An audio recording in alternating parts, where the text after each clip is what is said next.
Or strength not what it used to be? For many men, it's low testosterone.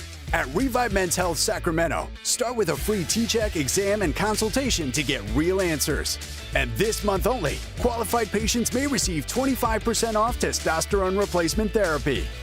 Call 916-619-3000 or visit ReviveMen'sHealth.com. Terms apply. Must medically qualify. Get as loud as you can for Monster Jam! The one and only Monster Jam. Packed with stunts, smiles, and jaw-dropping skills. See the world's best drivers tear up the dirt in your favorite Monster Jam trucks. Like Gravedigger, El Toro Loco, Megalodon, and more. Only at Monster Jam. Coming to Golden One Center January 23rd through 25th. Brought to you by BKT Tires. Savings available on select opening night tickets. KHD1 Sacramento, KYMX HD3 Sacramento. From the Power Business Technology Toshiba Studios. This is Sactown Sports 1140. It's Matt George and Kayla Anderson. Online at SactownSports.com or on the app. Kings, Niners, and Sacramento. The Matt and Kayla Show starts now.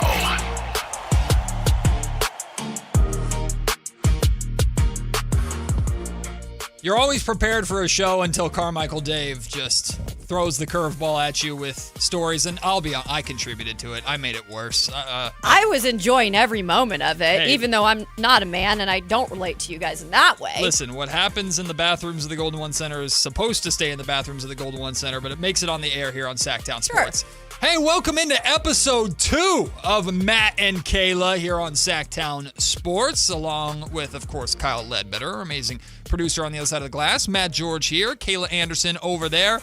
And Kayla, the sun shines brighter, the birds chirp louder. It's always a beautiful morning after the Sacramento Kings defeat the Los Angeles Lakers. It is. And not only for, longtime Kings fans and longtime anti-Lakers fans, but for someone new here who starts a show with you and Kyle, and we've got 2 back-to-back wins to start this new show with. I mean, I'm not calling it a coincidence, or, maybe it is more than a coincidence that the Kings are starting to figure it out. And look, it's probably not the best thing because we won a lottery pick. Sure. But I'm going to soak it in and be able to talk fun stuff for at least a couple of days. And we will talk about over the course of this show, like, how do we balance the 10,000 feet up view of, hey, wins don't really help this organization right now, especially when they're wins that are led by the veterans, because everybody ate last night. Everybody was cooking. The veterans all led the charge in different ways. DeMar DeRozan was sensational. Russell Westbrook had a really good third quarter. Zach LaVine had a really good start to the fourth quarter. Malik Monk was amazing off of the bench again. We're going to get into all of that today. But sometimes you just need wins like that. When you're going through the season, how rough it's been. We're 40 games in. We are 1 game away. So after tomorrow night's game against the New York Knicks and the return of Mike Brown to Sacramento will officially be. About that, I'm very excited about Mike Brown's return, and I know that's going to tick people off, but I love Mike Brown. We're going to be at the halfway point. Mm-hmm. Halfway there. That's exhausting in so many ways, but there's still a lot of games left, and newsflash, more often than not, they're not going to go well. So to get wins like we've gotten over the last 2 nights against established playoff teams in the Western Conference, or at least we believe, and then to beat the Los Angeles Lakers on top of that, hey, you know what? Forget the tank for a night. We can enjoy that. Yeah, I mean, first of all, I believe in some things that are organic, like that happen, and you can't complain about back-to-back wins against, like you said, pretty good teams. And the other time they went to back-to-back, I believe it was Denver and Minnesota. Minnesota. Yeah. So those, if we're going to go backwards, those are 2 great teams too that they were able to get back-to-back wins. But going to the organic part about it, you can never exactly plan out how you're going to succeed in a season or how you're going to tank. Sure. Which is more so what the Kings, they're not tanking like to do it just intentionally. They're not trying to. They're not trying to. They're really good at it. But they're really good at it. But it is nice for fans, I think specifically, when you're going to have some games at home. And it is a struggle right now. And just to be able to get a win against a team like the Lakers specifically, because like you mentioned, and I asked you, what was the crowd like? And, of course, you're always going to have the Laker fans in there. But it was so nice after LeBron went on that little mini run to start the game to hear that Lakers part of the crowd silenced pretty quickly. Yeah, 124-112 the final score. Kings get the victory. And, yeah, there was a good contingent of Laker fans in there. There always are. And I don't blame any Sacramento Kings season ticket holder, especially this season, because I've had many of them come up to me and go, Matt, this has been a season where, like, I have not been able to get anything for my tickets if I have to sell them, if I can't make them to a game. I can't give them away sometimes at times. And now the crowds have been consistently good at the Golden One Center, but obviously the appeal of this basketball team is not the same as it's been over the last handful of years, to say the least. But I don't mind Laker fans being there. I do mind if the Laker fans are louder than Kings fans. That was not the case last night. But the Lakers get off to that good start. And remember, the last time the Lakers and Kings played, not only did Dennis Schroeder try to fight Luka Doncic after the game, but the Kings got destroyed. Absolutely demolished inside Crypto.com arena. And the way that game starts, like LeBron James looks like he's 26 and just had, like an 8-0 run early on. And you're just like, oh, God, here we go. Here comes LeBron. And the Kings were able to slow him down. There's a lot to get into from this game because it's funny. Doug Christie, Kings head coach Doug Christie, when we talk to him about offense, a lot of times he shuts it down. He gets mad. Yeah, he shuts it down. He's like, I don't want to talk about offense. Like, we're defensive focused, and I understand that approach by Doug. And he said far too many times for me to like. He said, like, our offense is fine. Our offense is fine. Well, Doug, it's not. Like, you're bottom of the league offensively, and when your roster is constructed like this, we expected them to be bad defensively. We did not expect them to be this terrible offensively. So offense is fine. Offense is fine. Last night, the offense was really good top to bottom. The Kings shot lights out. Everybody was eating. But in a weird way, Kayla, I want to draw the attention to the defense because in so many ways, I thought the Sacramento Kings defensively looked sharp. Their rotations were good. We'll talk a little bit later on about the impact of Dylan Cardwell and Maxime Reynaud defensively and how much of a difference it makes on the perimeter to have two guys that can protect the rim or at the very least foul hard in the paint. Malik Monk talked about that. And in the fourth quarter, when it mattered, you had Luka Doncic who entered the fourth quarter with 40 points. He was cooking. You have LeBron James who entered the fourth quarter with 20 points. The rest of the Lakers didn't do anything. It was just LeBron and Luka versus the Kings. And you held each of them to just 2 points in that fourth quarter. I mean, that's why you won the game. Huge. You were able to slow them down, and the Kings dared everybody else to beat them, and Marcus Smart said, put me in! And Marcus Smart was... Where was he? He went insane. I don't know what he decided to do in the fourth quarter. He just decided to shoot a lot and lose that game for the Lakers. But defensively, the Kings forced the Lakers to make some changes, and we haven't been able to say that much. That's been the whole thing with Doug Christie, and I've listened to almost every presser after the game, too. And so I would agree with you on that when people like yourself have asked those questions about the offense, which, by the way, you are all, as media members, I am as a media member, entitled to ask those questions because it has been many times this year, especially in that fourth quarter when we're just talking about offense for a second, the offense has kind of faltered in the fourth quarter as well. And so it is nice in back-to-back games to see the offense has also shown up in the fourth quarter, scoring 30 or more points in that last quarter.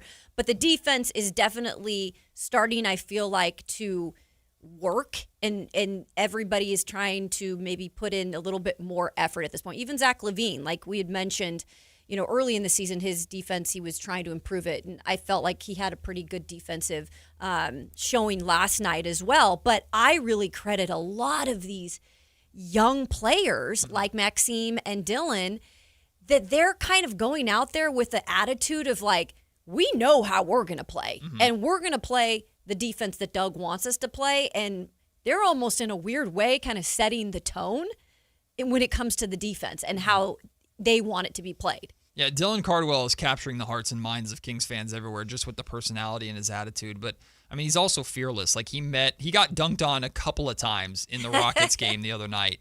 Didn't care. Met LeBron James at the rim a couple of times. Won a few of those battles against LeBron. Did you hear what he said about that?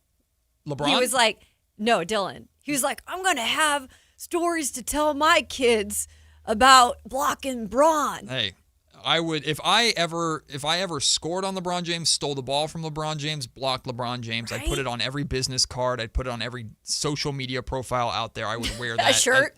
Yes, I blocked LeBron James. Dylan Cardwell should have a shirt that says I block LeBron James. But I love the fearlessness that Dylan Cardwell plays with. It just doesn't matter who I'm lining up against. I'm going to enjoy it, and I'm gonna play hard. There was a time where it looked like LeBron was going to get out in transition and throw one down, and here comes Dylan Cardwell hauling to get back, and he fouls LeBron hard enough before the gather where LeBron didn't even get free throws. They had the side out of bounds. Right. So we love how Dylan Cardwell played. We love Dylan Cardwell here on the Matt and Kayla Show, and we're doing our best to try and maybe eventually Beam man signing off. Try and get Dylan Cardwell on the show. We'd love to have him on the show. But I want to talk about Malik Monk. Yeah. Because this was a major focus and topic on the Matt George podcast last night after the game. I don't think it's a coincidence at all, Kayla, that the Kings have won the last 2 games, and it's featured Malik Monk playing well.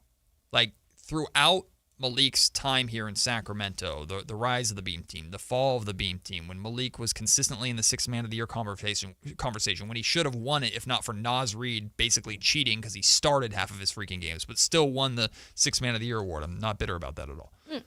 But Malik was one of the most impactful players to winning during the Beam team years, like, period. He would come in off the bench, he would change the energy, he backed up De'Aaron Fox, and he played in a essentially, if you want to call it backup point guard, you can, but it's not necessarily as much as it is like a secondary ball handler role. And at times he shared the court with De'Aaron, just like at times he shares the court with Russ. And then at times Russ was out of the game, De'Aaron was out of the game, so he would run it. And we're seeing him get back to that, which we know he's comfortable, and he plays his best basketball. And not only did he have 26 points off the bench because he was red hot from 3-point range, 8 assists. Now, I know there are a lot of assists, inflated assists, like 6 assists for DeMar, 7 assists for Russell. It helps to get assists when guys are making shots, of course. But Malik was so good distributing the basketball and sharing the basketball and setting up his teammates over the last handful of years, and he hasn't done that this year, and it's because they're taking the basketball out of his hands. Exactly. Because we've seen, they brought Schroeder over here. I mean, Dennis Schroeder has been here. And I know you're going to have a thought on him in a minute, I'm sure. But I almost feel like they did too much maybe to bring over, that position to just fill it because it's the point guard position. Yeah. And technically Dennis Schroeder is a point guard. Yeah. But you have pieces here that you've seen in the past that have worked that, in my opinion, coming in as an outsider again and seeing what Malik Monk has done here, and I know it's not been his best year, but there's also been a lot of different logjam situations going on here, the new coaching staff, the injuries that have happened. So Malik Monk right now, we're seeing, I think, who the true Malik Monk can be. And not only just knocking down threes, like that's great when he can do that, but like you said, he can run the point if he needs to. And we saw it last night. That's a perfect example of it. And I feel like the other team, the team around him at least, kind of like galvanizes as well. So the question is, like, Schroeder's here technically for what? Is it 2 more years? 2 more years. Both he and Malik have 2 years left on their deals. But Malik's contract is a little bit more. Yes. So that's maybe the reason why he's on the trade. Yeah, so to me, the Kings are dead wrong about how they've handled this Malik situation. It's been completely obvious since Scott Perry took over. And I want to make sure I preface this by saying I don't believe Scott Perry doesn't like Malik Monk or hates Malik Monk. And it's easy to apply emotions when it's just strategy. I don't think Scott Perry views Malik Monk as part of the future. I think that's pretty clear. I don't think Scott Perry views Malik Monk as the type of player that he wants going forward. And he's not alone in that. A lot of front offices are starting to feel a certain type of way about an undersized scoring guard. Like scoring guards versus like 6'6" point guards that can kind of do it all. Those are they're kind of moving away from that a little bit. Steph Curry is still Steph Curry, and there's good luck replicating that. But scoring guards like Malik are less valuable today as they were maybe 2-3 seasons ago. But Malik is not a guy that should be ever getting DNPs. Malik is not a guy who should be like fighting with Keon Ellis for opportunity. The reality is, and hindsight is 20/20 here, so much of Scott Perry's decisions, or so much of this roster that Scott Perry inherited, is not his fault. There's like from the Zach LaVine to DeMar DeRozan to Domantas Sabonis' contract, like most of this mess Scott inherited. He's only had a short period of time and only made a few moves. But one of the few moves that he has made is the signing of both Russell Westbrook and giving Dennis Schroeder that deal. We'll dive into the contracts because that's where I think it is. I think it's all financial. I don't really think it has anything to do with players. I think it's all financial. We'll get into that.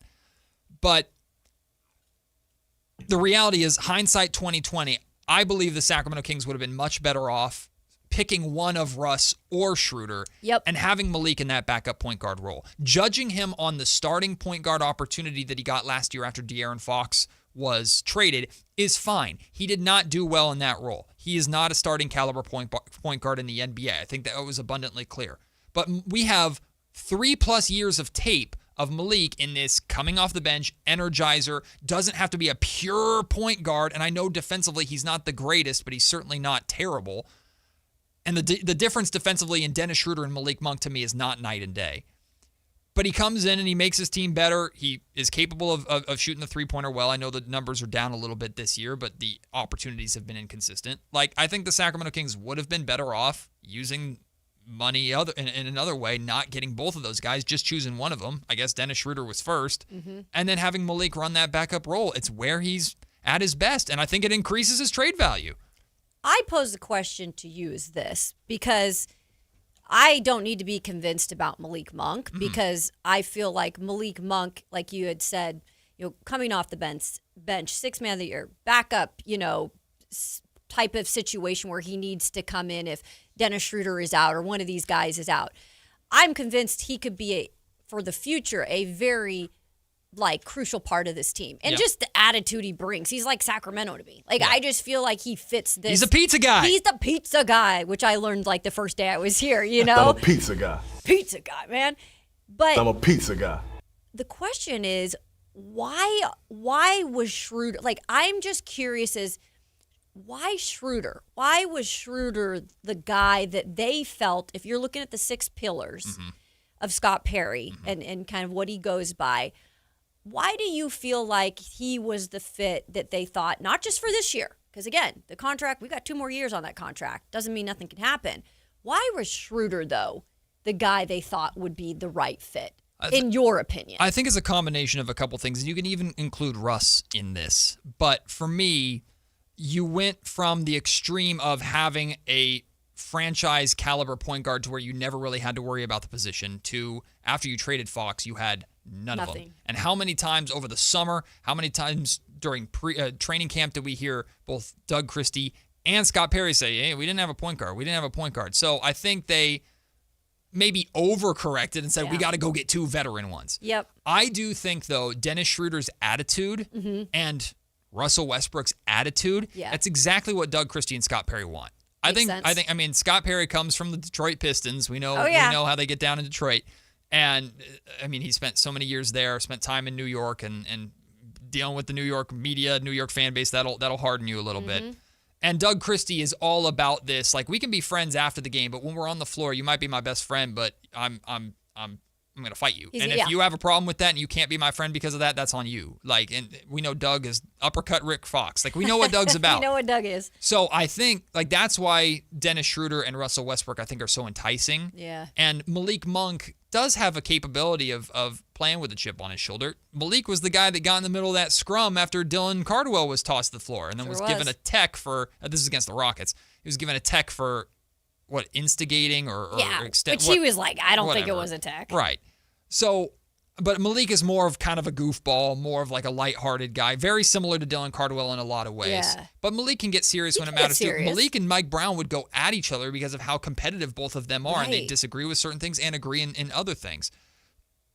I think the attitude, I think it's one part they needed point guards desperately. So we got to go out and get 2 so we don't have this problem anymore. We can't have a single minute a night where we don't have a pure point guard on the floor because the end of last season was terrible. Disaster. Number 1. And number 2 is I think the attitudes really play a factor. And they clearly felt that they could get Dennis Schroeder on a friendly contract. And they have. And we can get into that in just a second, Kayla, how much the contracts play a factor into this between when you're looking at Malik Monk or Dennis Schroeder. But I really think it's the attitude thing, and the Kings want to have this kind of, whether it's Bad Boy Pistons or Ime Udoka's Houston Rockets, just this punch-first type attitude. And that's more from the Perry I mean, well, obviously Doug too. Yeah. But Perry coming from, like you said, some of the organizations that he's come from. Yeah. Specifically, though, Detroit. Yeah. Yeah, And Perry's a that little makes old sense. school, too. Yeah, Like, I like that. I like a little old school. Like, to have a little bit of that in the mix is not a bad thing. Yeah. So let's talk about the numbers too, the financial element of this, because this is where I think like this is the difference between Malik Monk and Dennis Schroeder, but it actually might lead to a pro Malik Monk argument when it comes to their approach to the trade deadline. So Malik Monk's contract, this is not a bad contract, by the way. A couple of years ago, we would not be batting our eye at this contract at all. We are now because of the apron system, which the NBA needs to completely revisit this apron system because it's made life very difficult for front offices. I think it's had the opposite effect, and it's made the league worse. Like the free agency period we went through this summer was terrible. The trade deadline, I know we had Luka Doncic traded last year in the De'Aaron Fox, Zach LaVine trade, but other than that, whatever. We'll see how this trade deadline goes. It's so much fun of the league are these blockbuster trades and crazy moves that happen and big signings that happen, and the apron system has made that a lot more difficult. So they need to reevaluate this. But Malik Monk's contract, he's got 2 years left beyond this year. He's being paid $18 million this year. But he's paid $20 million next year, and then he has a $21.5, so $21.5 million player option in his final year. All reason to believe he's going to pick up that option. Yep. Like, I don't know. I'm not saying that Malik will never get that money again, but I have a hard good, time though. believing that he's going to get $20+ million again because of the apron system, not because of who he is as a player. And he did the right thing. He capitalized after playing the best basketball of his career with the Beam Team Kings at the time. So Can't fault him. No. Same thing with Zach LaVine. You can't fault Zach LaVine for accepting the money that the Bulls are willing to give him. You can fault him for not caring and prioritizing money, it seems, over how he plays on the floor. So that's Malik's contract. Then there's Dennis Schroeder's contract. 2 years left at $14.8 million next year. So a almost $6 million difference in the first year. Yeah. And then a $15.5 million final year. However, this is the big difference. That final season, only $4.3 million is guaranteed. Oh, okay. Wow. So Yeah. we're talking only $4.3 million guaranteed compared to likely $21.5 million. So if you're looking towards building a team and thinking a few years from now we're going to be in the thick of a rebuild and veterans won't really matter, I would rather be only committed to $4 million instead of $21.5 million. And also because that $4.3 million is only partially guaranteed at the end, it's easier to move on from Dennis Schroeder than it is Malik Monk. But that's where this entire conversation flips. That's my point.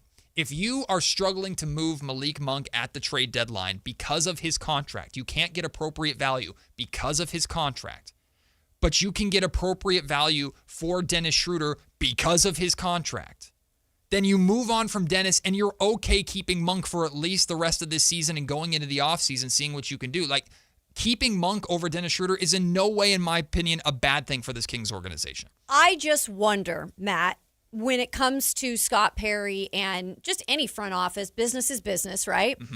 They feel the value, first and foremost, I feel like they obviously are probably getting more interest behind the scenes with Malik Monk right now. Yes. Especially, it doesn't really help that Malik Monk has gone off nuclear in the last 2 days, back-to-back games and doing what he's doing, that they're like, we got to be opportunistic on the best piece that we have. And it stinks that it is Malik Monk because I truly feel like you said it has nothing to do with Malik Monk and them not liking Malik Monk. But Scott Perry right now, more than anything, is trying to do smart business. And he's looking way further down the line. And that is probably the only reason in my eyes why, because they think they are going to be able to use that piece first and foremost to probably move something. I would say if you're taking the value of the contract out of it and you're just looking at what can you get more for in terms of both of those players, to me it is Malik. Now I know Dennis Schroeder has helped playoff teams in the past and he has more playoff experience than Malik does. A smart team will go out and get Malik Monk if they can. Because they're going to be able to get him for a decent price. They're not going to have to overpay to get Malik out of Sacramento. They know that. And Malik is an energizer bunny that if you give him 15 minutes off the bench in the playoffs, there's 15 minutes where he can catch fire from three, he can play make for others, and if it's not his night, then you can sit him down and you know he's not going to pout about it or hang his head, because Malik has been a total pro throughout the process of this year, at least on the outside looking in. And every time we as media have had interactions with Malik, and Malik speaks his mind, man. Malik will say what he wants to say. Malik, we love Malik Monk as media, because if we've asked to talk to Malik before, and if he doesn't want to talk to us, he has this relationship with us to where he can look at us and basically he'll flip us the bird, and then he'll walk away. And that's just who Malik is. Yeah. And we've gotten to know kind of his personality through that. Great. A smart basketball team, if they can do it, if they can make his contract fit and they can get it for a right price, which is not going to be that high, a smart basketball team will go out and trade a young player or a role player or something to bring in Malik Monk. And he absolutely, the first team that keeps coming to mind for me is a team like the Cleveland Cavaliers. Oh, God. Like, you want that scoring punch off the bench? Fit there.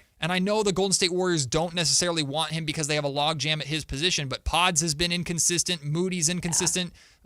Buddy Hield's barely playing and dribbles the ball off his foot in important moments. Like, why wouldn't Malik help that team too? So a smart playoff team should go out and try and get Malik Monk. I think I like you just bring up Cleveland, and I think of DG. I know Darius really well from Vanderbilt, and he's talked a lot about just even the fit up there with the culture and the guys. And when you said Malik in Cleveland, I was like, oh, I could totally see that. And it's still got a little bit of that like hard-nosed like mentality there, Cleveland in terms of the fans and all of that. So I don't want to see that happen, but it's a good But what fit. if your friend Darius Garland ended up in Sacramento? Well, then I'd be praised. See, I did the praise hand right here. I'm all for that. As long as it doesn't cost them a bunch of first-round picks, I am all about that. Yeah. Well, we're just getting started here on Matt and Kayla, and it's a great day. Why?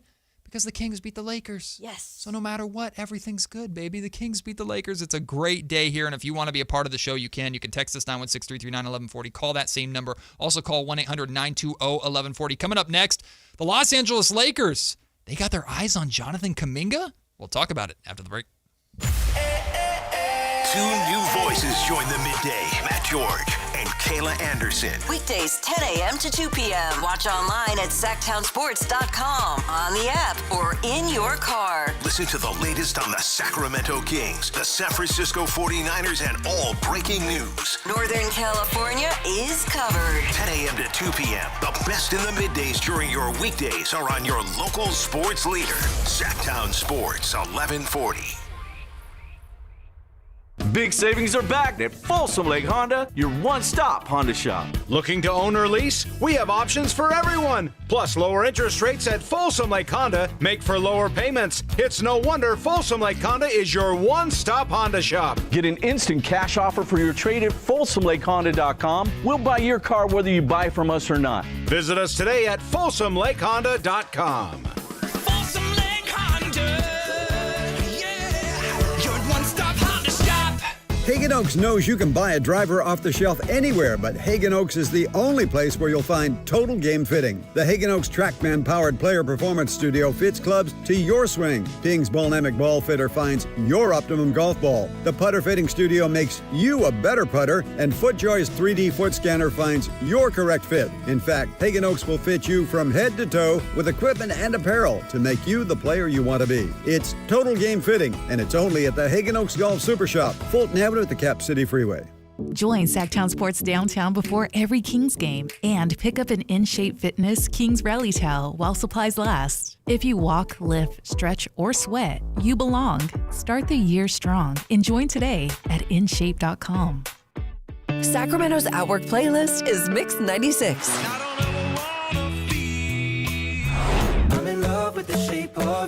Now with 4 opportunities each weekday to be our $1,000 Employee of the Day. Today's hits and yesterday's favorites, Mix 96. California's largest sportsman's expo is back Thursday through Sunday at Cal Expo in Sacramento. We've got more tackle. Grab deep discounts on a huge selection of fishing gear, apparel, and accessories at the giant Fisherman's Warehouse booth. NorCal's largest gathering for anglers, hunters, and off-roading enthusiasts. Your life outdoors at the International Sportsman's Expo, Thursday through Sunday at Cal Expo in Sacramento. More info at sportsexpos.com.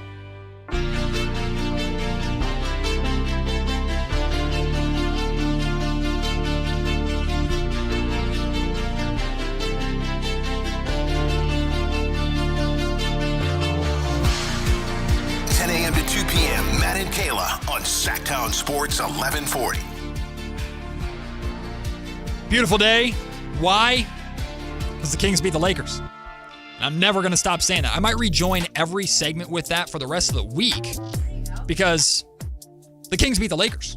Yeah. And that's always a wonderful thing to say. Kings beat the Lakers. Hey, did you know the Kings beat the Lakers? Oh, I just heard that, actually. We were going to go to First Dwayne, time. but Dwayne dropped on us? Dwayne dropped. Dwayne, call back. We were about to get to you. I was going to tell you that the Kings beat the Lakers. Maybe his boss saw him kind of bringing up the YouTube chat. Okay, so Dwayne is a regular caller, and he does work like in customer service. Oh. So sometimes he will drop out because he'll have a customer he has to Dwayne, attend to. once you're finished doing your job, why don't you call us back? I'd love to hear your thoughts. I imagine you wanted to talk some Sacramento Kings. And if you want to talk Kings with us, if you want to talk their win over the Lakers, they beat the Lakers last night, 124-112. Of course you can. You want to jump in on this conversation that we're having about Malik Monk. I think the Sacramento Kings and their evaluation of Malik Monk is dead wrong. I think he absolutely could be a valuable piece of this rebuild in this organization going forward. And I think the Sacramento Kings would not be wrong at all to move on from Dennis Schroeder over Malik if the opportunity presented itself. You want to jump into that conversation? You absolutely can. Of course, here in radio, the never-ending conversation with us, Kayla, is the monitoring of Jonathan Kuminga. I mean, we are always just seeing and talking about what is going on with Jonathan Kuminga. And now, apparently, the Los Angeles Lakers are monitoring Jonathan Kuminga because I guess the Los Angeles Lakers just think that they can get involved in everything. Stay out of it, Lakers. This is the Kings' business. The Kings are trying to get Kuminga. I'm trying to find the link that was sent to us, but for some reason I'm not finding it. But while I track that down, Kayla, let's just surface level thoughts. The idea of Jonathan Kuminga on the LA Lakers, because I was watching the Lakers last night, and I saw a lot of people talking about this on social media. Of course, LeBron is really, really good. Of course, Luka is really, really good. The fact that the two of them are on the same team together just irritates the heck out of me. Shout out Nico. Said many of us. Yeah. But you look at the rest of the team around them, and I know we like Jake LaRavia here, had a cup of coffee as a Sacramento King, Gabe Vincent, Stockton guy. I know Austin Reeves isn't playing right now, but they're a long ways away from building an actual contender around Luka Doncic. And, hey, maybe Kuminga wouldn't be a bad piece for them to go out and get, but surface level, I would say Lakers don't make sense nearly as much as a team like the Kings who's entering a rebuild for someone like Kuminga. I think that's the biggest part, right? Because I think Kuminga to many teams could be like, an interesting situation if you brought him in. Like, there is so much upside, but there is still so much development that has to happen. Like the size, all that stuff, like the talent, like that's all stuff that teams are intrigued by. But then teams are like, that doesn't fit us right now. Right. And so with you mentioning what's the better fit overall for Kuminga, yeah, it's absolutely the Kings because it is a press start new, and we can maybe work with him better in terms of working him into what we're looking at for the future. Where the Lakers, they kind of have certain set pieces already and kind of what they are, that it, in a way, Matt, would almost be like not completely going back into a Golden State Warriors situation, but in a way, I kind of feel like it would. I think you're spot on there because that's what I was going to say is if we've learned anything from this saga in Golden State, it's that handling Kuminga as a win now type addition probably isn't the best move that you can make. Now, I say that to say I do think the Golden State Warriors have fumbled at times with how to handle Kuminga properly and develop him and putting him lower on the priority list compared to some of the other veterans that are on that roster and on that core. But like we talked about yesterday, it's also Kuminga, if you can't fit in the Golden State Warriors style, that has a negative reflection on you too. Yeah. So that's why, like, my interest in Jonathan Kuminga from a Sacramento Kings perspective is not that I believe that he's going to be the 1A future star. If he turns into that, amazing. That would be wonderful. And I think the Kings are willing to experiment and give him the time to see if he can live up to that high level of potential. But Kuminga is the project that you're taking on at the right time for the Kings when the next few years are going to be about experimenting. And hopefully you're adding Kuminga to a Keegan core, and now you're adding a top 3 pick like a Boozer, a Kuminga, or a Peterson, or even a Wilson.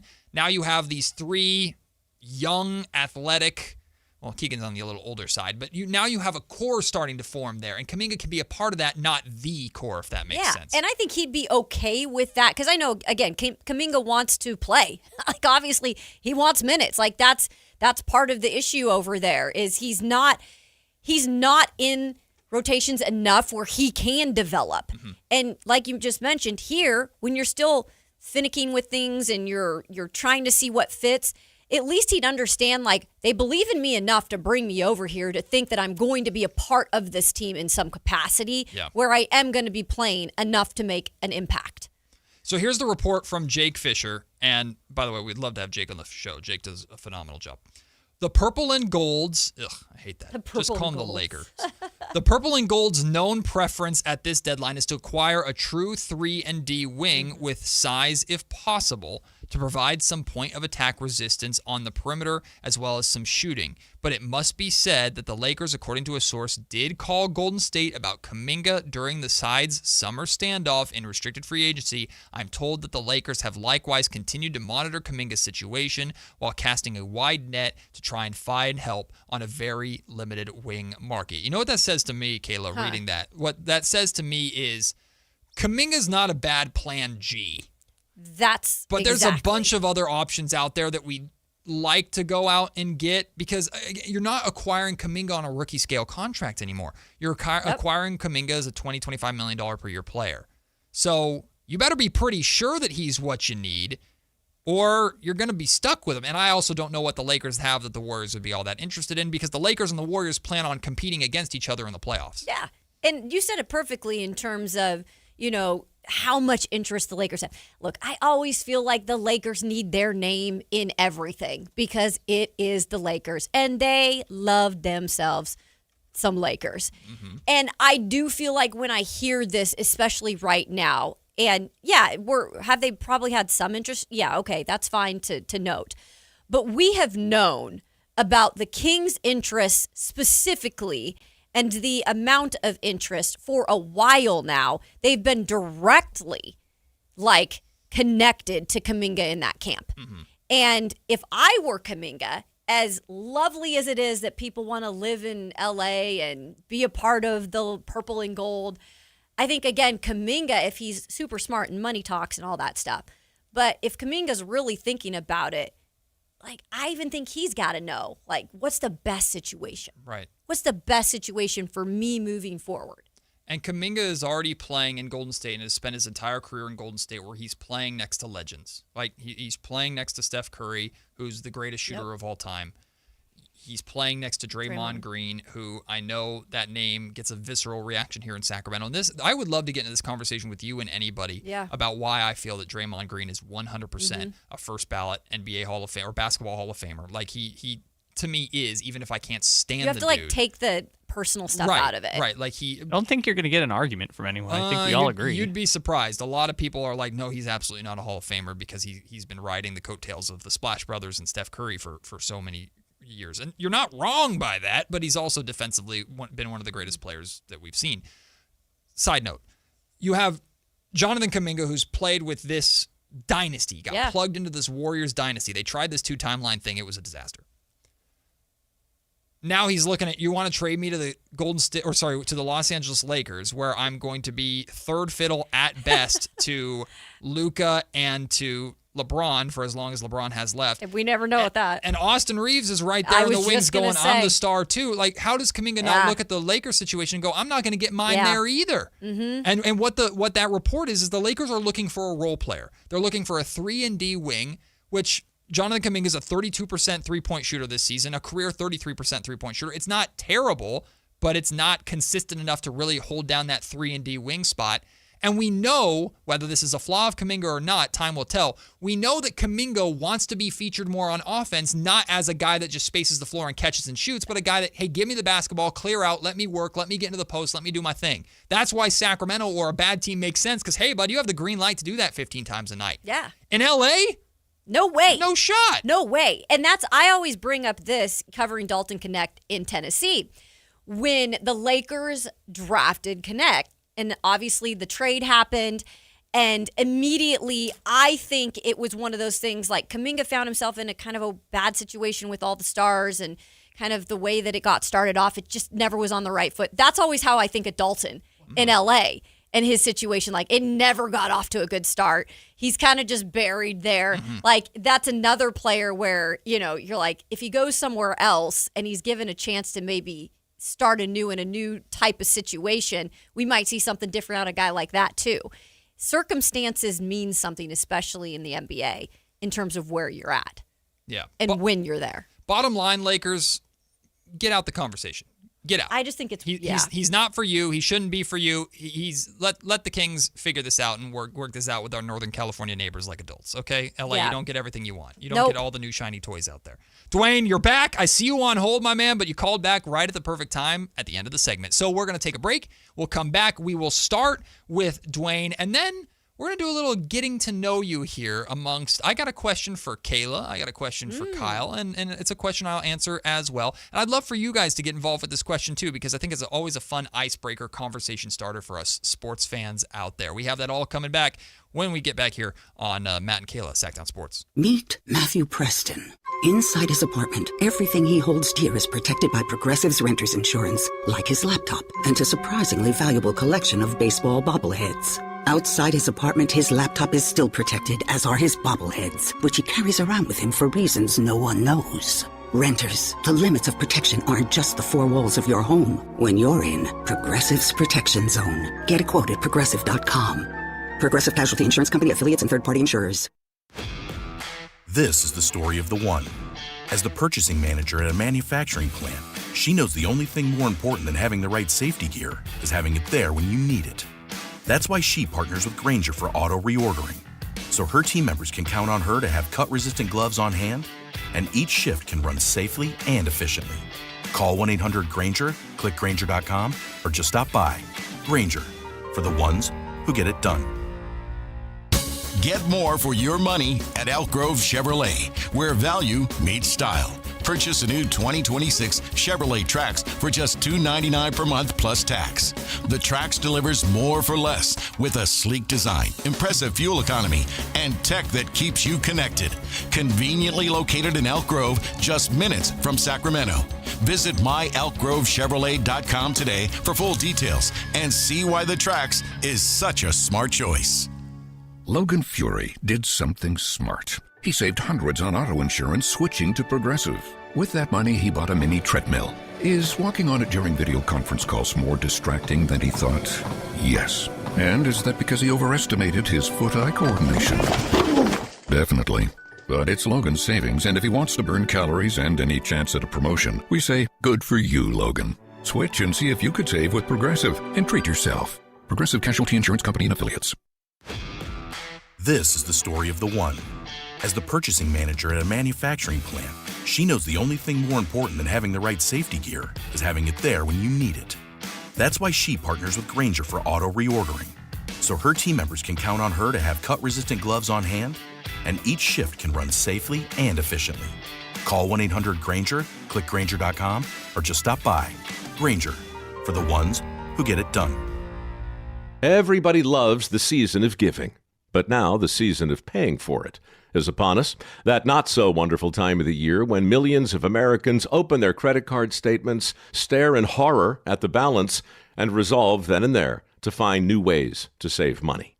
If you're among those Americans, why not start by cutting your wireless bill in half right now with Pure Talk's Saver Plan? It's easy. You'll get unlimited talk, text, and 3 gigs of high-speed data on a super-fast, nationwide 5G network for just $20 a month. Just dial pound 250, say Mike Rowe, and you'll save an additional 50% off your first month. Ho, ho, ho! And if you're active or former military or a first responder, you'll save an additional 20% every single month. That's pound 250. Say Mike Rowe for the gift that keeps on saving from America's wireless company. Pure Talk. Hey, it's Carmichael Dave here for Capital Casino, Sacramento's #1 poker room, inviting you to come join them every Wednesday for their midweek madness drawing, giving away $2,000 in total cash starting at 6 p.m. It's a safe and friendly environment, plenty of well-lit parking available, and it's conveniently located right there in downtown Sacramento. And remember, best food, best service, best games, 411 North 16th Street in downtown Sacramento. For more information, log on to capital-casino.com and gamble responsibly. 1-800-GAMBLER. Celebrate the new year in style with a new Honda from Stockton Honda. Whether you're shopping new or pre-owned, Stockton Honda has the selection and savings. With new Hondas in stock and ready to go, now is the time to save on your favorite Honda in person or online. CR-V, HR-V, Pilot, Accord, Civic, and Ridgeline. It's a new year with endless possibilities. Get the deals that make it easy to say yes. Upgrade and save today at Stockton Honda. Anytime, anywhere, it's all here. StocktonHonda.com. Country in the Park is back. May 8th and 9th at Cal Expo. Miranda Lambert. John Party. Chris Young. Turnpike Troubadours. Dylan Scott and more. Line dancing live DJs, Mechanical Bulls, huge festival area, and food trucks. Tickets start at only $68. Country in the Park. May 8th and 9th at Cal Expo with Michelob Ultra and Raising Cane's Chicken Fingers. More info at CITBFest.com. Guys, feeling low energy or low drive? It could be low testosterone. At Revive Men's Health, start with a free T-check and consultation. And this month only, qualified patients may receive 25% off TRT. Book now at ReviveMen'sHealth.com. Terms apply, must medically qualify.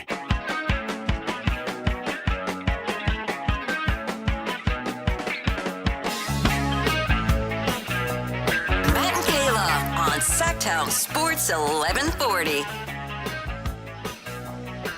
Welcome back in, episode 2 in the history of Matt and Kayla here on Sactown Sports. I'm Matt George, Kayla Anderson with me. This is going to be a segment where you get to know us a little bit, not just the two of us, but also Kyle Ledbetter, who you should be very familiar with because he's been holding down this midday slot for the last year and some change, right, Kyle, with Alan Stiles? I believe 13 months, 28 days, and 46 minutes. No one's counting, though. No, I remember listening to this show, and Kyle is a wizard when it comes to numbers, and he can just look at things and break things down. Like, I need a scoreboard to do that stuff for me. Well, they don't play the Wizards till Friday, though. Nice. There it is. Walked There it into is. that one. See, the witty humor from Kyle Ledbetter, you only get it right here on Sactown Sports. Dwayne, you waited through the break. We appreciate you. Are the customers happy, and are you good to talk to us now, Dwayne? Yeah. Good morning. What's up with the homies? Morning. Morning. Hey, listen, man, so I think last night pretty much confirmed what we talked about yesterday. You know, these guys seem a little bit more free out there, you know, not so tight. So I think you're right about keeping Monk. But I think what we got to do is we got to trade Keegan. I'm tired of Keegan, and we get rid of him, Schroeder, and Keon. So take care of that logjam. And what I want to do is imagine this 3-team trade with the Ops, the Warriors, the Kings, and the Lakers. Ugh. And somehow we wind up with Kuminga and Jackson Hayes. So that's Perry's job. I know I'm just playing fantasy GM right here, but that will take care of some needs. I think the right move, and we start winning some games and moving up the West. I know that's kind of naive and kind of got the Kings colors on, but I still see it that way if we make the right moves. You know, you can't overanalyze things like the coach over in San Francisco, Coach Shanahan. We know in the fourth quarter and overtime of Super Bowls, Coach Shanahan gets his Johnson stuck in his zipper. Oh, Dwayne, let me ask you really quick. Are you saying in this 3-team deal that Keegan goes to either Golden State or Los Angeles? He's gone. Oh, he's gone. Oh, Ugh. shoot. Ugh.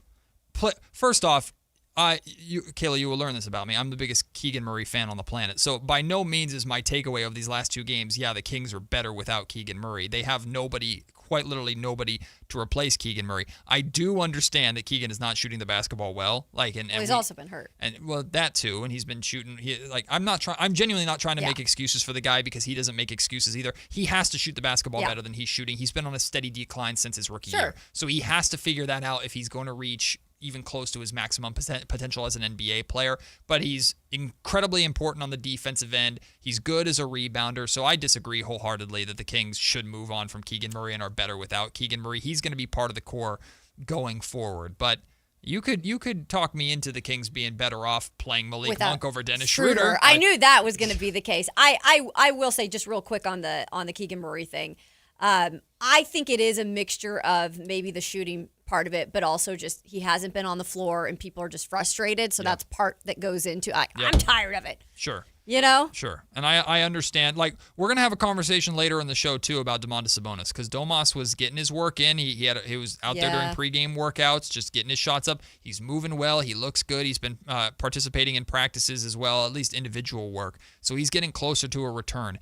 And I don't mean this as an insult at all to Domantas Sabonis, but how badly do the Kings really want him back right now? Like, we'll have a conversation. We'll really dive into that question because I think it's a fair and legitimate question with the Sacramento Kings organization looking at where they're at. Because Dwayne talked about hey, maybe they can move their way up the standings. No, I don't think that's what a lot of people want right now. If that's the case, then you're talking about the best case scenario is this team finds a way to sneak into the play-in. And have we not learned over the last couple of years that being in the play-in sucks? Well, it does lead to the number 1 pick also. Well, yes, but that's not exactly the greatest. I'm going to play the odds. I'm going to play the percentages rather than play, hey, maybe the league will give the Kings the first round pick because they traded Luka Doncic. And Reece Sachet. And Reece Sachet. Look, I'm not a fan at all of the Sacramento Kings winning unnecessary games, making any kind of push for the play-in. The play-in sucks. And if we've learned anything from the long 16-year playoff drought that the Kings went through, they far too often during that drought were bad enough to not be relevant, but not bad enough to get the draft picks and the lottery odds they needed to really turn themselves around sooner and hopefully hit on some. They also have to hit on some draft picks too. But I don't even want to hear the words play-in tournament with this Sacramento Kings team right now. Not at all. All right. Well, this is a new show featuring some new hosts, some familiar voices. You've heard Kayla Anderson here on the airwaves over the last handful of months, a lot of times with Whitey Gleason, but bouncing around. I've been here in Sacramento for a long time, hosting podcasts covering the Kings. I was on ABC 10. Kyle Ledbetter's been here for a while as well, but we're going to get to know each other over the course of this process. So I thought we'd have a little bit of fun here at the end of this first hour with a little getting to know you segment. Isn't there like a song? Getting to know you.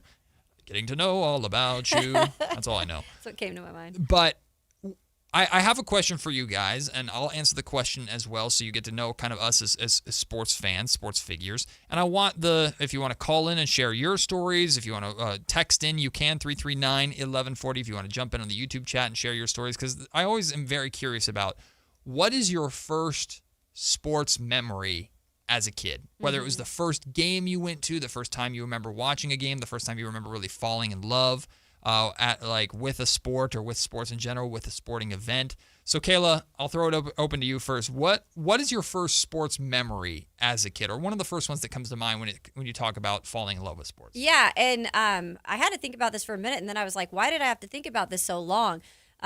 We talk about me knowing football real well. That's not my first love. Mm-hmm. Honestly, baseball was technically probably not my first love before I started playing softball. I wanted to play hockey. And growing up in Spokane, Washington, it's very close to the Canadian border. My grandfather was Canadian. And so we grew up with hockey in our blood. And my parents never let me play hockey. They let my younger brother eventually play. But I would love to go to our old arena, and it was called the Boone Street Barn, and now it's the Spokane Arena. It's a beautiful arena. Mm-hmm. But the Boone Street Barn was raggedy. It was old. But we have in Spokane one of the better WHL teams, which is the Western Hockey League. And it really puts out great NHL players. There's some really big ones that have come out of the WHL, Spokane Chiefs in particular, too. And I remember going to my first Spokane Chiefs game, and when they lit the lamp, or scored a goal, if you don't know hockey terms, they did the greatest goal chant that I've still been a part of, and I've covered NHL teams. Mm. And when they scored the goal and they light the lamp and the red little, buzzer goes off, you stand up and the whole Boone Street Barn was rocking. And literally that's what they said. The Boone Street Barn is rocking when they did the advertisement. And it's like it's like, da-na-na-na-na, go Chiefs. Like, go Chiefs, go. And it's just like one of those things that is always carried with me when we do like celebrations in sports and when you cover teams. And when I covered the Predators and they have their goal song, I was still always like, yeah, but nothing compares to that Spokane Chiefs song and like the first goal that I saw and just having that instant kind of passion for the game. And, our careers take us different places and we don't get to cover things like that throughout our whole career. But that's definitely one of the memories that stuck with me is just that passion for the sport and just that old Boone Street Barn. So it's funny because I can relate to that in so many ways because what I fell in love with covering Sacramento Kings basketball and just what I fell in love with as a kid at Sacramento Kings games was the crowd, was the atmosphere. Because I grew up, I was spoiled, man. I grew up during the days of Arco Thunder, late 90s, early 2000s. The Kings' heyday, that's when I grew up. And my uncle was a season ticket holder, and I vividly remember my first game at Arco Arena. I was 6 years old, and it was Kings versus Clippers. Clippers were terrible at the time, and their logo was the igloo. And it was like Jason Williams was on the team, my first ever favorite player because of all the flashy stuff that he did. And I just remember being really, really confused at why everybody was chanting about a fence, saying defense, defense over and over again. How loud it was in that building, and my uncle like would give me those earphones or whatever, things, but I never used them because you it was didn't need them. So loud in there. So it was the atmosphere as to why I fell in love with Kings basketball. Then I fell in love with the sport, and like you just talked about, our careers take us different areas. I've been extremely lucky to where my entire career has kept me here and kept me in, and we've seen like how loud the Golden One Center gets, how amazing that Beam Team year was, even how fun the Golden One Center was last night with the Light the Beam chants, and like LeBronny James hit a couple threes at the end of the game, and it got loud in there. I know it was mainly Laker fans, but the atmosphere is what really, I always remember that game and kind of falling in love with the atmosphere first and then learning the game of basketball after that. Kyle, we're up against it a little bit, but do you have your first memory? That's fine because every time we do this segment, everyone gets mad at me when I say something from 2008. And they're like, how is that possible? He's a youngin'. Right. Yeah, my first memory probably is running around Petco Park in that big like grass outfield in San Diego, watching the Padres games on the screen. The only time in my entire life they were good until I left San Diego. But the first one I remember watching and actually understanding what was happening was that Super Bowl where the Patriots played the Giants and they were undefeated and lost. That's the first real I actually comprehend what is happening sports memory. I remember that day vividly too. That was a crazy day in sports. Baseball season is going to be interesting for us because we got the Padres, we got the Mariners, then we got the A's. That's what I thought. Sacramento West A's. Sacramento A's of Las Vegas. I'm a bitter A's fan, but we'll get to that when the summertime comes around. When we come back, it's still football season, y'all, and we haven't talked football yet. There was a football game last night. The Texans keep on rolling. The Steelers, what's next for Aaron Rodgers and Mike Tomlin? We'll talk about it all right here on Sactown Sports. This is the story of the one. As a safety manager at a manufacturing plant, he does everything he can to keep his coworkers safe. From finding ways to reduce risks to keeping safety supplies in stock. And for that, he relies on Grainger. Grainger offers a broad range of quality products and next-day delivery, so he can always play it safe. Call 1-800-GRAINGER, click Grainger.com, or just stop by. Grainger, for the ones who get it done. Talking about guns with others might not always feel comfortable, but it could save a life. Here's a way to start a conversation. Your family is going over to your neighbor's home for dinner for the first time. How would you ask if there are any unlocked guns in the home? Hey, we're so excited for tonight. Before we come over, though, may I ask if there are any unlocked guns in your home? Our guns are stored securely, locked in a safe that the kids can't access. Awesome. Learn how to have the conversation at agreetoagree.org. Brought to you by the Ad Council. Shopping with your parents can be embarrassing. Why would they sell jeans with holes in them? I'm going to speak to the manager. Mom! That hoodie is giving. You should get it. YOLO. Thanks to the Chase mobile app, your kid can shop independently while you keep an eye on their spending. So you can go from... We can be twinsies. ...to... How was shopping? Saw you stayed on budget.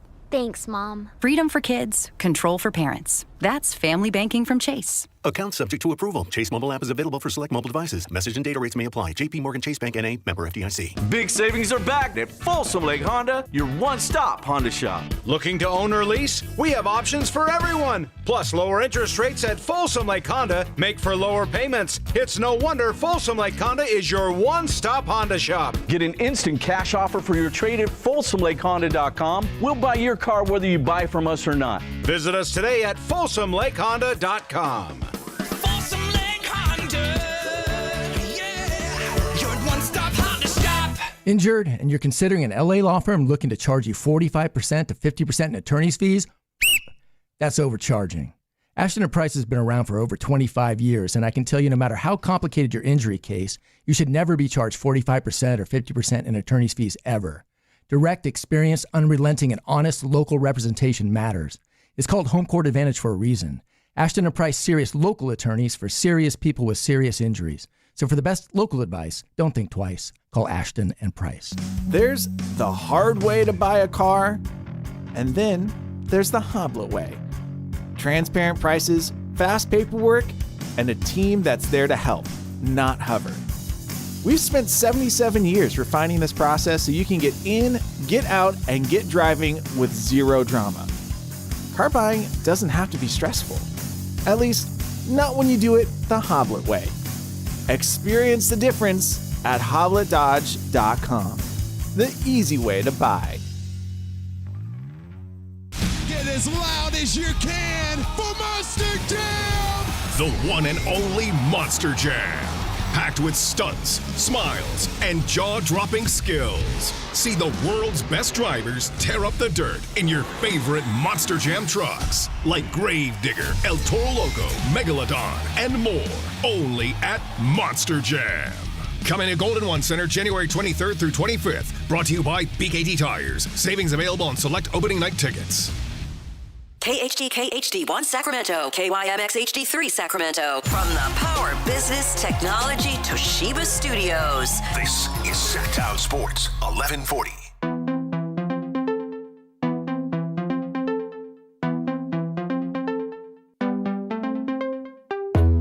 It's Matt George and Kayla Anderson on Sactown Sports 1140. 1 hour in, 3 to go. We're just getting started. Matt George and Kayla Anderson on Sactown Sports with Kyle Ledbetter in the other room. Talking a lot of Kings, a lot of basketball there in that first segment. But as you guys very well know, there's football playoffs going on right now. And the wild card round is completely a wrap. Now we look ahead to the next rounds. We got some massive matchups, and we're going to enjoy previewing those matchups and building up to those more in the week. We're going to talk, of course, a lot about the Niners and the Seahawks and start to preview that today. Word of warning to all you Niner fans out there, Kayla Anderson, she's from Washington. She's a diehard Seahawks fan, so if you want to go at her. I'm a Raider fan. Pity me. Keep me in the background. You don't have to worry about me. But if you wanna call in and go at Kayla Anderson and talk some smack to Kayla Anderson before this game, feel free to do that. 916-339-1140 or 800-920-1140. But we're also gonna have Brian Walters on the show in the 1 o'clock hour. He's gonna be right at the top of the 1 o'clock hour, 1:05. He's from Fox 13 in Seattle previewing, or he does the previews for Seahawks games, former player himself. So he's going to be joining us a little bit later on to give us a little bit of the Seahawks perspective. And I'm really curious for Niner fans, for Seahawks fans, for you, Kayla, for Brian. I'm very curious how much Week 18's game plays a factor into how we should approach this game. Of course, it means something, but also playoffs are playoffs. The past doesn't really matter. You're here now. It's a winner-take-all type situation. So we'll get into all of that later on in the show. But last night, we saw the Texans win their 10th straight game. Yeah, baby. They manhandled, and I mean manhandled the Steelers. It was close up until the fourth quarter, and then that game got out of hand. But DeMeco Ryans, shockingly, has that Houston Texans defense playing outstanding. And the Steelers, well, I think that game, maybe the blowout was a little, the final score was a little bigger than expected, but I think we did expect the Texans to walk out of Pittsburgh with the victory. I think so. I think right now it is really hard in Pittsburgh. I've had this conversation. I used to do a show with a former Pittsburgh Steelers offensive lineman, so I kind of heard a lot about the inner workings of Pittsburgh. One of the best franchises there is. I mean, period. One of the most stable.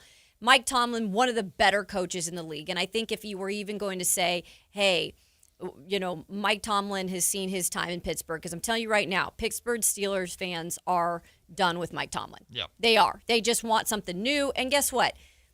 Bread gets stale, cereal gets stale, Mike Tomlin can get stale. Does that mean that a team isn't going to snatch him up just like Harbaugh? Absolutely. A team is going to snatch him up if he gets available.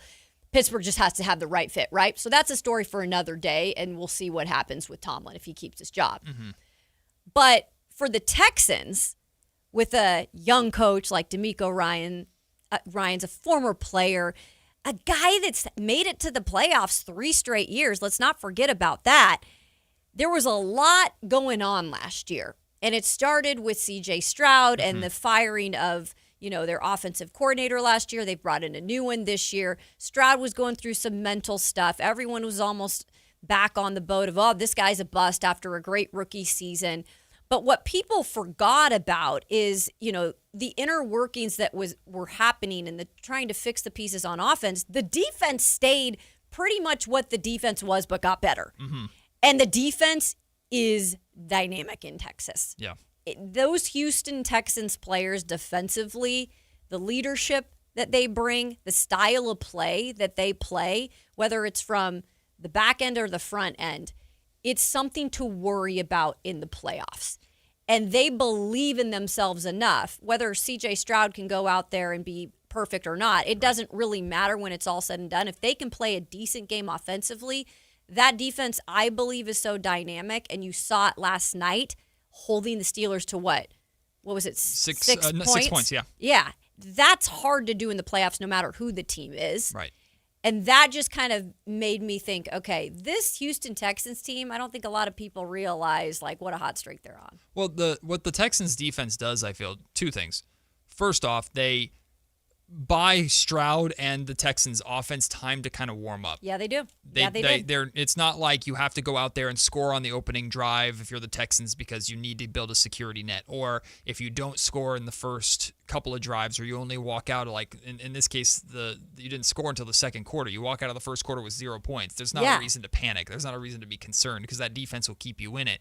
And then, in on a game like last night, okay, well, if the offense isn't scoring, okay, we'll get into the fourth quarter and the defense will score themselves, right? The defense can Which was 2 touchdowns, I believe? 2 defensive touchdowns, right? Yeah. 50-yard interception, a pick six that put the game out of reach at the very end of the game, but also the fumble return, Sheldon Rankings, 33-yarder. That was fun. So the defense can score if they have to. Say, CJ will sit on the bench, we'll show you how it's done, but they buy the offense a lot of time to kind of figure things out and ease their way into the game. And I wonder how big of a difference that's going to make, because if you look at the playoff picture and you look at the teams in the playoffs, you have a lot of really sensational defenses in the playoffs right now, from the Denver Broncos on that side of the ball, the Seahawks Pats. to the Patriots, and we're going to get a big defensive battle between the Patriots and the Texans coming up at the end of the week. But when there are these many defenses in the league or in the playoffs right now, these many top defenses, that it takes time to kind of find cracks and figure them out. Having a good defense yourself that buys you that time, that might end up being the difference between this team making a Super Bowl run. Absolutely. And that's a great point too, because the matchup they got last night. And I know we've got a Steelers fan in the chat. There's probably more listening because they're everywhere. But I think what they've struggled with in the last, I'd even say, few years is their offense. And Tomlin, he, whether you like it or not, I think he's tried to make attempts at fixing that offense, but that offense has been extremely low production. Mm-hmm. It's been wonky. Nothing's really fit. And then they waited last minute to bring in Rodgers this past year, and I don't think that was even a fit, because I think we can all admit Rodgers is pretty much done. So I'm not saying the Houston Texans had this big bad wolf, even though it was in Pittsburgh, and that's a heck of a place to play. The Renegade is the best, by the way. But when it comes to that offense, it's not like they had like the craziest task. We all kind of knew what they were probably getting themselves into. But I'm interested in this next step, going to New England, right? Knowing these are both really, like you said, defensive, heavy focused teams. It's almost like, okay, who makes the mistake offensively? And you've got a young Drake May, but has been playing good football. And you got a more experienced C.J. Stroud, who's been to 3 playoff, spot, or 3 runs, I should say, even though they've been short, that at times, like yesterday, fumbled the ball twice. He's protected the ball well this year. They've had just 7 turnovers. He fumbled it twice in yesterday's game. So I almost feel like when you're going to have all these defensive matchups, one mistake is really going to mean a lot offensively. Yeah, and that's where, again, the other side of the coin, you can look at maybe a team like the Buffalo Bills, maybe a team like the LA Rams. You can look at these teams that have more of an established offense, and because there's so many great defenses, if one good offense can find a way to get hot at the right time, is that the recipe for winning a Super Bowl now? Because a lot of teams can claim good defense. Not too many teams right now can claim that their offense is firing on all cylinders. So who's best suited to step up in that way? But I do feel like, and I acknowledge that I'm part of this, Kayla, I feel like we're disrespecting the Houston Texans. I feel like the Houston Texans are being completely disrespected because they win their 10th straight game, and all the conversation is what's next for the Steelers. Rodgers, Tomlin. Oh, and I've heard and read very little about, and maybe even the Patriots are being disrespected too because these are two teams. But they love Vrabel, Matt. The national media loves them some Vrabel. You mean Coach of the Year, Mike Vrabel. Exactly, and he'll get it for that reason. He will. But I feel like, again, all the conversation, and I want to do it now too. We have the Steelers fan in the chat saying, yep, time for Tomlin. Like, that's what everyone wants to talk about. It's not that they've won 10 straight, not that they're the hottest team in football at the perfect time. It's, well, what does this mean for the terrible towels? What does this mean for the Tomlin era? What does this mean for Aaron Rodgers? And we're going to talk about that too, don't get me wrong. But I want to make sure we give the Houston Texans their flowers and talk about their journey because they're not sitting on the couch. They're still working. The Steelers are on the couch. And I think that is a really good point because I think we do that in the NFL specifically a lot. I think we have those big-name franchises or those big-name coaches or big-name players that even when a team, we dealt with this a lot, believe it or not, in Tennessee when they were winning. It wasn't about the wins against these big teams. It was about why did the other team lose and what's going to happen with this player or coach. And so you have to give your flowers when they're due, especially in a season like this where there are more random teams in the playoffs. We don't have all of those heavy hitters that we have had in the past. Houston, I think, likes it like this. I think D'Amico Ryans and the fans are enjoying it because they're like, keep our names quiet because we're going to just start sneaking up. Well, apparently, according to Kyle Ledbetter in my ear, we got some breaking news going down right now. Here we go. Well, so funny we're talking about this. According to Adam Schefter, 5 minutes ago, after a historic 19-year run in Pittsburgh, Mike Tomlin just informed the team he is stepping down as Steelers head coach. Steelers will now be looking for their 4th head coach since 1969. You talk about the end of an era. I mean, Tomlin has been, if there's Harbaugh has been this way too, John Harbaugh in Baltimore, but if there's been like the Greg Popovich of the NFL, it's been those guys and the consistency and how long they've been a part of that franchise. And look, covering the Sacramento Kings, and as long as I have been being a Sacramento Kings fan, it's exhausting having to worry about coaching searches all the time. So to have an organization with the stability like the Steelers have had with Tomlin, to where they don't have to worry about or talk about or even think about the coaching position other than which coordinators is Tomlin bringing in now because another one of his coordinators got poached for a different job elsewhere. Like, that's refreshing to have to deal with. But now I understand this completely from a Steelers standpoint. You do? I do. I don't think, I don't want to blame all of it on Tomlin, but it does feel like change needs to happen. Yeah. And it needs to be more than this. It can't just be, we got Tomlin out of there. We're good. We'll just bring somebody else in and he'll fix this mess. No, there's a lot of change that needs to happen in Pittsburgh. But it did feel like it did feel like it was time. And they're handling it the right way with Tomlin stepping down instead of Tomlin being fired. The Roonies are going to be like that. He can leave on his own terms. So technically the Steelers still haven't fired a coach since 1941. Yes. Technically You're true. exactly But, right. I mean, I do feel like I don't blame Tomlin completely for the situation that they're in. Mm-hmm. Of course, his playoff record has been a major topic of conversation, how long it's been since he's won a playoff game, and that's fair to criticize him of that. But it did feel like a fresh start was needed in Pittsburgh. I think now is the right time. I think it is too. We were actually talking about this last year with him too. I mean, there were a lot of questions if this was going to maybe happen last year. I think they were going to give him one more opportunity. I think it was a little bit of both, to tell you the truth, because there's no guarantees right now until we see this, because him stepping down, yes, it's a nicer way that the Roonies, who are a great family, who owned the Steelers, probably went to him and said, hey, I think we both know it's time. Mm-hmm. I think you could move on and do, whether that's coaching or something else, and we probably need to move on with this organization. Let's do it nicely. Absolutely. They both respect each other a lot. My biggest question now, Matt and Kyle and the audience, is I'm really curious as if Mike will take some time off, because he does, in a way, it makes it seem like he does maybe just want to chill for a second. And we've seen it with other Steeler coaches in the past that never returned to the game. Or will he be right back in the mix? Because if he is, it goes Harbaugh, Tomlin as my top candidates. Well, he's not gonna. He's gonna be getting phone calls and trying to convince him, right? It's just up to him whether right. he wants to accept those phone calls or have more than just a preliminary conversation. But I mean, you brought up Harbaugh too, and I also wonder, like, when you've had a veteran, established, iconic head coach like Mike Tomlin for so long in Pittsburgh, when you're moving on from that, do you almost feel like you have to go polar opposite and go young with a first-time coach? Or do you do this move because, hey, we're very familiar with John Harbaugh because he was the coach of the Ravens, and we've had plenty of rivalries between the Ravens and Steelers over the years.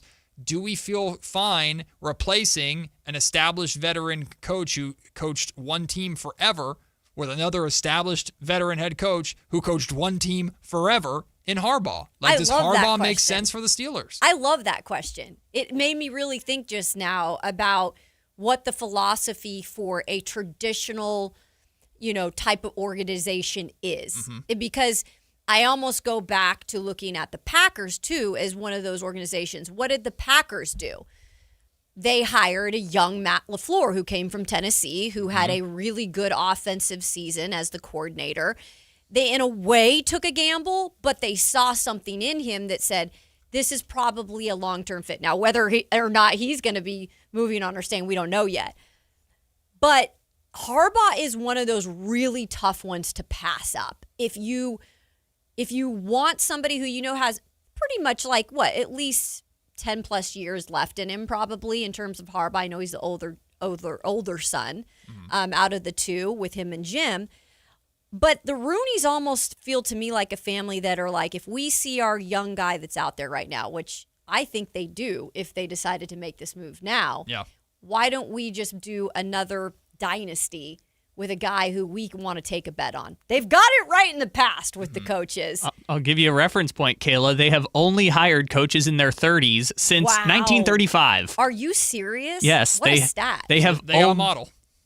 Chuck Noll was 37. Bill Cowher was 35. Mike Tomlin was 35. All the coaches since they were the Pittsburgh Pirates have literally been in their 30s when they were hired, which is the way you should do it. I think it's the right way. Like you've had this established. You're going into a new era. Bring in maybe some young blood, some fresh blood to do it. And I also question how enticing that Pittsburgh Steelers job is. Like, where is that on the list of vacancies that are available, and how high on the list is that Steelers job? Not because the team is in a great spot right now, but because the organization is as established as it is, and there feels like there should be a lot of stability in Pittsburgh.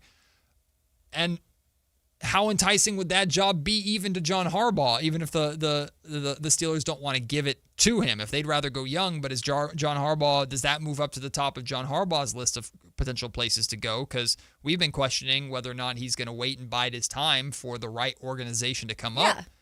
Who knew that the Pittsburgh Steelers were going to become available? And that is a point you brought up about, though, there's a lot of things that need to be fixed there. Okay, we know that the defense is, always kind of been the pride and joy, the bread and butter of that organization. But they've got a lot to fix offensively. And it starts at, you got to go get a quarterback now. Mm-hmm. You have to figure out that first and foremost. Kenny Pickett did not work. All these other replacements, those were short-term answers. Now the coach they bring in, and that's why, again, I go back to, it's probably going to be a younger coach who maybe is more offensively, mindset right now, just because that's where the league is going. Mm-hmm. But they could also hire a younger defensive mind. Look what Mike McDonald is doing in Seattle. Yeah. Right? Also, to your point, now that Harbaugh and Tomlin and Belichick are gone, the second longest tenured coaches in the NFL are Kyle Shanahan and Sean McVay. Crazy. That's wild. And neither are older than 50. Wow. Well, McVay is 38? Yeah. So they're the old dogs in the league now with Tomlin and Harbaugh. But if you go young, those dudes will be there forever. I really don't know if Tomlin will come back. I expect to see Harbaugh on the sideline next year. Tomlin, it's completely up in the air. But this distracts also a little bit from the other conversation that needs to be had today about, did we just see Aaron Rodgers play his last football game?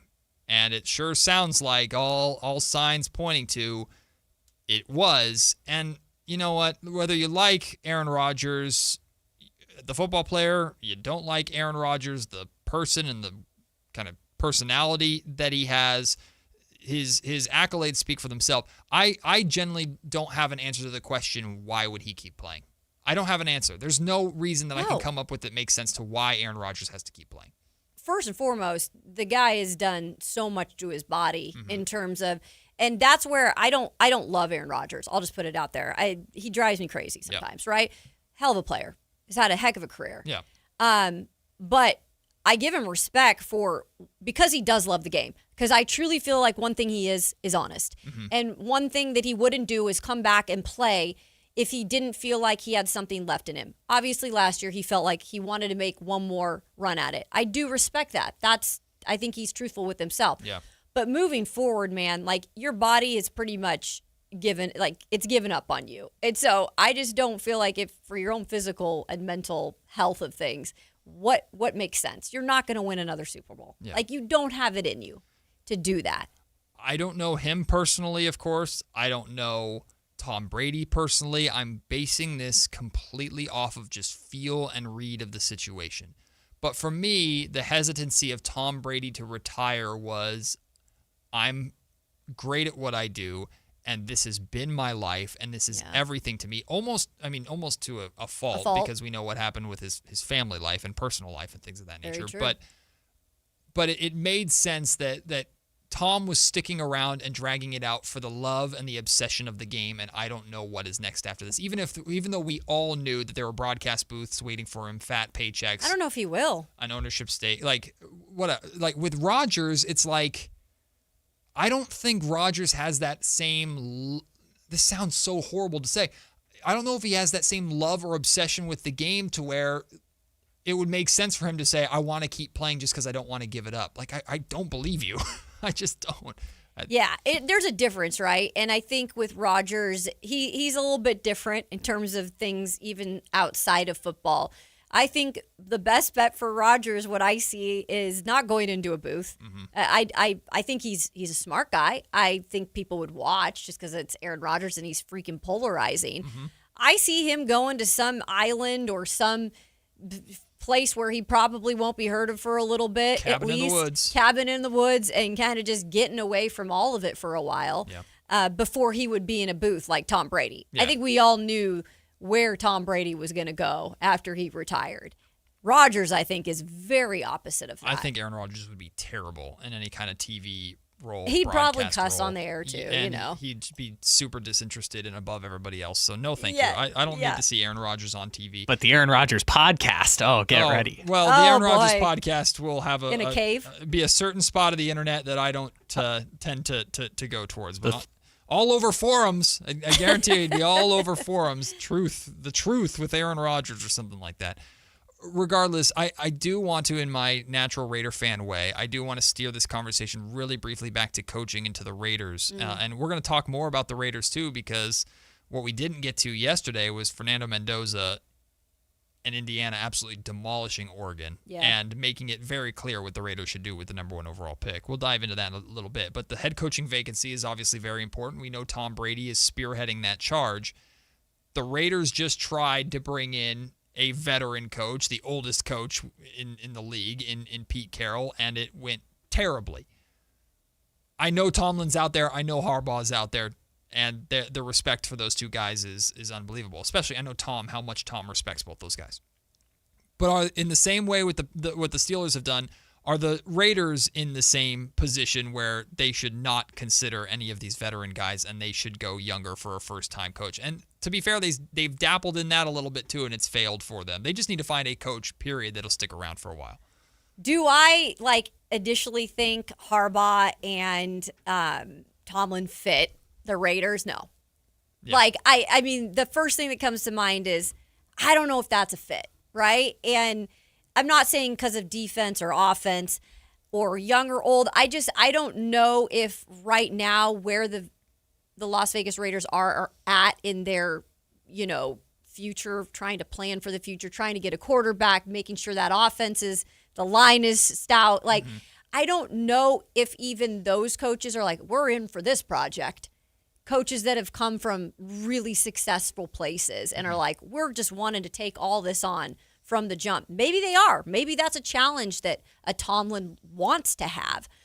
I don't know, though, coming from a place where he couldn't get the offense fixed right away, in Pittsburgh in the last 3 years, I should say. And then you've got to go do a lot more work in Vegas. Yeah. I don't see it happening. I say this again as a Raider fan. I would stay as far away from that job as if I'm Harbaugh or Tomlin as possible. I don't care if it's Tom Brady calling me, trying to entice me to brand new Allegiant Stadium, gorgeous, you're going to live in Las Vegas. No, that job is not enticing to me at all as a veteran established coach, because I don't want, after leaving a place that I've been at forever, I don't want to go to the organization that'll put me on the shelf instability. That will end my career with because Pete Carroll had a very, very, very amazing football coaching career, and everybody feels the same way about Pete Carroll right now, which is even me, as a Carroll fan, I'm like, listen, the Raiders, they just have that effect on people. Well, we're going to talk more Raiders football coming up next, because they got the number 1 overall pick in the draft. It's a position I hope to be saying about the Sacramento Kings this upcoming summer. And I think it's clear as day who they should be taking. Is there any way that the Raiders could Raider this up? We'll talk about it on Sactown Sports. The Sactown Sports 49ers Report is brought to you by Kia of Vacaville, located beside the Vacaville outlets. Niners pull off the big-time upset in Philly, defeating the defending champs 23-19. Christian McCaffrey had over 100 yards from scrimmage and 2 touchdowns in the win. The D comes up with a stop in the final minute to secure the win. Niners now travel to Seattle on Saturday for a divisional round playoff game. Catch that game right here on Sactown Sports 1140, beginning at 4 o'clock. Football season is here at Kia of Vacaville. You can score big in a new 2025 Kia Niro LX with up to 53 MPG combined at Kia of Vacaville. Perfect for road trips, tailgates, and cruising to Levi Stadium in style and comfort. But don't wait. Inventory is limited at Kia of Vacaville, and these deals won't last long. Visit KiaVacaville.com or stop by right next to the Vacaville outlets for friendly service, easy shopping, and unbeatable value. All in one stop. Kia of Vacaville, where the adventure begins.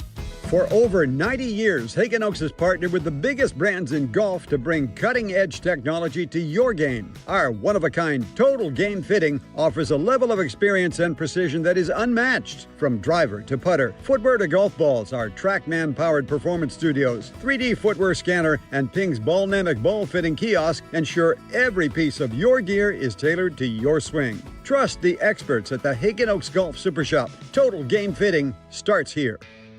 Guys, your New Year goals start now. Get limited time savings on our most popular treatments at Revive Men's Health. Visit ReviveMen'sHealth.com to see if you qualify to save hundreds. Celebrate the new year in style with a new Honda from Stockton Honda. Whether you're shopping new or pre-owned, Stockton Honda has the selection and savings. With new Hondas in stock and ready to go, now is the time to save on your favorite Honda in person or online. CR-V, HR-V, Pilot, Accord, Civic, and Ridgeline. It's a new year with endless possibilities. Get the deals that make it easy to say yes. Upgrade and save today at Stockton Honda. Anytime, anywhere, it's all here. StocktonHonda.com. Daniel Tosh, my first farewell tour. Saturday, January 24th, 8 p.m., the venue at Thunder Valley. This is how I come up with material. I rant to my friends and my family, my inner circle, and when they hate every word coming out of my mouth, I know it's ready. Saturday, January 24th, 8 p.m., the venue at Thunder Valley. On sale now. For tickets, visit ThunderValleyResort.com. Don't miss your chance to see Daniel Tosh. Hey, it's Carmichael Dave. I got to tell you, I am so excited to get this decking project started with Trex Decking and Railings. From the first time I stepped foot in the showroom last week, I was so impressed. So many color options. Heat-resistant composite deck. What does that mean? That means I don't have to do any maintenance on it whatsoever. They even have a deck designer, so you can go online and see what your dream deck will look like on your house. Just visit Trex, that's Trex.com to get it started. Tell them Carmichael Dave sent you.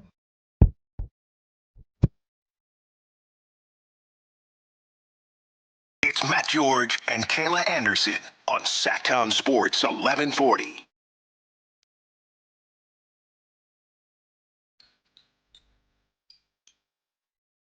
Oh, we're talking Raider football. Hide your kids. Hide your wife. Yeah, it's that time. Matt George, Kayla Anderson, Sactown Sports 1140. Kyle Ledbetter on the other side of the glass, pushing the buttons, keeping us on track, trying to make us look good, which is easy to do for Kayla, very difficult to do for me. We've already adjusted the lighting. Give yourself. I'm sorry. There needed to be some light adjusting. So, I come from TV background, as do you as well. I'm like, we got to get some stuff fixed in here. Look, in terms of lighting. When you have the complexion that I do, a lot of times more lighting is bad for someone like me because you don't I'm pretty light skinned too, though. You're not Casper the Ghost over here, but we do come from this lighting back, and it's hilarious. So we're doing the meetings for this show and getting to know each other and talking about what we want. Kayla immediately like, we got to fix the lighting in here, and it also smells in here. I'm like, yeah, you're coming into a boys pit. So well, that's because you're after Dave in the morning. That's true. Kayla's gonna make this place respectable again when it just comes to our overall presentation and lighting. But we've moved lights around. They're very dusty though. My hands are still covered in it. Welcome back to Sactown Sports 1140s and the Matt and Kayla Show. I hope you will make it part of your routine. This is the second episode, the second of hopefully hundreds, if not thousands, from 10 a.m. to 2 o'clock. And then we'll lead you into, of course, Whitey Gleason and Alan Stiles. They'll be their second episode of their all-new afternoon show. They killed it yesterday, and it's always a pleasure to follow up the great morning show that we've had here with Carmichael Dave and Jason Ross. So we're right in the middle. We are. What are we, the patty? We are the patty of the Sacktown burger. Let's go. That was a way nicer way to say it than I thought you could have said it. Why I'm talking about a hamburger? Maybe I'm craving one. I don't know. See, I'm getting a little hungry too. Yeah. I'm not gonna lie to you. So let's ruin our happiness by talking about the Las Vegas Raiders, shall we? And again, I'm a Raider fan. I can make that joke. I'm a miserable Raider fan with the rest of you, but there is cause for excitement in Las Vegas because of the number one overall pick, and all Raiders fans were locked into that Indiana versus Oregon game over the weekend to see the battle between Fernando Mendoza and Dante Moore. And it wasn't a battle. It was an absolute thrashing. Moore had a horrendous performance. Bad. I mean, he just made mistake after mistake. He started the game, first play of the game with a pick six. Yeah. Right? Just And it's not fair to judge everything off of one game, but when you're playing essentially your competition for the number one overall pick and you play that poorly, when Mendoza just was throwing dime after dime after dime, right decision after right decision on a massive stage, knowing everybody's watching, a trip to the college football championship game on a national championship game on the line, like, Kayla, there's no, like, I'm just bracing myself for every potential possibility as a Raider fan because it's in my DNA. there's no way the Raiders can mess this up, right? It's Mendoza. Just take Mendoza. You guys have it, I should say, you guys have it easy when it comes to making a decision, but it is never easy for some of these franchises. I understand that you just self-inflict, right? It's always like there's something that, goes wrong. I don't think that something can go wrong in this situation. Mm-hmm. I think Mendoza is being served on a platter. Yep. He was the Heisman winner this year.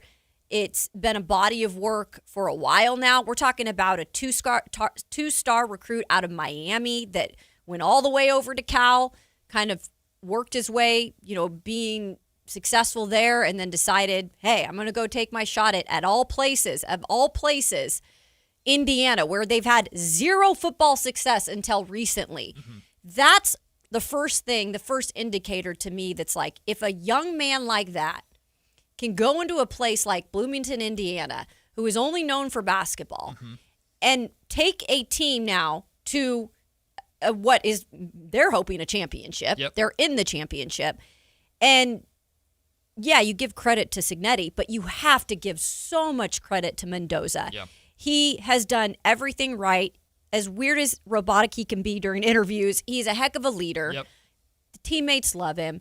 But Matt, he's a 6'5", pro style, reads things, can pre-read things, like has a decent enough arm, type of quarterback that any team who needs a quarterback should be like, yep, our pick is in. Yeah, and it's not the prettiest thing in the world when he scrambles. He's capable of scrambling. Right. But it's not the prettiest thing in the world. It's not the prettiest. But Matt Jones isn't the prettiest when he decides to use his legs. True. But let's just hope Fernando Mendoza is better outside the pocket than Mac Jones is. Yes. But I mean, even Brock Purdy's not the prettiest scrambler on the planet either. But I think there is this element with whoever the Raiders pick, they're going to have to run around a lot because that offensive line is atrocious and it's going to need a lot of work, and I don't know how quickly it's going to be fixed, and you don't want Fernando Mendoza or Dante Moore or anybody to go in there and get hit as much as like Justin Herbert got hit in Foxborough, and then you're worried about him not making it through his rookie year because he has too many concussions.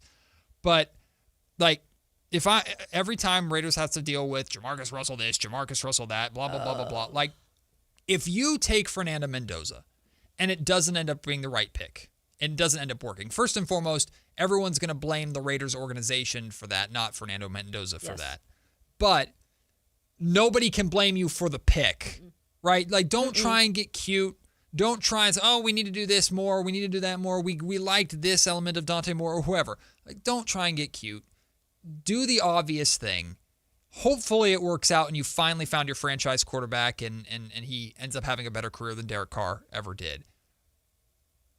I don't want to see any silly business. I don't want to even see any smoke or rumors of maybe the Raiders are going to trade the pick. No, just take Fernando Mendoza, figure it out, patchwork an offensive line together that won't get him killed. Yeah. Give the ball to Ashton Genty, let him throw the ball to Brock Bowers, put it on a plate for him, and see where you're at. Because we know that they're not a Fernando Mendoza away from suddenly being a contender. Heck no.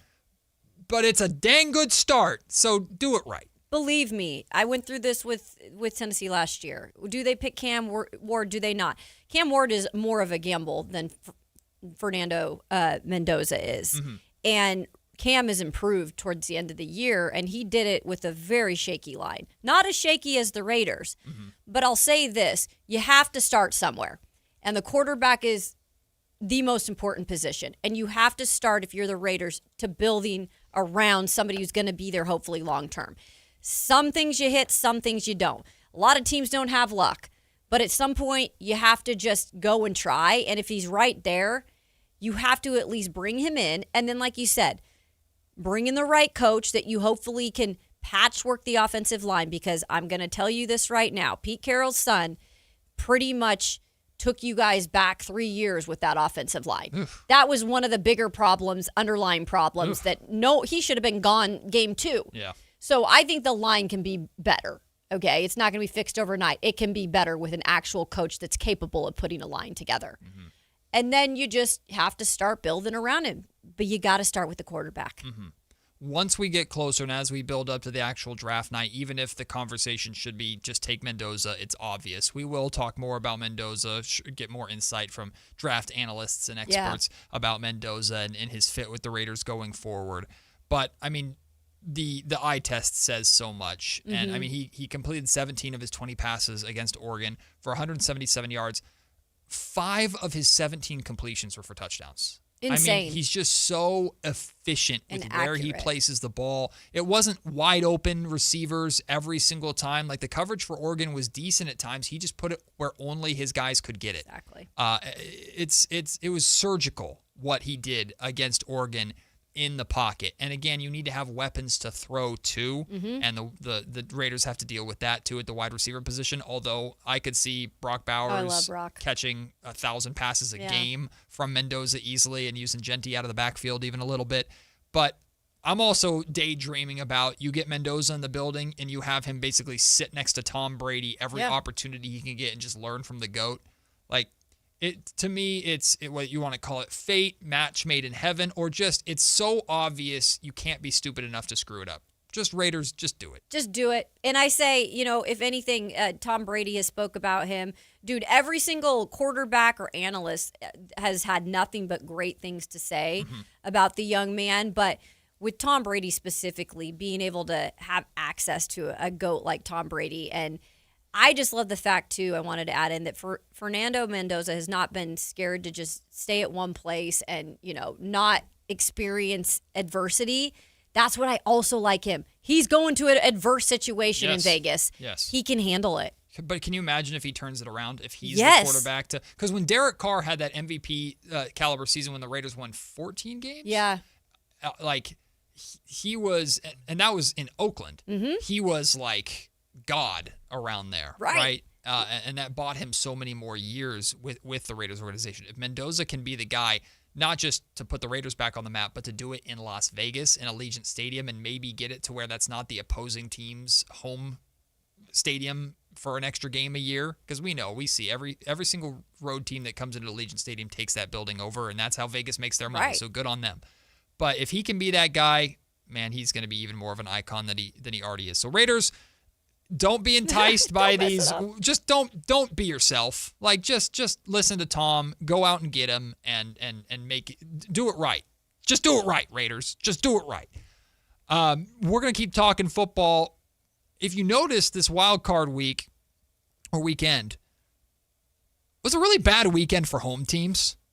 And there's always a conversation about the divisional system, how flawed it is, the wrong teams getting in, the wrong teams hosting. Well, let's dabble in that a little bit, because I've never had that conversation with Kayla. We'll do that next on Sactown Sports. The San Francisco 49ers advance. Over the middle, tip, incomplete. San Francisco takes over, looking to take away the upset.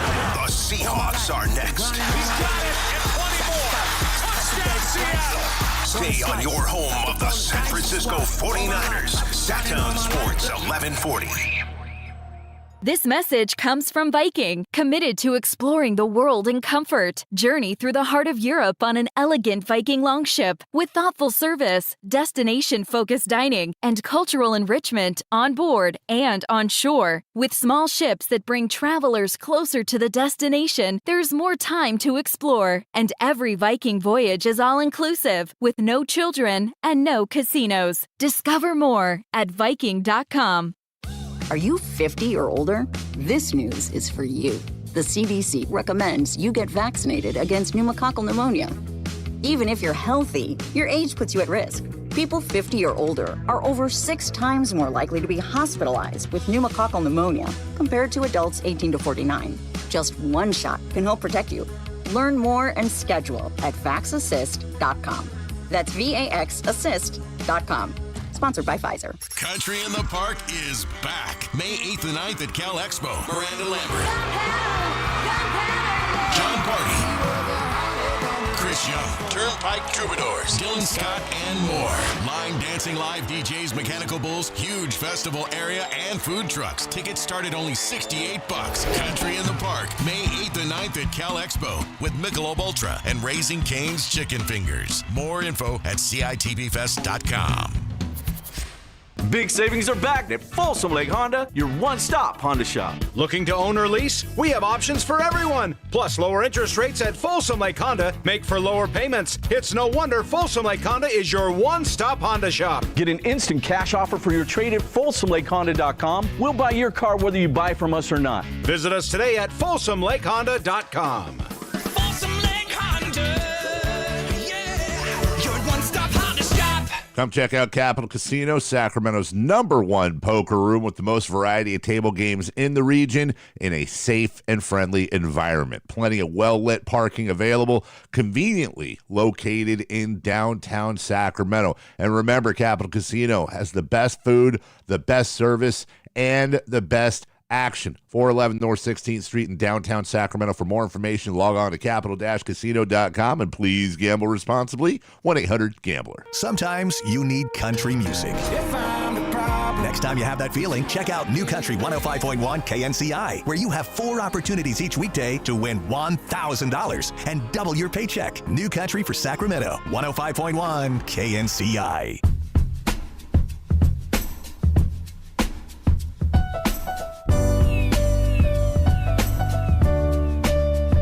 Matt and Kayla on Sactown Sports 1140. All right, let's peel back the curtain, because we've seen this a lot over the last day and some change, and you all are right.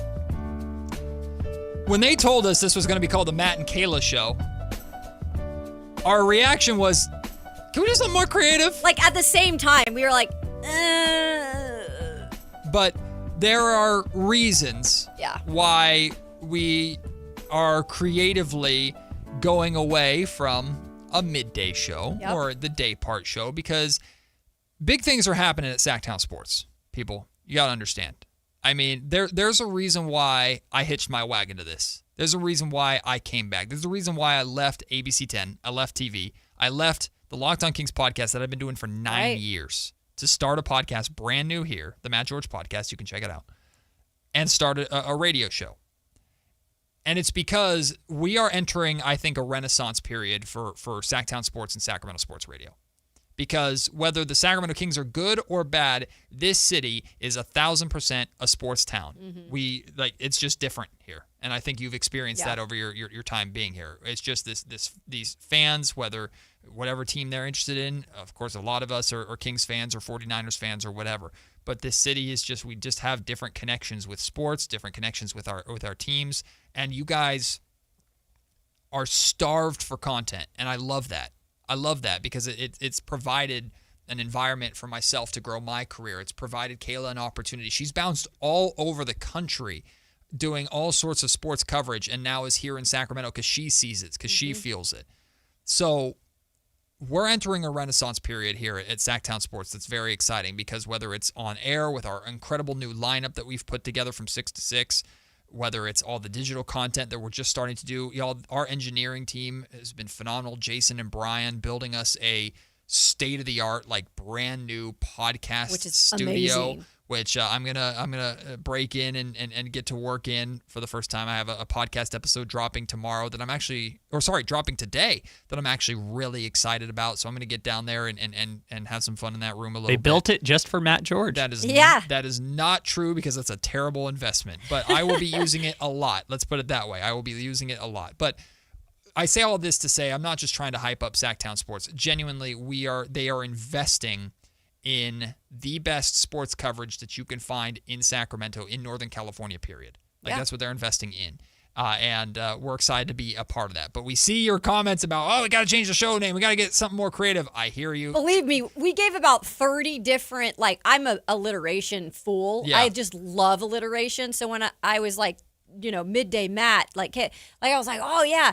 And midday, it was shut down real quick. Yeah. So midday, all that. We'll figure it out. We can do rip on M&M's, M&K, whatever. Yeah, we'll find something. Out. We'll figure it out. I mean, my podcast is the Matt George podcast. I know it's boring 2 first name, but we're getting there. There's some growing pains. Baby steps. We appreciate you growing with us here. I actually like the Matt George podcast. Oh, thank you, Kyle Ledbetter. I paid him to say that. But we're growing here on Sactown Sports. Very excited that you're a part of that. Hope that you will be a part of this renaissance and that we can deliver on these promises for you and we can give you the sports talk, the sports coverage, and hopefully the entertainment that you deserve here in the capital city. So, real quick, before we move on, this is just funny. I Googled M&K to see if it was available. And apparently M&K refers to M&K Sound, a renowned Danish loudspeaker company famous for the professional studio monitors and theater systems, like the THX type broadcasters that were found in Star Wars and Lord of the Rings. Lord of the Rings. Well, we can't do that. Well, and I'm Scandinavian, so okay. well, no, maybe we can. We'll just find a creative way. You've got the Lord of the Rings. I'm Danish. See, I know partly. I know M&K is mouse and keyboard. That's what I know M&K for. But whatever. Anyway. What's a mouse? It's a work in progress. Sorry, trackpad for you laptop users out there. Do they still call it a trackpad? Whatever.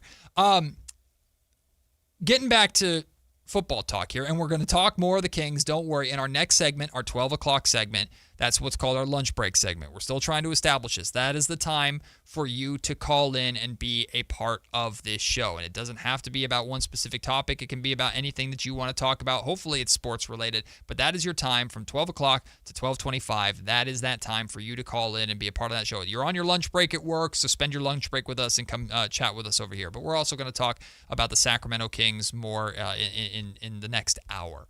But before we get to that, wrapping up some of the football conversations that we were having. This week was a very, very rough week for home teams. Very rough week, right? Like I know the Bears barely got it done in their home game. I know the Patriots pretty much manhandled the Chargers. But I mean, other than that, the Texans winning, the Bills winning, the Niners winning in Philly. That one's a little more understandable that Philly hosted the Niners. That's one of the instances that I'm actually kind of okay with. But for the most part, I think we have the wrong teams hosting these games. I think we have, home field advantage is supposed to be an advantage because you earned it based off of how you played during the regular season. And I know the division systems are there, and the division systems provide some kind of enticing different storylines. It makes those divisional games more important. And I'm respectful to that and admire that and understand that.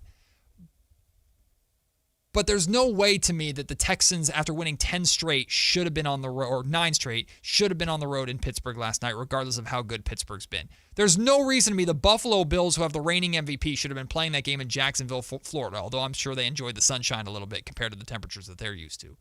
Do we have the wrong teams hosting these playoff games, at least in that opening, that wild card round? So I think it's just to go along with the weird year of any given Sunday has really reigned true this year. Yeah.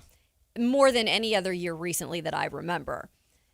I believe because of that, we saw divisional winners like a Pittsburgh Steelers, like a Carolina Panthers, like a Jacksonville Jaguars, by the way, who were neck and neck with Houston in terms of winning the AFC South.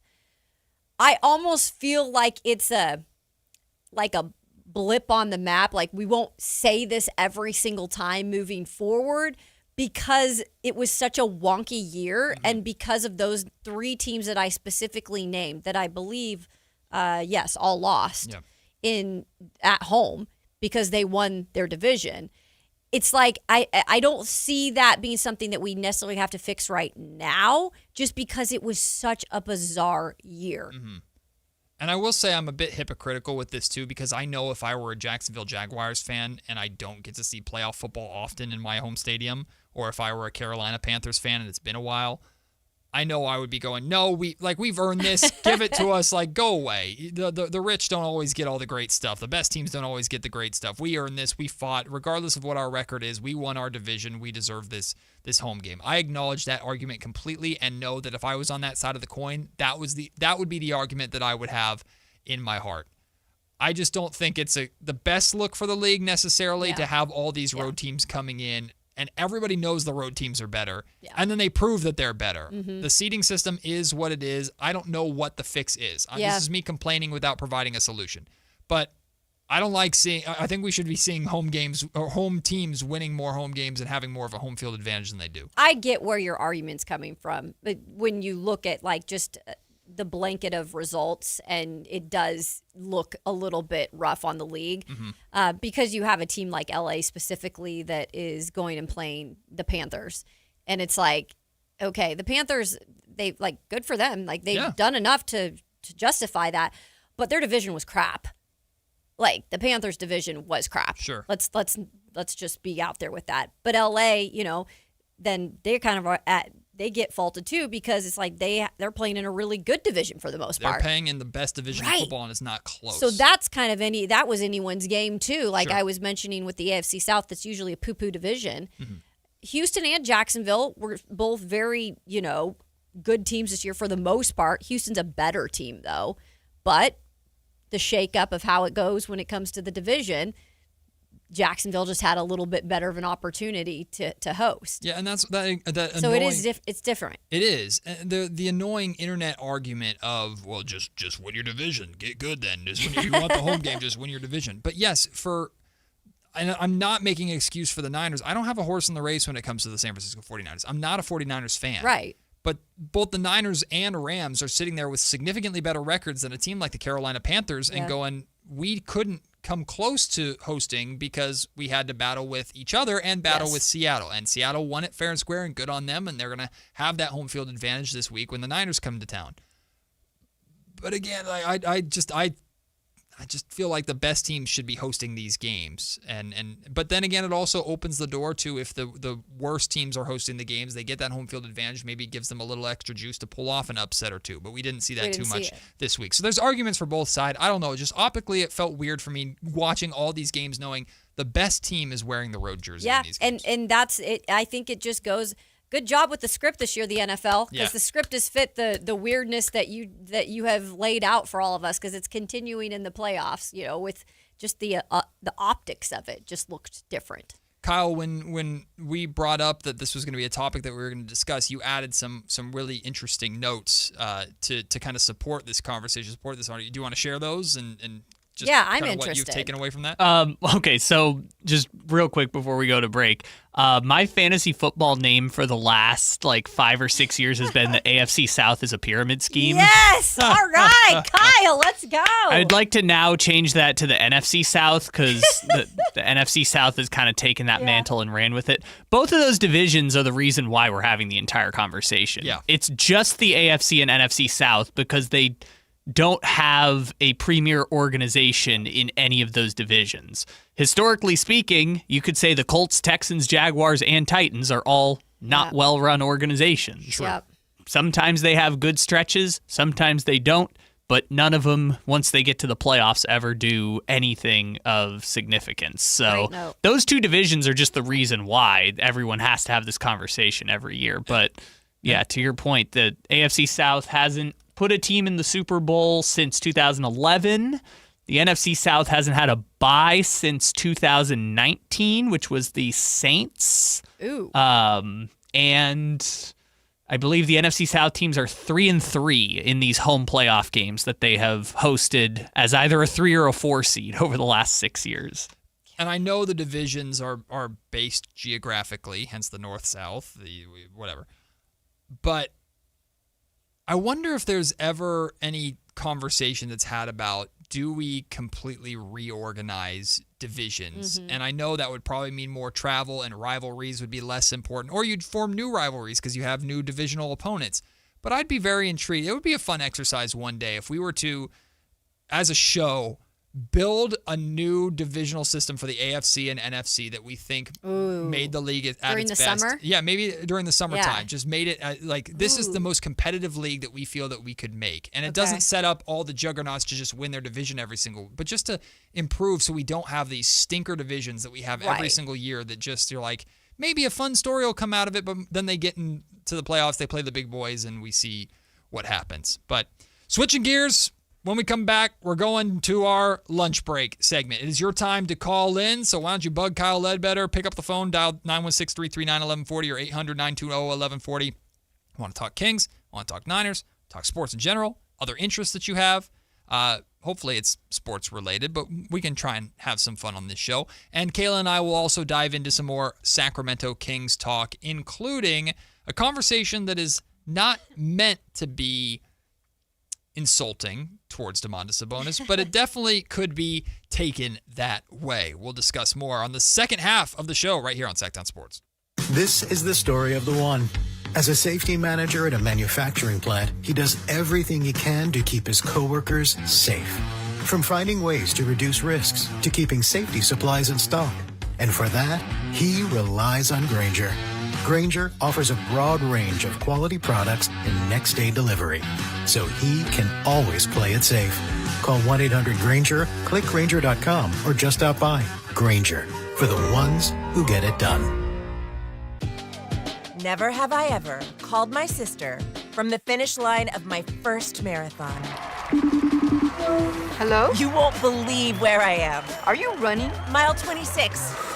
I'm gonna make it. Switch to T-Mobile's 55 Plus plan and get iPhone 16e with its advanced camera system on us. Plus, 2 lines for just $30 a line. Guys, I can't believe it. I knew you could do it, babe. That was amazing. Mom, how do you feel? I feel great. I can't feel my feet. Let's take a picture, and then you may carry me to the car.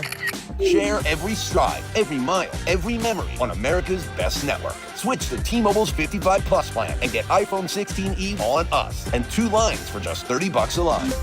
With 24 monthly bill credits and 2 eligible port-ins on Essentials 55 Plus for well-qualified customers with autopay plus taxes, fees, and $35 device connection charge. Credits end and balance due if you pay off early or cancel. Contact us. Finance agreement 128 gigabytes, $599.99 required. Best mobile network in the U.S. based on analysis by Ookla of Speed Test Intelligence Data 1H 2025. Visit T-Mobile.com.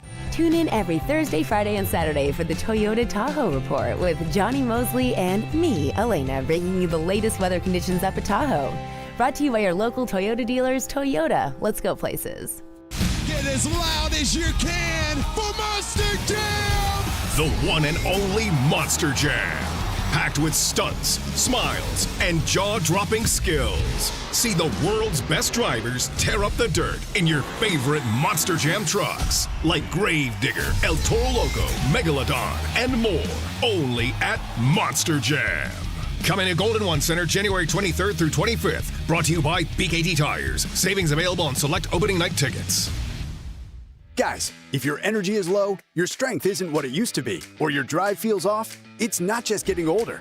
For many men, it's low testosterone. At Revive Men's Health Sacramento, you can start with a free T-check, exam, and consultation, so you get real answers about your testosterone levels and overall health. And this month only, qualified patients may receive 25% off testosterone replacement therapy. This isn't guesswork or one-size-fits-all treatment. Revive specializes in personalized, closely monitored testosterone care designed to help men feel stronger, sharper, and more like themselves again. With over 120,000 patients treated since 2011, Revive Men's Health is trusted for results, not hype. If you've been putting this off, now is the time to act. Claim your free T-check and consultation and see if you qualify for 25% off TRT. This month only.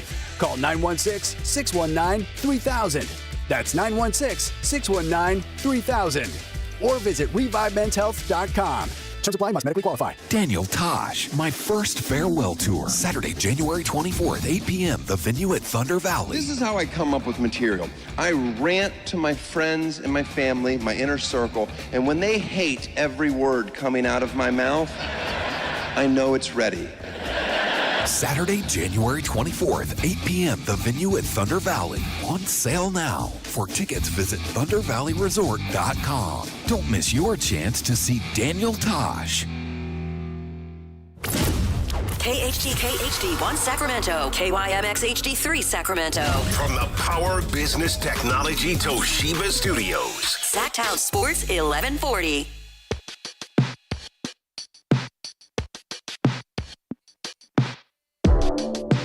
Matt and Kayla on Sactown Sports 1140. Lunch break! Take a break. It's about that time. I'm hungry. Now stand up from your desk. Stretch. Take a lap.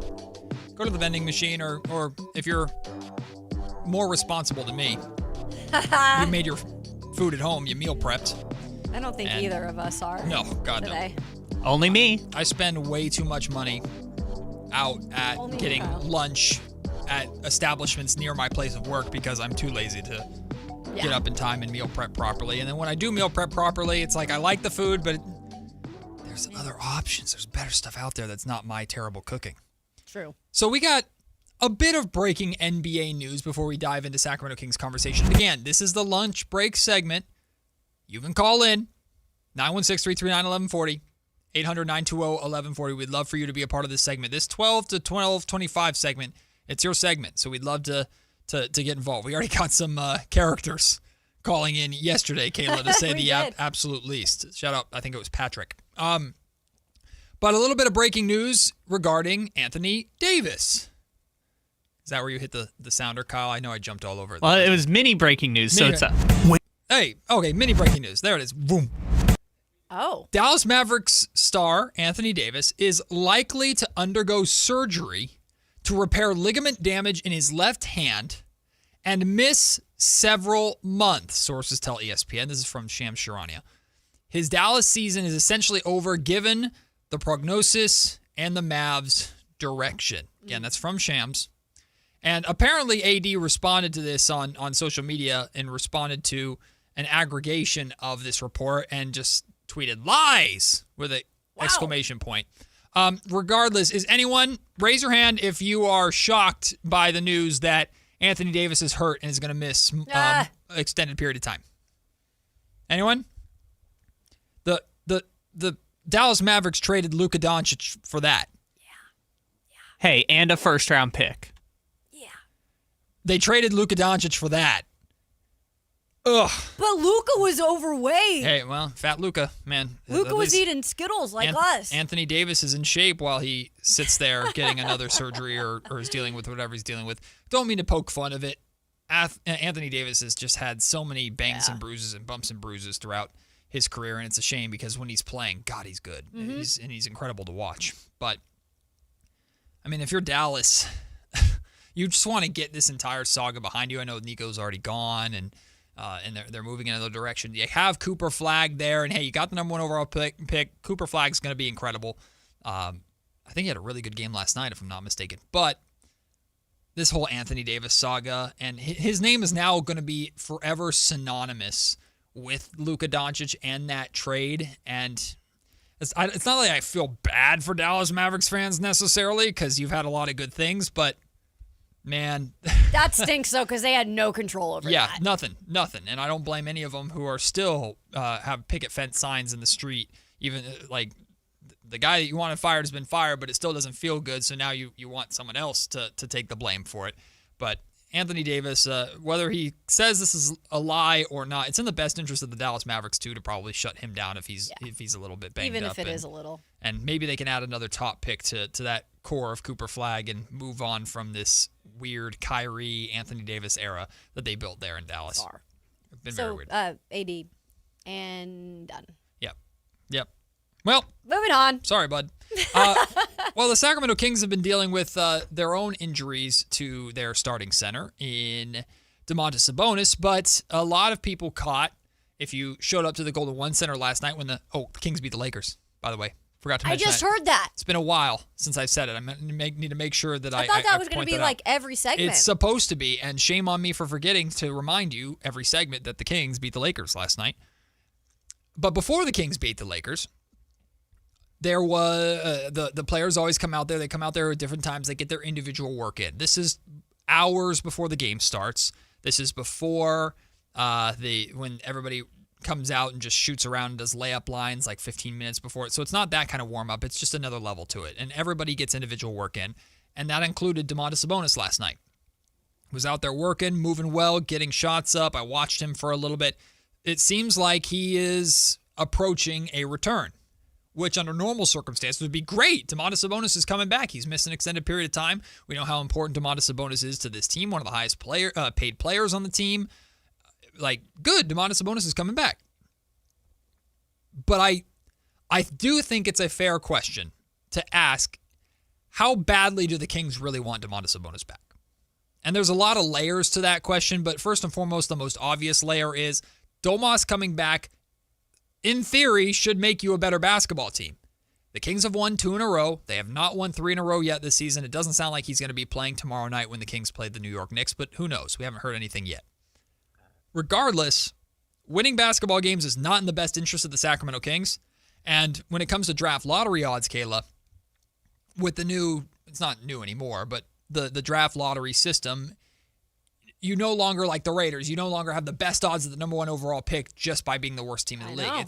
It's the worst 3 teams. They get better. Each of the worst 3 teams have a 14% chance of winning the lottery. Correct. That is the highest you can get. Which is not a lot still. But. Right. And you're supposed to encourage it's supposed to encourage less tanking because you're not outright trying to be terrible, so you have the best odds just by yourself. That is the window that the Kings need to stay in. The Kings need to stay in that bottom 3. They don't have to be number 1. They don't have to be number 2. Right now, they are that number 3. Right now, they are that number 3 spot by a game ahead of the Washington Wizards. Yeah. So they need to lose basketball games. Yeah. And Domantas Sabonis coming back, what I'm afraid of, 1, likely helps them win more basketball games. 2, takes away opportunity for development of some of the young guys like Dylan Cardwell, although I do have a question around that. And 3, I think reverts the Sacramento Kings right back into a veteran-heavy lineup where there's these 4 guys starting for you that we know are really not going to be part of your future going forward. Maybe Domantas Sabonis is by necessity, but I don't think Domas coming back is in the best interest of the Kings right now. I see where you're going with that. And if you're a big Domas fan, maybe you're thinking, what are you talking you about idiot. that? Why are you saying we don't want Domas back? We haven't seen, him consistently. He's had the hamstring before this recent injury. You haven't seen him and Keegan together. Like there's just been so much weirdness to this season as it is. But in a way, I go back to my word of the day, organic. And I'm not talking about food here. I'm talking about things just working out maybe the way they are supposed to so the future could be better. Mm-hmm. And right now, as hard as it was for us to get to this point of accepting that you got to play these young players, it's going to look ugly in some games. But now we've also seen the benefits of these young players getting experience. And in some of these games that they're winning, it's like, okay, they're really seeing growth with these guys. And these guys are also getting to build confidence in this, organization and Doug Christie's system. So I get where you're saying you're kind of throwing a wrench back in the whole thing when you bring back a guy like Domantas Sabonis, who is a great player. You all know that. He's done great things for this organization. But it does then give the opportunity for more of the veteran kind of lineup that's not going to mean anything in the future back. And yeah, it always gives you a better opportunity when you have one of your best players back on the floor. Whether or not that works out, because this year's been funky as it is, I don't know even if bringing Domas back is going to make everything look pretty, because this season has just been like weird. Right. But it does give you a better chance. And for the record, I'm not saying like if Domas gets back to 100% health that the Kings should intentionally hold him out and outright tank by holding him out. That's not what I'm saying at all. When Domas is ready to go and cleared to go, he should go. What I'm saying is if the Kings had their way, I think they're like, doesn't you still hurt a little bit? Don't you still need a little bit more time? Hey, take your time, Domas. Can you get us to the trade deadline before coming back maybe? And then we'll reevaluate where we're at. What was the injury again? The exact injury? It was a partially torn meniscus. Okay, because he didn't, that was the good news that it didn't completely tear. Correct. Okay. So, I mean, yeah, with a knee, you can always be extra cautious, right? And you're a big man. We got to protect those legs.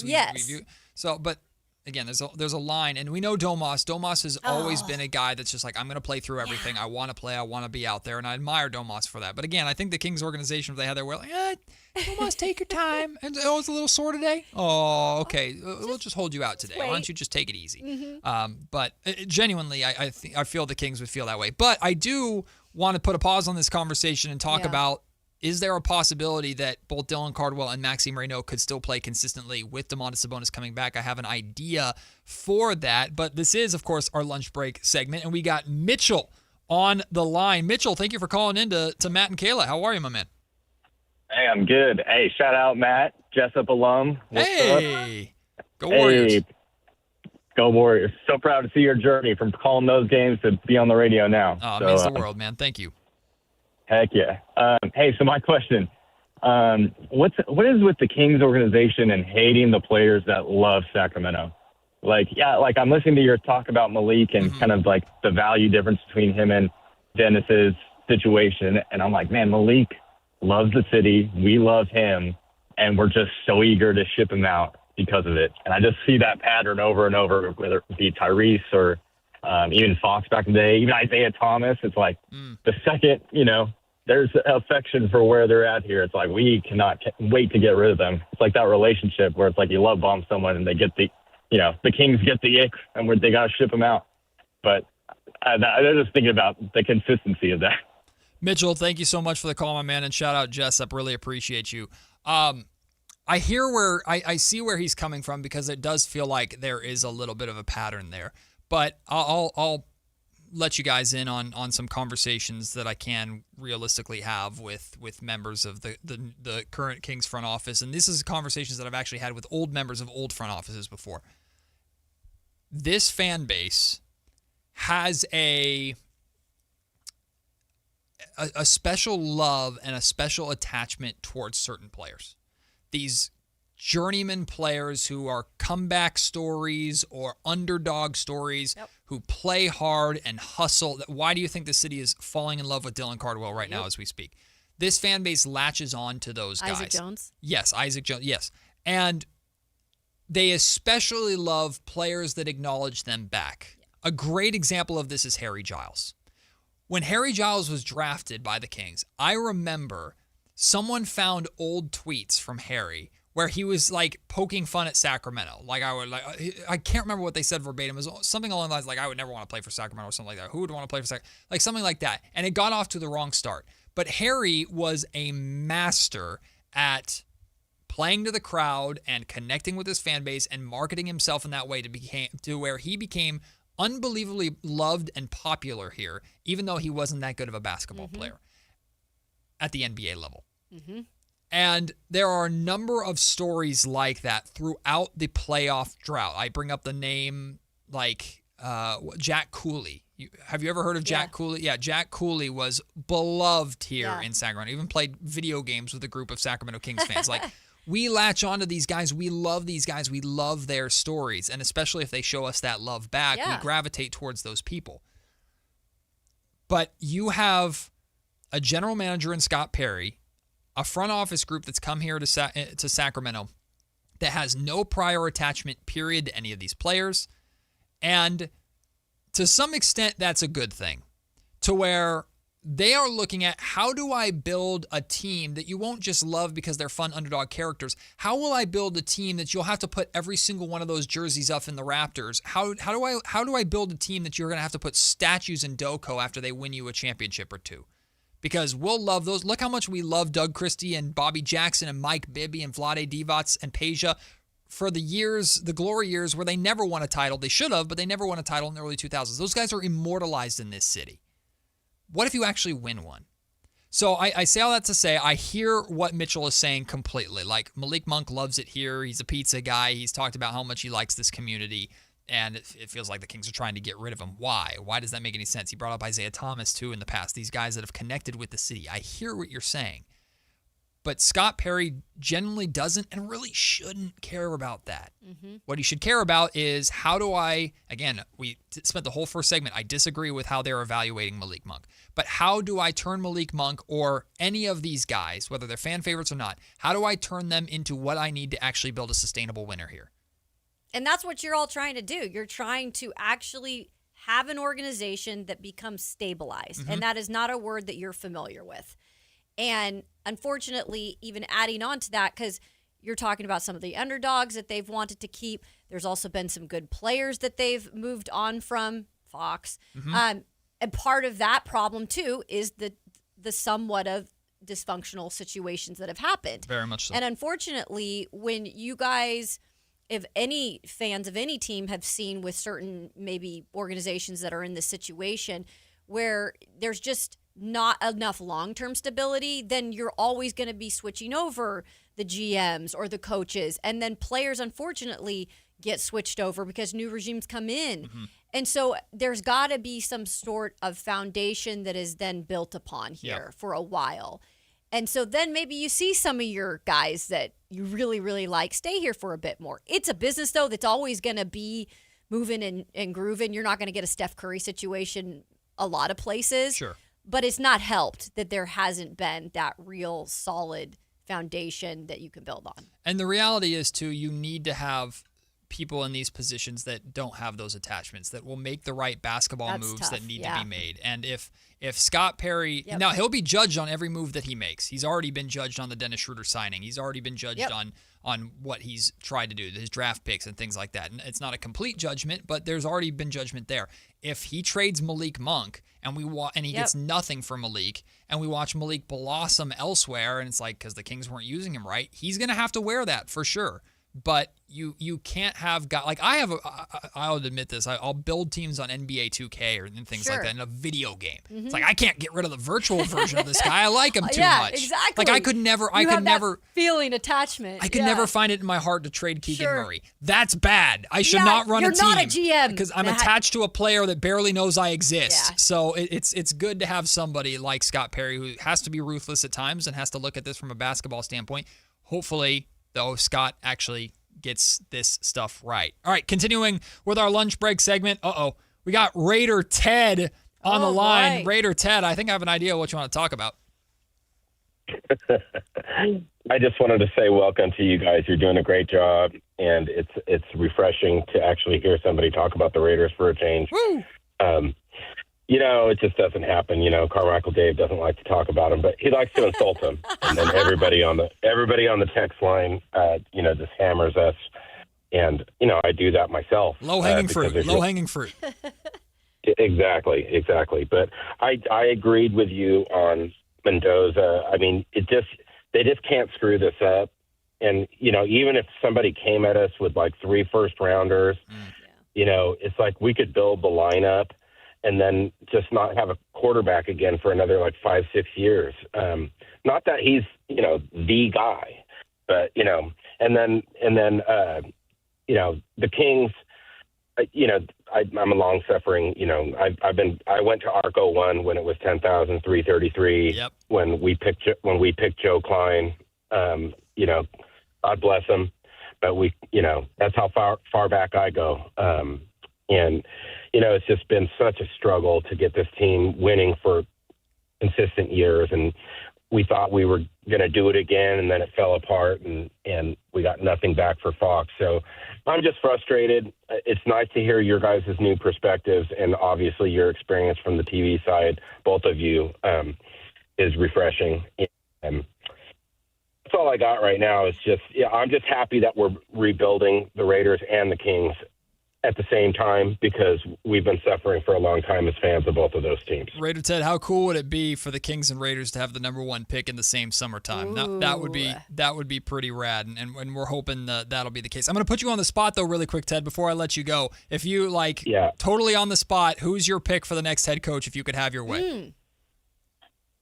When the news broke during your earlier part of your segment, when Pittsburgh let him go. Tomlin? I love him. I love his fire, but I just really think we need to go young as well with an offensive-minded guy. And as much as I'd love Harbaugh or Tomlin, I just don't know if we should go that route again, even though it would bring some stability and presence. I think you need a young guy. I just don't know who that is. Kingsbury or whatever his name is turned us down to go. You don't want him. You do not want him, Ted. Yeah. He does know offense, and he has worked well with young quarterbacks, but we need 3 offensive linemen, in my opinion, and it's going to be hard to do that. We have money to spend, so anyway, I think a young guy is my answer. Yeah. Ted, you and I will stand together in solidarity as Raider fans, and Tom Brady we trust, which a few years ago would have made me sick to my stomach to even say. But thank you to Raider Ted for calling in. This is the lunch break segment. Your time to call in till 12:25. You can call in beyond that and before that too, but this is really your segment to really call in. And we got Ken on the line too. It looks like Ken wants to talk about Dylan Cardwell, and I'm excited. I hope you say nice things about Dylan, because I'm a huge fan of Dylan, Ken. Oh, I got nothing from Summer League on. I've loved him. Yeah. the energy, the joy, the enthusiasm that he brings, and just need to play him. I think he could be like the next DeAndre Jordan. And, I mean, that's the stuff. He can't shoot from beyond 5 feet, so let him rim run, rim protect. And just the joy, the absolute joy that he brings, the enthusiasm out there. And I've never seen anybody quite as efficient with their fouls. I mean, he gets his 5 fouls in 10 minutes. But, let him calm that down a little bit. But my big thing is he needs a nickname. I mean, he's out there bringing it. So I think I came up with, so I was at the last 2 games. I'm a 37-year season ticket survivor. Good for Yeah, there we go. And so the last 2 games, he's just been having a great time. So here it is. Wild card. Ooh, I like that. I like that wild card. Okay. I like that. Great call, Ken. Shout out to you.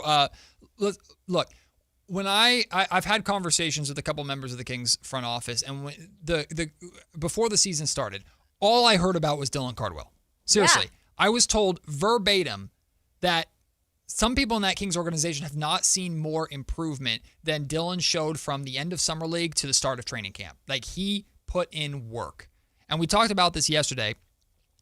Dylan Cardwell knows who he is in the NBA, and he plays to that, and that I admire the heck out of that. And because what he plays, like how he plays, the Kings need more of it. Right. In fact, we don't have enough time in this segment to dive into it, but we're going to do it in the next segment.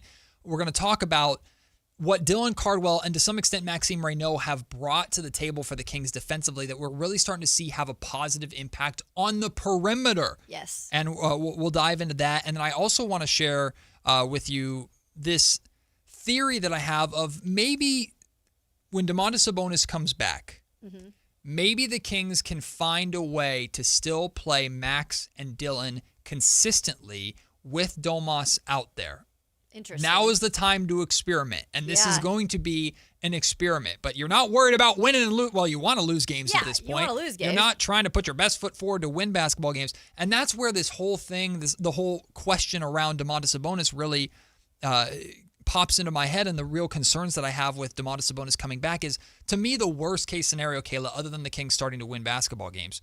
The worst case scenario is you go back to a heavy Russell Westbrook, DeMar DeRozan, Zach LaVine, Domantas Sabonis starting lineup with whoever else is out there. It's not going to be Keegan for a while because he's hurt. Maybe it's Neek Clifford. Maybe it's whatever young guy. Maybe it's Max. I don't know. But if you're starting to lean super heavily on your veterans again and they're getting the primary minutes again, you're moving backwards. Right. Don't give, I respect these veterans, but now is not the time to give the veterans heavy minutes. No. It's not the future. Right. It's not the future. So, and it's, I think it would be easy for Doug Christie naturally to give his minutes to all those guys because they're vets and they're established in the league. And now there's less for Neek, there's less for Keon, there's less for Dylan Cardwell. This is not the time to take away minutes from the young guys because they're getting closer to, becoming that younger team. Yeah. So it makes sense. By the way, I want a Dylan Cardwell t-shirt made with his hands up. That is his staple move, with the hands up to the crowd. Somebody get that t-shirt going. Oh, I'm sure there's going to be some of Get them it going. somewhere. I like Wild Card. Good shout by Ken there. That's a fun nickname for him. Wild Card Love Dylan it. Cardwell. Well, we're going to talk more about the Wild Card Dylan Cardwell. We're going to talk more about Maxime Reynaud in the next segment. I'm going to share with you this idea that I have of how the three of them can get minutes in harmony when Domantas Sabonis comes back. It's all coming up next on Sactown Sports. Are you 50 or older? This news is for you. The CDC recommends you get vaccinated against pneumococcal pneumonia. Even if you're healthy, your age puts you at risk. People 50 or older are over 6 times more likely to be hospitalized with pneumococcal pneumonia compared to adults 18 to 49. Just one shot can help protect you. Learn more and schedule at vaxassist.com. That's VAXassist.com. Sponsored by Pfizer. Wesley Financial Group is not a law firm. I'm Chuck McDowell, founder of Wesley Financial Group. Did you buy a timeshare because they told you it was a great investment? That's a lie. Most timeshares can be bought online for $1. To find out what your timeshare is worth and to cancel it, Call us today and we'll send you our timeshare exit kit free with all your options for cancellation. Call Wesley for your free exit info guide. 800-771-1300. That's 800-771-1300. At Power Business Technology, we're not another big box corporation. We're your neighbors, locally owned and operated. We know what businesses like yours need, from reliable printers to high-performance copiers. We'll help you find the right solution with personal service you just can't get online. Need setup or support? We're just down the road and always happy to help. Power Business Technology, family hometown service with big-time solutions. Contact us today for all your business printing needs at 844-POWER-BZ. That's 844-769-3729 or visit us at powercopiers.com. If you're serious about your golf game, then you need to know about Total Game Fitting at the Hagen Oaks Golf Super Shop. Whether it's the TrackMan-powered player performance studio for your best fit clubs, or the cutting-edge technology putter fitting studio, or the free Ballnamic ball fitter and 3D foot scanner, the Hagen Oaks Golf Super Shop offers you total game fitting from head to toe with equipment and apparel. Find your advantage at the Hagen Oaks Golf Super Shop with the latest offering of new golf products in Northern California. Fulton Avenue at the Cap City Freeway. Celebrate the new year in style with a new Honda from Stockton Honda. Whether you're shopping new or pre-owned, Stockton Honda has the selection and savings. With new Hondas in stock and ready to go, now is the time to save on your favorite Honda in person or online. CR-V, HR-V, Pilot, Accord, Civic, and Ridgeline. It's a new year with endless possibilities. Get the deals that make it easy to say yes. Upgrade and save today at Stockton Honda. Anytime, anywhere, it's all here. StocktonHonda.com. Hey, it's Carmichael Dave. I got to tell you, I am so excited to get this decking project started with Trex Decking and Railings. From the first time I stepped foot in the showroom last week, I was so impressed. So many color options, heat-resistant composite deck. What does that mean? That means I don't have to do any maintenance on it whatsoever. They even have a deck designer, so you can go online and see what your dream deck will look like on your house. Just visit Trex, that's TREX.com to get it started. Tell them Carmichael Dave sent you. Hey, this is Greg Papa. Are you working through a major insurance claim? Sunpoint Public Adjusters can help. Sunpoint prepares, presents, and negotiates your claim with the insurance company, working only for you, making sure you get everything you're entitled to, not what just some adjuster working for an insurance company thinks you should get. Call Sunpoint today at 888-247-7865 or contact us at sunpoint.us. Sunpoint Public Adjusters, the gold standard in public adjusting. License number 2N14884. When value matters, Elk Grove Chevrolet delivers. Right now, purchase a 2026 Chevrolet Silverado for $4,500 off. The Silverado 1500 stands out with legendary towing power, a bold new design, and the dependability you expect from Chevy. Visit myelkgrovechevrolet.com for full details. Don't miss your chance to drive the new Chevrolet Silverado. Stop by Elk Grove Chevrolet today and experience quality that goes the distance.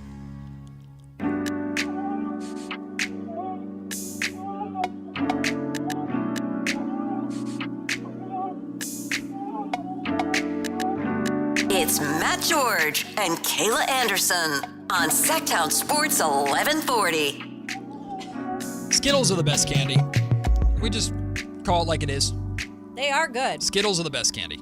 There's no arguing. I 100% agree with you, Matt George. Kyle Ledbetter on my side. Kayla Anderson, you there? You declare it. I'm more of a chocolate person. Oh, see. But Okay. if it's just like a snack and I want something fruity, Skittles is definitely a go-to. What's number one candy for you then? And why is it not Skittles? Well, because I like chocolate better. I know, but why? So why are you wrong, Because Kayla? I like chocolate. Because I don't like fruit. Why are you wrong? I like chocolate before fruit. One's healthy for you. Skittles are healthy. No, they're not. Oh.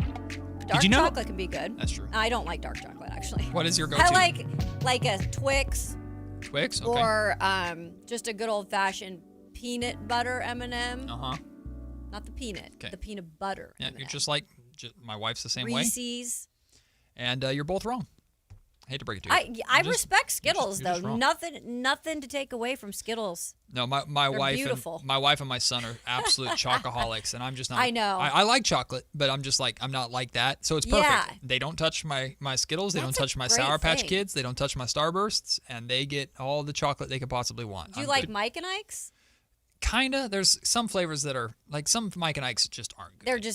They're trying too I'm hard. weird though. I have some candies that I like that nobody likes, like Good and Plenty's, the black licorice Oh things. my goodness! I know, isn't that weird? That is old school. I like candy corn. Ew. No, I'm with you. I like. Y'all are weird. I like the chalk Valentine's Day hearts. It's like you eat chalk? I'm a psychopath when it comes to that kind of candy, but I like seasonal candy. That is very interesting. If it's too chocolatey, I'm like, it's a little too much. You're for me. definitely, I think you guys might be the odd man. Oh, I know. It's just like I know. That's okay though. I'm a contrarian. I'm like all these candies that nobody likes. I have an Android. Like I'm just contrarian to the. You like Lord of the Rings? Hold on. You mean the most popular film franchise for people who look like Matt George? Ouch. I do have a wizard. I did see that. A wizard palming a basketball on my Wait, t-shirt I was going to say, it's a Nike. No, Wizards Nike can ball too, and it's not the Washington Wizards. Right. Is that Alex Sarr? It looks like it. It does kind of look like Marcin Gortat. It kind of does. Shout out Marcin Gortat. What a legend.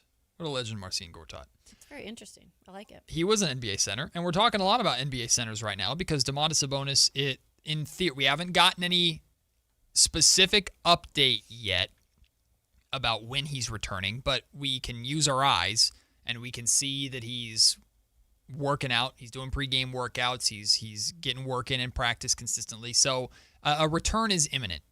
And we talked about in the last segment how much the Sacramento Kings might want him to return or not because they're obviously trying to lose basketball games. And I share with you my concerns of when Domantas Sabonis comes back, does that negatively impact the playing time of someone like Dylan Cardwell, who's really blossoming right now? And even Max Reynaud, who's gotten more opportunity than we ever thought and has done really well with it.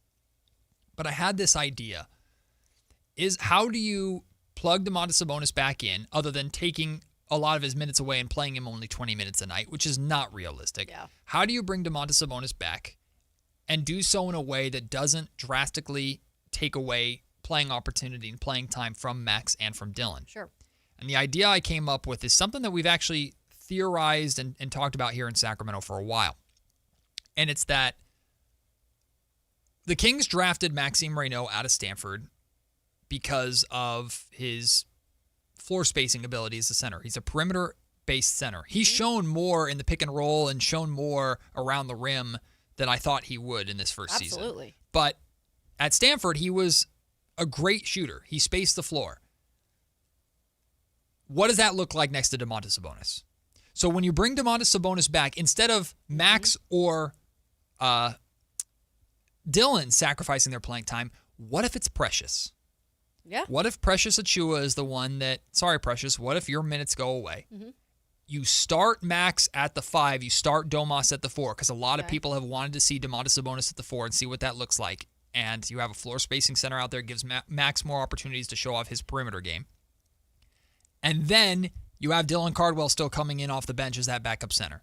Now, I have questions about how well Dylan Cardwell and Domantas Sabonis could work together because there's a lack of shooting with there, to say the absolute least. But you have a rim-protecting center, in theory, out there with Domantas Sabonis. I want to see it. I think that's something that you could do that doesn't take away playing time from those young guys, and now is the time to experiment. And if you lose games, oh no, that's what you want to do anyway. So with a guy like Domantas Sabonis, and I like what you're saying, and I think there's going to be time for experimenting to happen because right now, again, you're not wanting to necessarily win games. You're not trying to purposefully tank, but it is a great time if you have to bring back, not have to, you get to bring back a guy like Domas who, is a great player for you.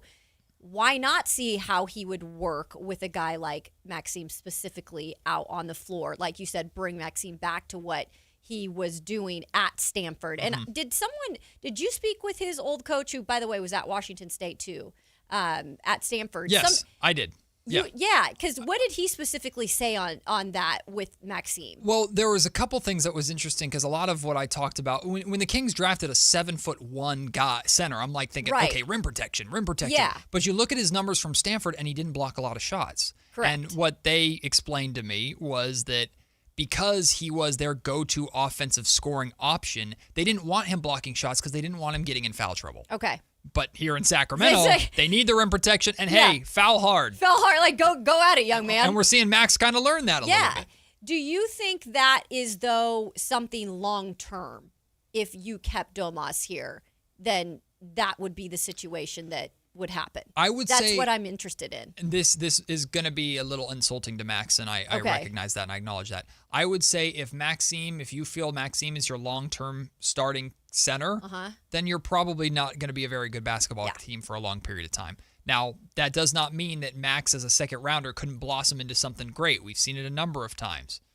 But as of right now, Max has a lot to learn. He's grown tremendously. He got opportunity at the very beginning of the season, and he looked lost. And then he got a ton of opportunity when Domantas Sabonis went down, and he's looked way better.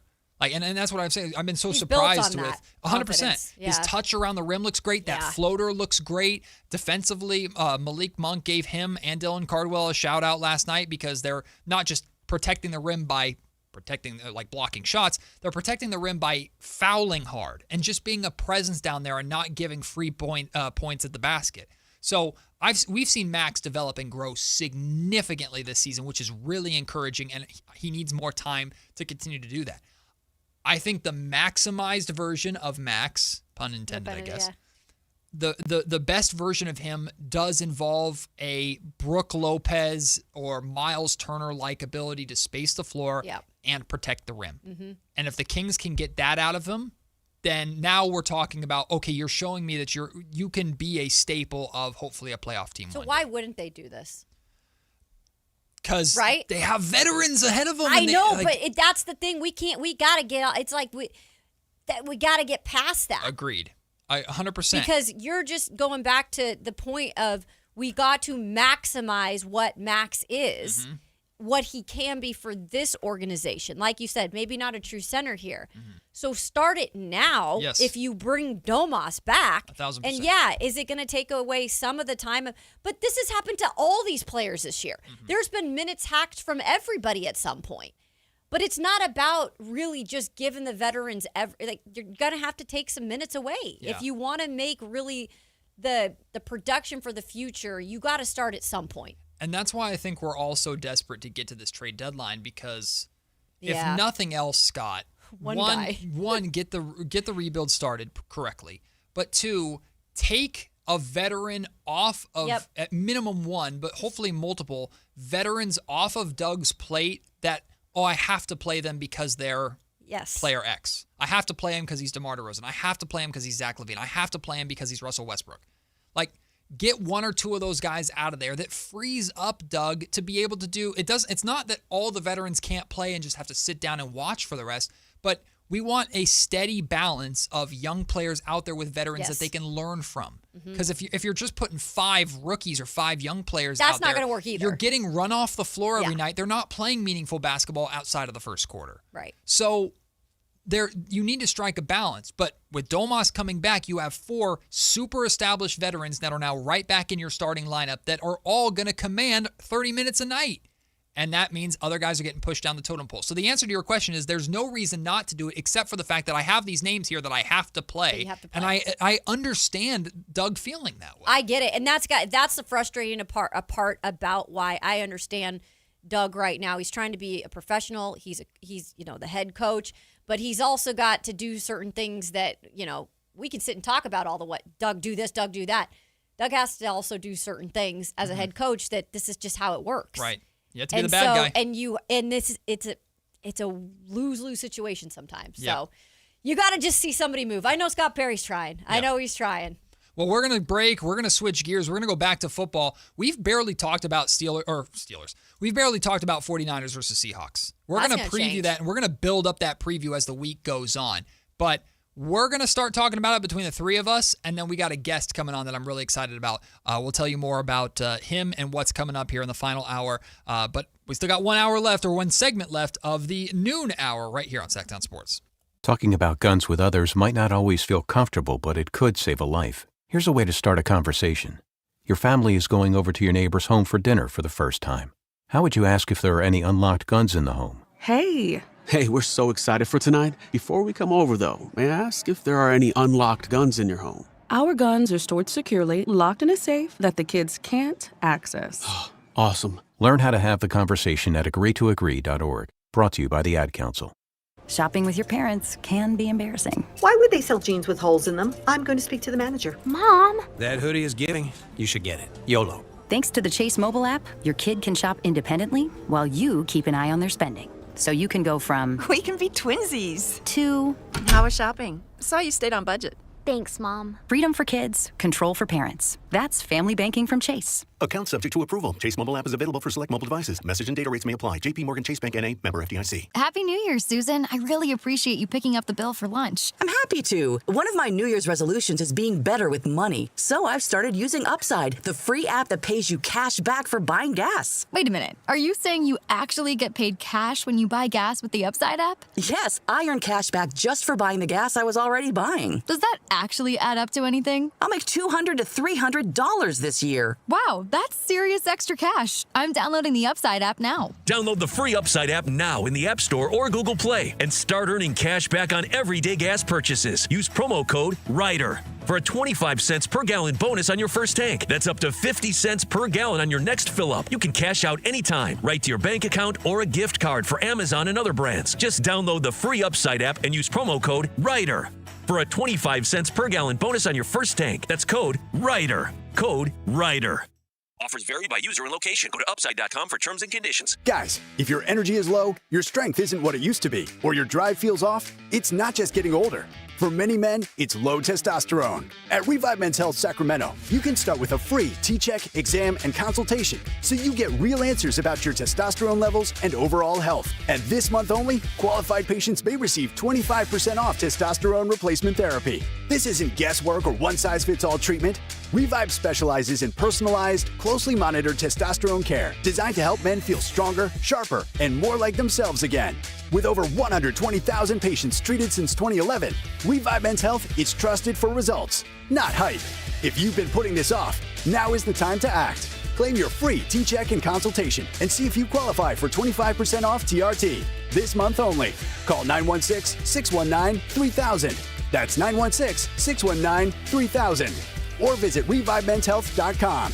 Terms apply, must medically qualify. Hey, it's Carmichael Dave here for Capital Casino, Sacramento's #1 poker room, inviting you to come join them every Wednesday for their midweek madness drawing, giving away $2,000 in total cash starting at 6 p.m. It's a safe and friendly environment, plenty of well-lit parking available, and it's conveniently located right there in downtown Sacramento. And remember, best food, best service, best games, 411 North 16th Street in downtown Sacramento. For more information, log on to capital-casino.com and gamble responsibly. 1-800-GAMBLER. Big savings are back at Folsom Lake Honda, your one-stop Honda shop. Looking to own or lease? We have options for everyone. Plus, lower interest rates at Folsom Lake Honda make for lower payments. It's no wonder Folsom Lake Honda is your one-stop Honda shop. Get an instant cash offer for your trade at FolsomLakeHonda.com. We'll buy your car whether you buy from us or not. Visit us today at FolsomLakeHonda.com. Folsom Lake Honda, yeah, your one-stop Honda shop. At InShape, there's a place for every kind of mover. The Sometimer, the early riser, after-work grinder, the yogi, lifter, walker, runner, sun seeker, recoverer. If you walk, lift, stretch, or sweat, you belong. Start the year strong and join today at InShape.com.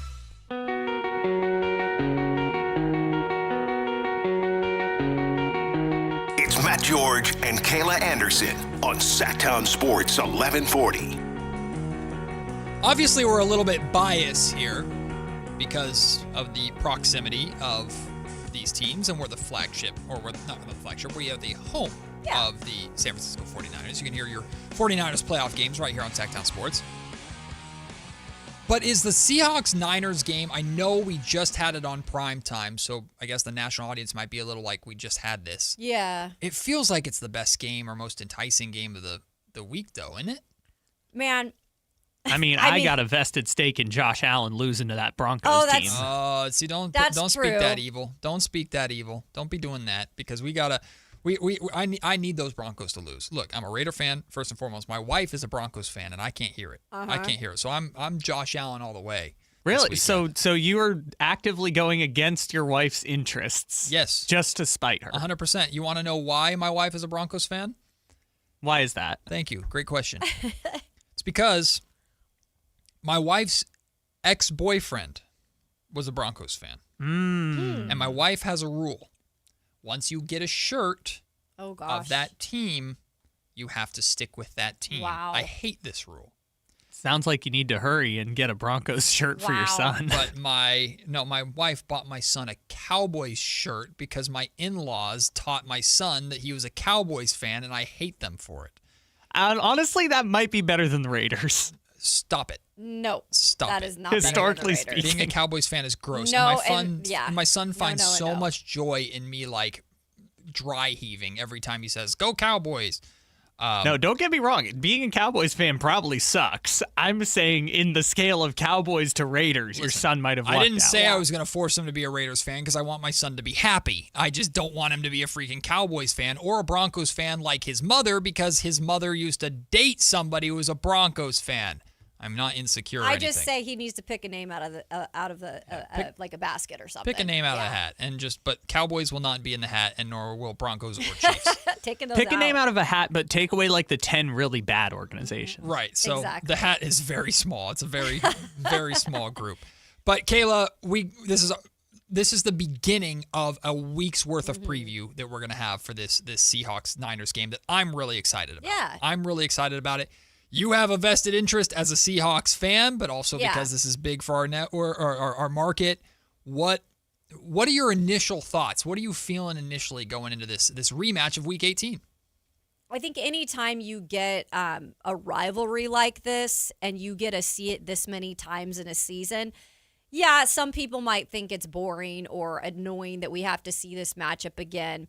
But if you're a Niners fan and if you're a Seahawks fan, you look at this as like, heck yeah, let's go. Another opportunity to beat our rival. Yeah. And I am a different type of fan because I cover the NFL and I have for so long that I take myself out of being a fan most of the time unless, it's the day the Seahawks play because I'm more digesting all the other stuff that goes around. And with me being here in Sacramento now, and this is primarily Niners territory, some may think that, I'm a poor sport. I hate the Niners.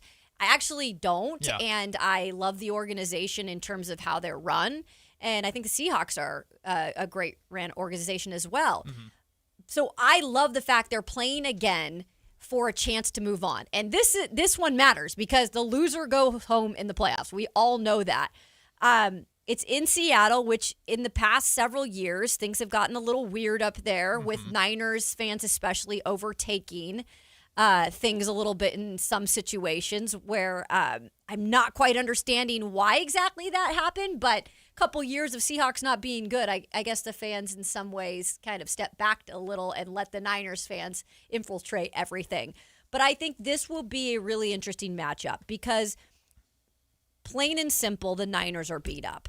And if you had a full Niners defense right now that was loaded or even had one of the stars back in Warner or Bosa, maybe you could see a little bit more of, okay, you're going to see the pass rush. We can irritate Sam Darnold. We can make Sam Darnold see ghosts because he did in last year's playoffs and he has a lot in his career. But because it's so beat up, it's hard to get that pass rush specifically to do that. And so what happens is you allow a guy like Sam Darnold, who I'm 100% not in on as a Seahawks fan, and have never really been a Sam Darnold fan. He's done good things for the organization this year, but he's got a lot of good around him, and he's also got two backs that they can utilize that if you don't have a pass rush and you can let Sam Darnold do his thing, and then if he can't do his thing, then you're going to allow some of one or the other back to do their it's a hard thing to do right now. Oh, and by the way, we didn't mention the Seahawks defense. It's one of the best defenses right now in the NFL, and they're cooking under Mike Macdonald. We knew that's why they hired him. It's a huge task for the Niners. Is it impossible? No, because we've seen stranger things by the Niners done this season. I think Shanahan's right now proven he's been a better coach long-term than Mike Macdonald. Macdonald still has a lot to prove, but it's a high task going up there and beating this team. And I know they kept it close in Week 18, but there's just so much going right for Seattle. And because of the missing parts for Niners in terms of their defense and the pass rush specifically, is going to be hard.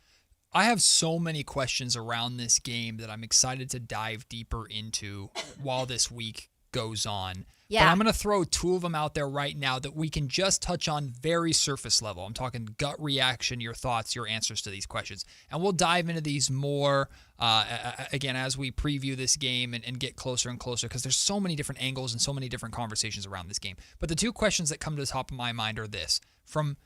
And this is open to everybody. From the Niners fan perspective, from the Seahawks fan perspective, how much does Week 18 matter? Like, how much, since that game was so recent, how much do you take from that game, or how much do you wipe the slate clean? Sure. Because that was the regular season and this is playoffs, although obviously the number 1 seed was on the line in that game.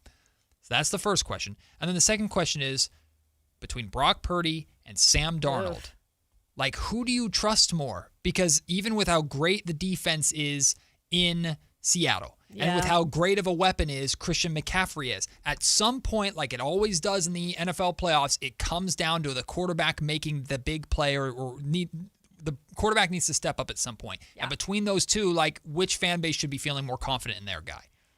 The quarterback situation is fascinating, because I'm honestly splitting hairs in this one, and I'm almost in a way splitting hairs because I just don't like Sam Darnold. I know Seahawks fans that are probably listening are like, Kayla, you're a hater. Like, this is your team. But I'm going to be true to who I am, and I've never really loved him. And until you prove to me that you don't see ghosts in the playoffs when the time actually matters, when it matters the most, then I'm going to doubt you. I'm going to have doubts in my mind that you can do it.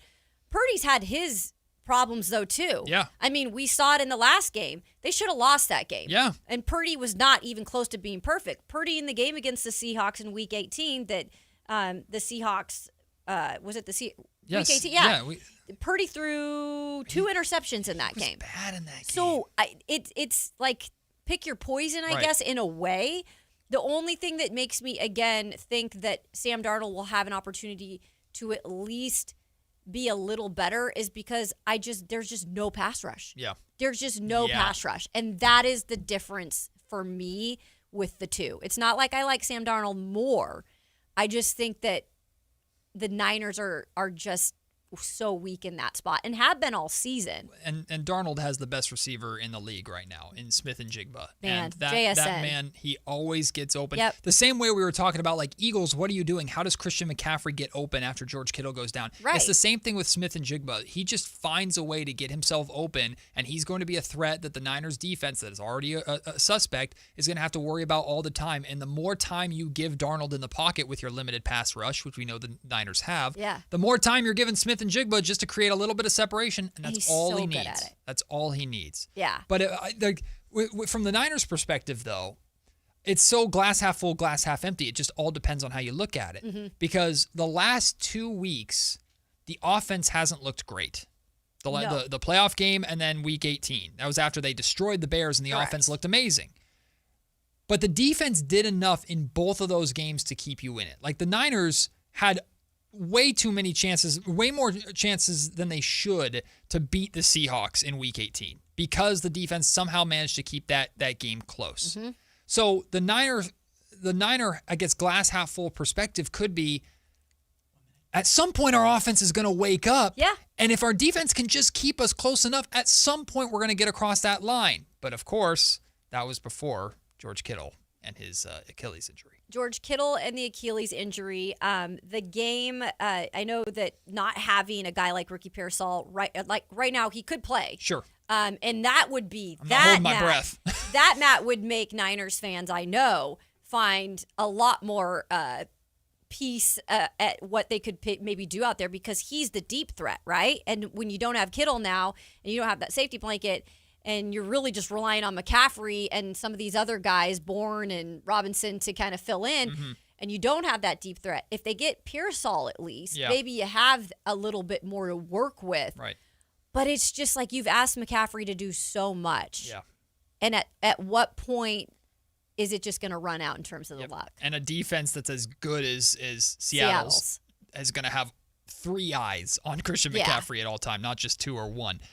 We're going to talk about this more with Brian Walters coming up next. He's from Fox 13 in Seattle, former NFL player, hosts Seattle pre- and post-game. Very excited to talk to him more and preview this matchup that's coming up in the final hour right here of Matt Kayla on Sactown Sports. This is the story of the one. As a safety manager at a manufacturing plant, he does everything he can to keep his coworkers safe. From finding ways to reduce risks to keeping safety supplies in stock. And for that, he relies on Grainger. Grainger offers a broad range of quality products and next-day delivery, so he can always play it safe. Call 1-800-GRAINGER, click Grainger.com, or just stop by. Grainger, for the ones who get it done. We just want to have enough money for retirement. And travel to visit our grandchildren. I understand. That's why at Fisher Investments, we start by getting to know each other, so I can learn about your family, lifestyle, goals, and needs, allowing us to tailor your portfolio. What about commission-based products? We don't sell those. We're a fiduciary, obligated to act in your best interest. So how do your management fees work? We have a simple management fee based on the value of your portfolio, so we do better when you do better. We appreciate that kind of transparency. We also check in with you regularly to keep you up to date on the markets and your portfolio. What other services do you offer? As a client, you have access to resources on investing, financial planning, estate planning, Social Security, Medicare, and more. Wow, it sounds like Fisher Investments has everything we need. At Fisher Investments, we're clearly different. Learn more at fisherinvestments.com. Investing in securities involves the risk of loss. This is the story of the one. As an HVAC technician, he and his digital multimeter are in high demand. So when a noisy office HVAC turns out to be a failing blower motor, he doesn't break a sweat. With Grainger's easy-to-use website and product information, he selects the product he needs to keep everything humming right along. Call 1-800-GRAINGER, click Grainger.com, or just stop by. Grainger, for the ones who get it done. With the new IHOP value menu, $6 is all it takes to go to your happy place, where stacks of pancakes with bacon and eggs are just $6 every day. French toast, sausage, and eggs are, you guessed it, $6. And fluffy omelets come with a side of pancakes and only cost $6. Go to your happy plates every day at IHOP. $7 in some locations. Available every day for a limited time at participating restaurants in the U.S. Hours may vary. No substitutions. Not valid with other discounts or promotions. Prices may vary. Never have I ever called my sister from the finish line of my first marathon. Hello? You won't believe where I am. Are you running? Mile 26. I'm gonna make it. Switch to T-Mobile's 55 Plus plan and get iPhone 16e with its advanced camera system on us. Plus, 2 lines for just $30 a line. Guys, I can't believe it. I knew you could do it, babe. That was amazing. Mom, how do you feel? I feel great. I can't feel my feet. Let's take a picture, and then you may carry me to the car. Share every stride, every mile, every memory on America's best network. Switch to T-Mobile's 55 Plus plan and get iPhone 16e on us and 2 lines for just $30 a line.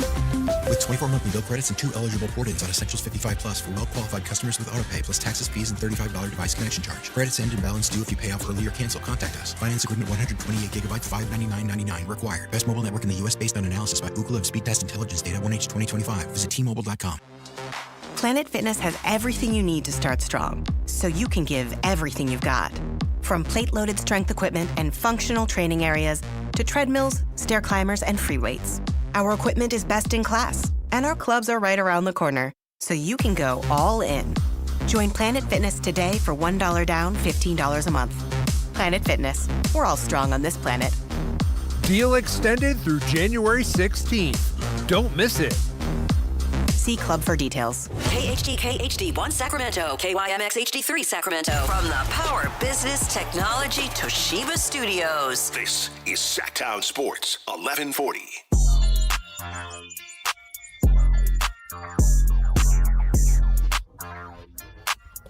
10 a.m. to 2 p.m. Matt and Kayla on Sactown Sports 1140. 1 hour left, but we're not slowing down. Matt George and Kayla Anderson here for you, along with Kyle Ledbetter. Thank you for spending this second episode in the show's history with us here on Sactown Sports. Shout out to all of our chatters on the YouTube chat. Appreciate all of you. If you could all do us a favor, I see over 100 people in the chat or in the watching on YouTube, but only 56 thumbs up. Can you help us with the likes? yeah. Let's get those thumbs up. That helps the show and helps the station tremendously. If you haven't subscribed already, turn on the notifications. And also, for those of you who don't know, I am also hosting a Sacramento Kings podcast for Sactown Sports. It's called the Matt George Podcast. I release episodes after every single game. Released an episode after last night's win. Did you know the Kings beat the Lakers? Oh yeah, they did it last night. Kings beat the Lakers. Always fun to say. I did an episode after that. I have an episode dropping today, which I'm really excited about. Tomorrow, Mike Brown returns with the New York Knicks. I've not heard that yet either. And it's going to be a big game for many different reasons based off of the past of this Kings organization. And there was an article that came out from Anthony Slater. I think it was last week. Yeah, last week. And it was kind of a tell-all article about what happened and what took place that caused the fall of the Beam team. And there was a lot of stuff in there that was private information that was kind of known around here, but not really super public. Yeah. And the national audience kind of got an understanding of, oh, that's what went wrong. But it starts at the signing of DeMar DeRozan. Mm-hmm. And I know of things that Mike Brown and his coaching staff experienced really from the second the Kings were eliminated from the playoffs that made things difficult for them from the very beginning. Sure.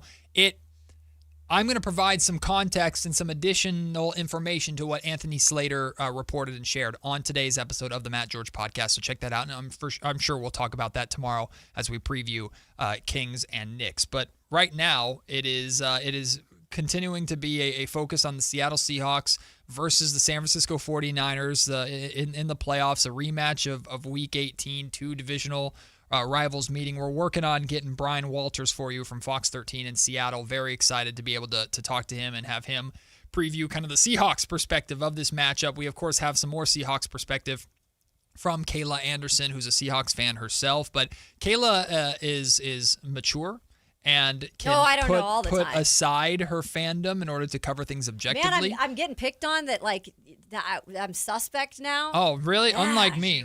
Unlike me, man, I can't put my fandom aside. I wear it on my sleeve. So I've been in too many places. I got to see things in a bigger picture. She knows what she's doing. Yeah. Well, you're also very familiar with our guest, Brian Walters, here. Very excited to have him on the show. Brian, you're the second guest in the history of the Matt and Kayla Show, so I hope that doesn't feel like too much. Wow. I know you played in the NFL and did all the whatever. And being the second guest on the Matt and Kayla Show, I know has got to be pretty life-changing for you. We really appreciate you stopping by and taking the time and previewing this exciting Niners and Seahawks rematch that we got going on here in just a few days.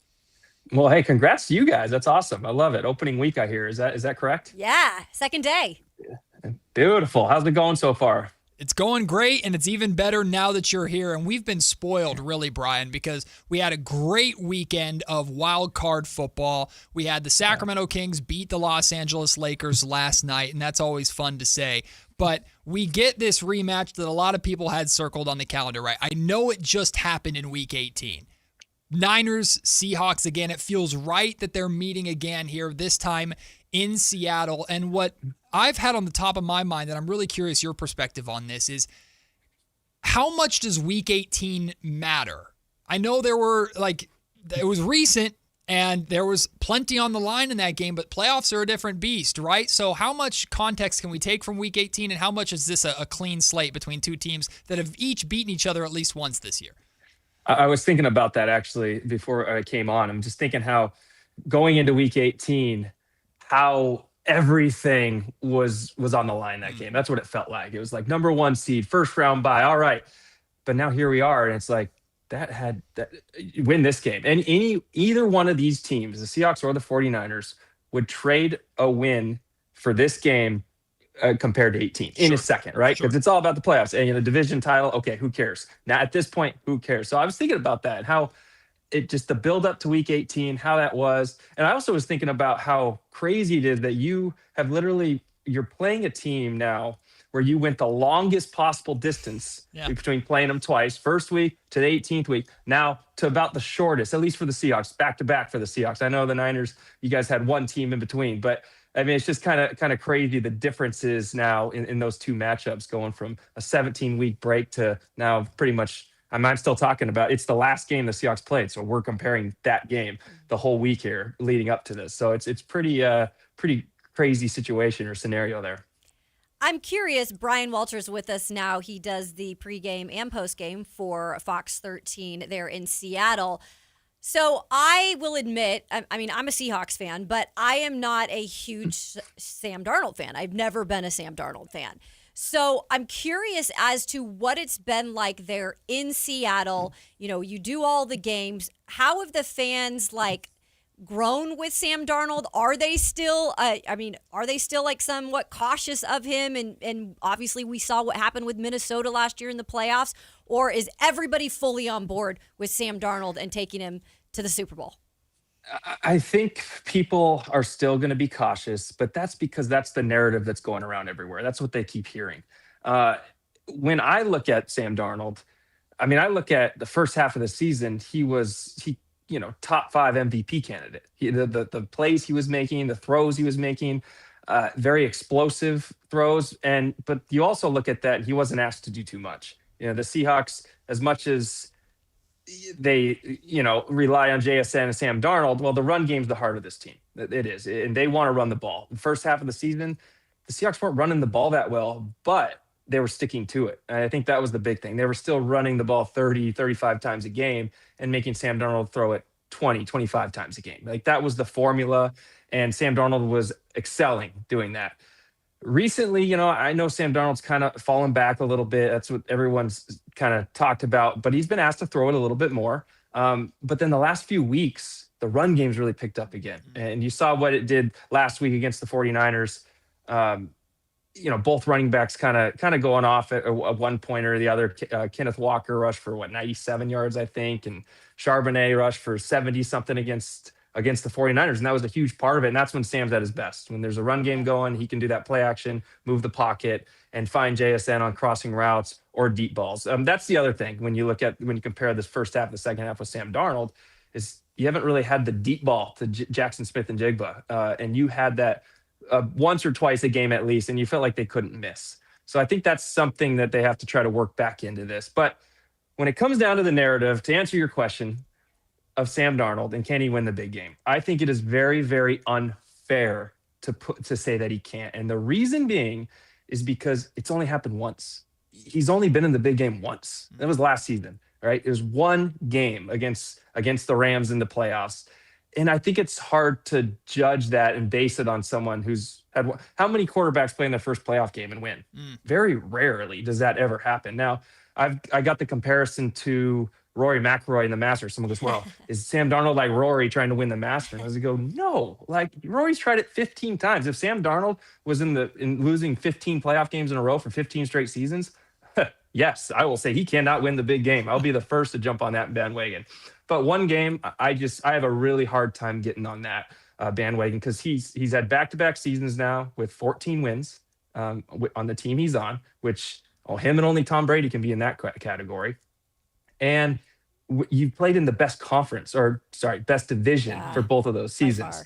And so you tell me that you haven't played in a big game throughout those 2 years, playing in the best division and winning 14 games, and you haven't played well. I'm just not going to get on that bandwagon, I don't think.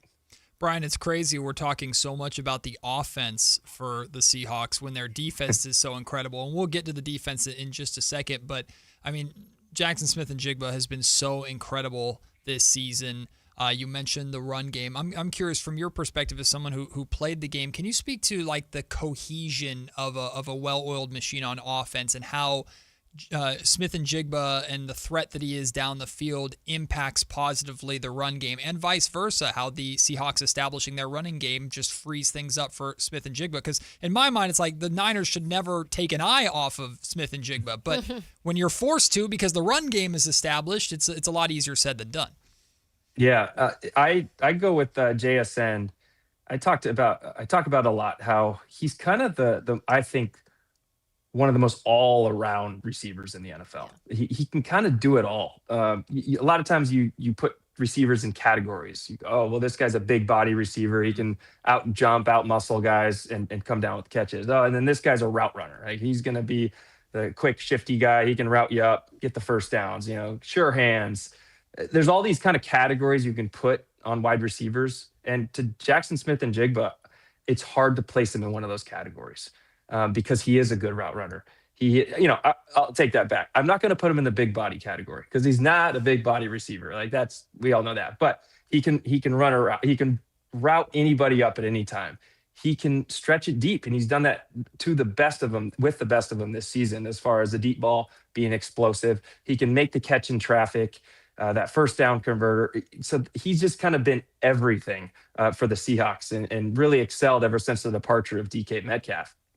Now, with this whole offense, and again, you talk about cohesiveness with the run game, the pass game, a lot of times when you watch the Seahawks and how they set up this play action pass, the receivers are almost kind of diving in like they're going to block a lot of the time to start these routes, start these crossers, start these inside routes, and then it kind of breaks. There's a lot of you set up your route based on this run game as well. And I think that's a big part, especially at the tight end position. You see that a lot. AJ Barner's the guy that's really excelled this year at this, is really coming off the ball like he's about to block, but then kind of running his route and really selling that. And that's the cohesiveness that you want in offense. You want guys bought in, but you don't get that cohesiveness if you're not willing to block in the first place. And that's where JSN is also big, is he is willing to dive in there. And really the whole receiving corps here with Seattle, they've really dove into this run game and know that that's how they're going to get on the field. A lot of guys past JSN, right?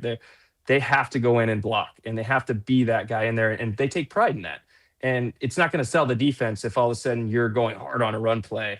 They're going to be like, all right, you're passing all the time. But if you go hard every single play, you're diving in, you're picking out the safeties, you're picking out linebackers, whatever you're doing, then it's going to help. And I think that's kind of the whole cohesive offense and how it's supposed to work and how it's supposed to flow. Brian Walter is kind enough to join us. We are talking Seahawks and Niners. So excited for this game coming up on Saturday.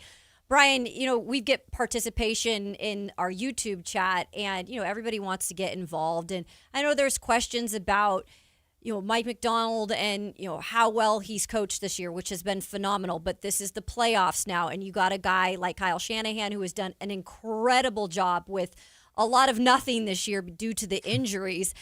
How much, though, do you feel like this is going to be like a coaching, like made it all about the coaches? Like, because both teams are strong in what they do. And yes, there are injuries, but Kyle Shanahan is such a great coach, and he's proven that.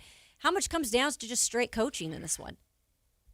At this point in the season, a lot of it does. I mean, I'd say almost most of it. And I'll go back to week 18 because Kyle Shanahan actually had some good play calls back in week 18 that should have worked, could have worked.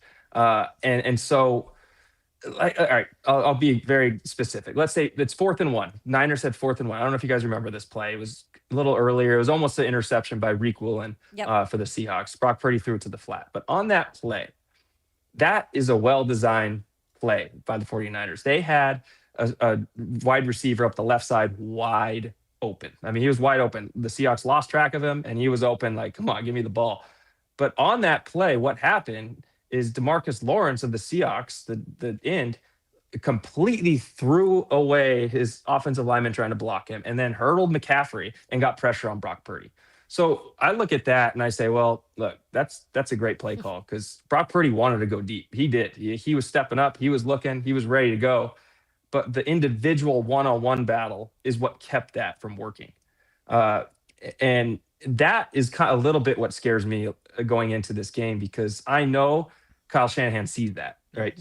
Shanahan sees, well, hey, we had some calls on that game that could have worked, but guys, you got to win your one-on-one battles. You have to. None of this is going to work if you don't win your matchups. And I think that'll be a big emphasis for Kyle Shanahan this week because like the Seahawks are talented all around on defense. I mean, you go from D-line to linebacker to secondary, you got kind of superstars all over that defense now, and it shows, but that's why it's so much more important for the 49ers to be able to come up with one of those wins. And again, it all comes down to, like, as much as it seemed like the Seahawks defense dominated that game, and they did for the most part, it's like you guys 49ers still had a chance. Like in the end, there was the pass that was intercepted, fluke, tipped right to Drake Thomas. I mean, that's a fluke. That's a fluke play that happened, and you're about to make that a one-score game. And so for all the bad that went on in that for the 49ers offense, it's like they were right there. You guys were right in that. And it's a couple little breaks that went the Seahawks way that changed it. And again, Kyle Shanahan's a fantastic coach. Robert Saleh, one of my favorites. He was a coach. He was one of my coaches here in Seattle when I was with the Seahawks. He was here. He won a Super Bowl with him. And KJ Wright's there on defense too. A couple guys there that I love to see doing big things. But those guys are just brilliant football minds, and they're going to come up with some big time things to counter some of these one-on-one matchups that didn't go the 49ers way the last game. Brian Walters joining us from Fox 13 in Seattle, does Seahawks pre and post game. Brian, when you were giving that explanation and describing some of those plays, you said something that set off a ping in my brain to remind me to ask you about. You talked about the pressure that got to Brock Purdy. If we are, it's Monday and we're analyzing this game, and no matter who wins or who loses, but in this case, it's likely the Seahawks win if this is the scenario. And we're talking about the difference in this game was pressure on the quarterback. That Seattle was able to get pressure on Purdy, but the Niners, who have struggled to get pressure on anybody since Bosa went down, they weren't able to get to Darnold. How big of an X factor do you think can that be in a game that's so close between two teams like this? That is the X factor. That is everything. That was the difference in Week 18, and that will be the difference in this game because, I think getting Trent Williams back will be huge, and I think getting Trent Williams back with a game under his belt is even bigger because we all know how. He had a little tweaked hamstring. Is that correct? Is that? I believe so. And I shouldn't say little tweaked hamstring, but he had a tweaked hamstring, and those are tough. But one of the toughest things about a hamstring is the confidence when you come back the next game. And so I think you see Trent Williams a little bit last game.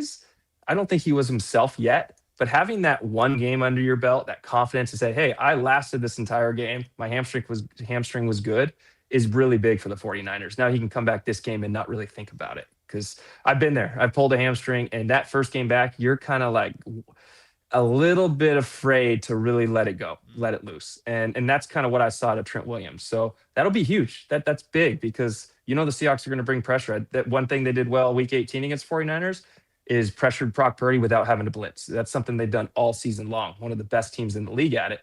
And you need your big man. You need your Trent Williams to be able to stop that because that is going to be the big thing. And again, Nick Bosa out and Fred Warner. I mean, you guys have studs, although it's been unfortunate, but what you guys have done, not having them, has been pretty impressive. It's always hard to stop a guy, I should say, like Christian McCaffrey, right? Because he's just proven time and time again, and even when there's not as many weapons this year for them on offense and now the Kittle injury, that he can get it done. But you mentioned the Seahawks defense, and they're good at almost every position. And I think sometimes we don't talk enough about the linebacker position. I had the pleasure of covering Ernest Jones for a short time. I want you to just speak about the leadership on this team, especially from a guy like that, and maybe how that ties to just the production they're getting this year. Ernest Jones is one of the best pickups the Seahawks have made. I don't know if you remember this, but we'll go back to last season. About 6 weeks through the season, the Seahawks made a complete shift at linebacker, traded their two starters they had, and made a trade for Ernest Jones. And when they got Ernest Jones, this defense was completely, it's like it clicked. That click moment, that moment where it's like, okay, this is how a defense is supposed to be. That's what happened when Ernest Jones wore that green dot and became the leader of this defense. And the best part, on the field shows for itself. He's flying all over, making plays, but he always has his teammates' backs. I think we hear these post-game press conferences from him every day or every game. You hear what he gets up and has to say. He is always backing his teammates. Someone's on Sam Darnold. No, that's our quarterback. No, I'm not responding to that. And he just has their back. And I think that's the leader you need there in the middle of the defense. But no, he's been nothing but impressive for this team and made play. I think he's been huge for the pass coverage as well. I think that was a big struggle for the Seahawks at the linebacking position for last couple of years, is just the pass coverage, how you defend some of these tight ends over the middle. But he's shown he has some range over the middle, defending those plays, and just one of my favorite players on the Seahawks to watch, and just the passion he has for the game. And I think he's only 26 years old or something like that. He's so young, which is absurd to me. Brian, you've been around football your entire life, and you can speak on this from a player perspective, which is what I'm really interested in. Have you seen or experienced a season injury-wise like the 49ers have experienced, to where, I mean, they're looking at like power plants near their practice facility for an explanation? It's just been one of those wild, and it's been the last couple of years really that the Niners have dealt with catastrophic injuries like this. Of course, we saw what happened to George Kittle in Philadelphia, which is just another brutal blow for this team. Yeah. But this is a violent game, right? And injuries happen. But have you seen anything like this? And what do you remember dealing with and battling just the injury ebbs and flows of an NFL season? No, I think the 49ers kind of have taken it to the next level as far as what they've had to deal with this season, especially like there's always season-ending injuries. Everyone's going out, but not to your studs all like this. I mean, 3 of them: Nick Bosa, Fred Warner, now George Kittle gone. And Brock Purdy didn't play for 6 games during the season. McCaffrey surprisingly has been healthy all year, right? Which is kind of the silver lining, I guess, to your season, because he's been fantastic. But and I even take it a step further, and Brandon Ayuk, like that whole situation. I don't know what's going on there, but the fact that you don't have him as well. Ricky Pearsall's hurt you guys his last couple weeks not being there, because he quietly became that number 1 receiver there. So, I mean, I cannot really put into words. I've never experienced a season like that, especially that you've kept winning. Like, that's the most important thing. It's like the 49ers have never looked back. They just keep winning games with all these injuries. Like, I've seen guys go down and your season's just toast, right? You lose someone for the year, it's over, and you don't win. It's not how it's supposed to work. You're not supposed to have that kind of depth to be able to fill in, or that kind of coaching to be able to overcome injuries like that. But 49ers have done it. And from what I hear, Fred Warner's practice window's open, right? And hopefully not for the Seahawks' sake, but for the 49ers' sake, it sounds like the goal is, if you can win this game, he'll be back for the NFC Championship. That's the goal. So that would be huge for the 49ers. Brian Walters joining us. We're talking Seahawks. We're talking Niners. It's been a while since I've been up there and seen a game in person, because I've spent a lot of my career in the mid part of the country in the South. So what's going on with, Niners fans travel so well. But I'll turn on a game every now and then, and I'll see all this red, and I'm thinking, well, what's going on? What's going on in Seattle? I mean, what do you expect just in terms of the environment this weekend? Because, again, we know Niners fans travel well. Yeah. I think the Seahawks have done some things this week to try to crack down on people selling their tickets, especially to opposing fans. I don't know how you do that. It just seems like a lot of steps to take. The other thing I will say is the way the cameras shoot toward the opposing sideline. That's always where the visiting fans are. Sure. So on TV and all that, it looks, and red sticks out. Red sticks out. Sure. Like no other, right? So when the cameras are constantly on that sideline, facing that way, because the press box is on the opposite side of the field and the cameras are going there, you're going to see a lot of red in the stands. Now, if you were to pan out kind of all the way around the rest of the other 7/8 of the stadium, there's not a ton of red. You'll see it a lot. But 49er fans do travel well. They do. They always have had that reputation. I also don't think they have to travel very far. I think there's a lot of 49er fans up here. I think there's a lot of 49ers in the Northwest. A lot of fans that are just like, all right, we get a game nearby, we're getting those tickets. So that's good. I mean, they have a lively fan base, and that's fantastic. You love it, and that's just what makes this rivalry all the better, I think. And I just love that this rivalry is kind of rejuvenated. It seemed like it was more so the 49ers for the past few years kind of dominating the thing, and then before that it was kind of the Seahawks dominating the rivalry a little bit, and now it's kind of back to, well, both teams are really good, competing in the playoffs the way it should be. All I'm thinking of is Michael Crabtree versus Richard Sherman. That's just going off over and over in my head right now. Brian, you've been so generous with your time here this week. Enjoy the game. Enjoy the build-up. Enjoy the atmosphere. And no matter what, we should all win as football fans, because it should be entertaining, fun football to watch this weekend. So thank you for taking the time. No problem. Thanks for having me. It's going to be a fun one. So best of luck to you guys, and go Hawks. Yeah, I was gonna say Brian. Thanks, doesn't mean Brian. that. Best of luck to you. He doesn't mean that. He's like, best. I'm just being cordial. I hope the There we Seahawks go. win by 50. Brian, thank Thanks, you Brian. so much. Really appreciate you We'll taking see the you. time. Yep. Of course. I can't wait for this game, and we're just starting. We're just dipping our toes in the water of the preview of this game and all the questions around this game. He provided some really, really interesting perspective on the Niner or the Seahawks side of things, also on the Niners side of things too. So all week long, we're going to continue to preview this massive 49ers and Seahawks game. But when we come back, we're switching gears to the Kings one more time. We have an update on details on the Dennis Schroeder Luka Doncic situation. So we'll play those for you and react to those coming up next here on Sactown Sports. The San Francisco 49ers advance. Over the man's hip. Incomplete. San Francisco takes over. Looking to take away the upset. The Seahawks are next. He's got it. And 20 more. Touchdown Seattle. Listen to the San Francisco 49ers playoff run on Sactown Sports 1140.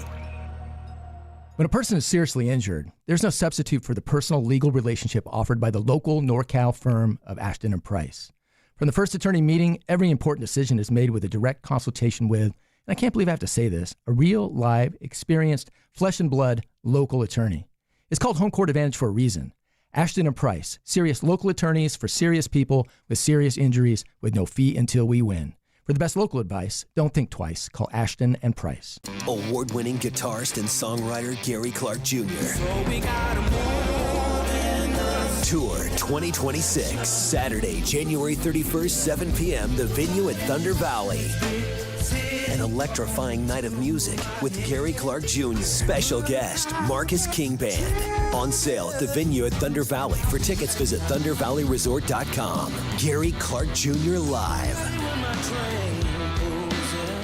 Hey, it's Carmichael Dave. I got to tell you, I am so excited to get this decking project started with Trex Decking and Railings. From the first time I stepped foot in the showroom last week, I was so impressed. So many color options, heat-resistant composite deck. What does that mean? That means I don't have to do any maintenance on it whatsoever. They even have a deck designer, so you can go online and see what your dream deck will look like on your house. Just visit Trex, that's Trex.com to get it started. Tell them Carmichael Dave sent you. Guys, low energy, low drive, or strength not what it used to be? For many men, it's low testosterone. At Revive Men's Health Sacramento, start with a free T-check, exam, and consultation to get real answers. And this month only, qualified patients may receive 25% off testosterone replacement therapy. Call 916-619-3000 or visit ReviveMen'sHealth.com. Terms apply. Must medically qualify. Get as loud as you can for Monster Jam! The one and only Monster Jam.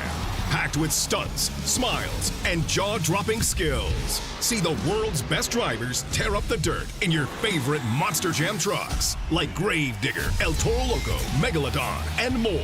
Only at Monster Jam. Coming to Golden One Center January 23rd through 25th. Brought to you by BKT Tires. Savings available on select opening night tickets.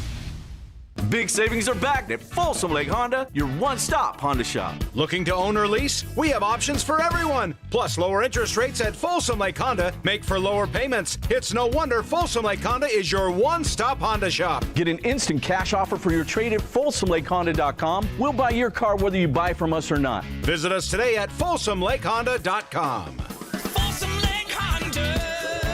Yeah. Your one-stop Honda shop. Come check out Capital Casino, Sacramento's #1 poker room with the most variety of table games in the region in a safe and friendly environment. Plenty of well-lit parking available, conveniently located in downtown Sacramento. And remember, Capital Casino has the best food, the best service, and the best action. 411 North 16th Street in downtown Sacramento. For more information, log on to capital-casino.com and please gamble responsibly. 1-800-GAMBLER.